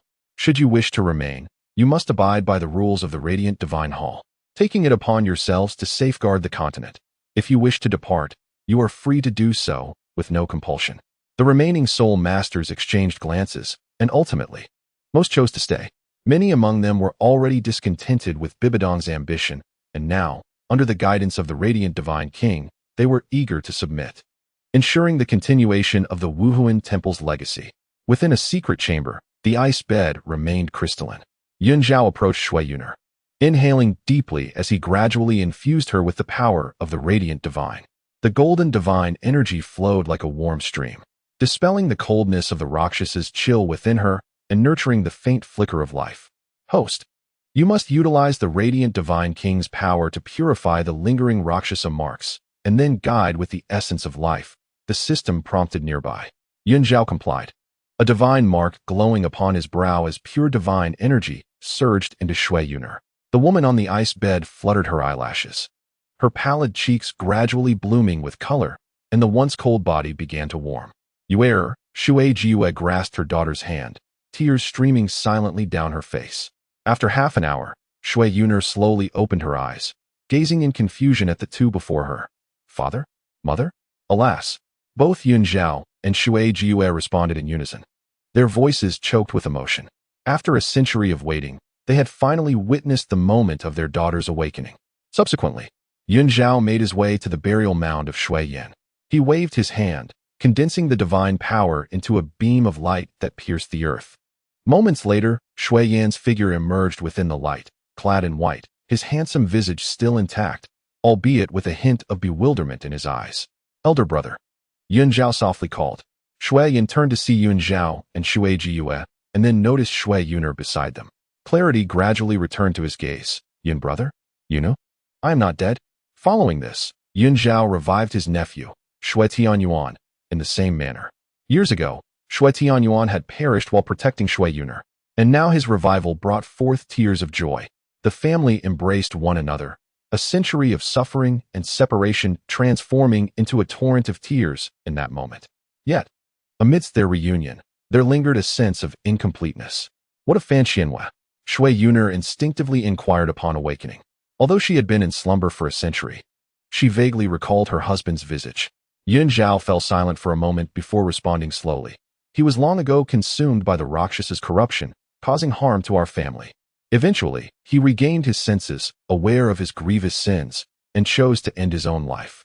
Upon hearing this, a flicker of pain crossed Xue Yun's eyes. But she soon found solace. She remembered Fan Xianhua's betrayal and his final desperate confession. Perhaps death was the greatest liberation for him. "And what of my son?" Xue Yun's voice trembled. Her son had been abducted by Bibi Dong at birth, and for many years, there had been no news of him. Once more, he summoned divine power to traverse the boundaries of life and death. This time, the exertion was immense, for he had been gone for many years, and his soul was nearly dissipated. Yet Yun Zhao did not surrender. He employed the authority of the God of Light to forcibly gather the lingering souls and infuse them with the essence of life. After 3 days, he ultimately succeeded in resurrecting them. "My son," Xue Yun exclaimed, enveloping him in her embrace, tears streaming down her face. This child was the bond between her and Fun Xianyue, a manifestation of her century-long obsession. Observing the tearful reunion between mother and son, Yun Zhao finally breathed a sigh of relief. He had resurrected all his kin who could be brought back, and the regrets of the past had been largely mended. Once these matters were settled, Yun Zhao made a decision to hold a belated wedding for Xue Yun, which had been 100 years in the making. The wedding was scheduled to take place in the plaza of the Temple of Light, with Yun Zhao presiding over the ceremony personally. He extended invitations to all family and friends, Tang San and Xiao Wu, the Shrek 7 monsters, Ning Fengji, and the Swordbone Douluo, survivors of the Blue Lightning Tyrant Dragon family, as well as Yi Lian, Guang Ling, Zhu Huanma, and other elders of the Temple of Light. On the day of the wedding, the Temple of Light was enveloped in countless rays of holy light, and the plaza was adorned with white roses symbolizing purity. Xue Yun donned a stunning white wedding gown, her icy blue hair elegantly styled, her face radiating a bashful yet joyous smile. Yun Zhao, clad in a golden divine king's robe, awaited her at the opposite end of the red carpet. As the two approached one another and Yun Zhao placed the long-awaited ring upon Xue Yun's finger, the crowd erupted into enthusiastic applause. Xue Yun. Yun Zhao gazed deeply into her eyes, his voice gentle yet earnest. A century ago, I owed you a wedding. 100 years later, I shall repay it with the remainder of my life. From this day forth, regardless of life or death, whether in the divine realm or the mortal world, I shall never part from you. Tears welled in Xue Yun's eyes as she nodded vigorously. Yungu, I have awaited this day for 100 years. Xue Yun and Xue Yun stood to the side, watching the couple who had endured so much, their faces alight with satisfaction. Yi Lian and Guang Ling exchanged knowing smiles, their eyes reflecting a sense of release from past grievances, which had faded with the passage of time, leaving only the anticipation of a radiant future. Sunlight streamed through the divine light, casting elongated shadows of those present. The cheers and blessings from the plaza resonated throughout the entire Soul Master City. Yun Zhao grasped Xue Yun's hand and gazed skyward. He understood that this was not the end, but rather a new beginning. The Temple of Light would safeguard the peace of the continent, and with family by their side, the saga of Yun Zhao and Xue Yun would continue to unfold through the annals of time. Perhaps challenges lay ahead, or unforeseen tempests in the divine realm. Yet as long as they had each other and their loved ones, he felt no fear.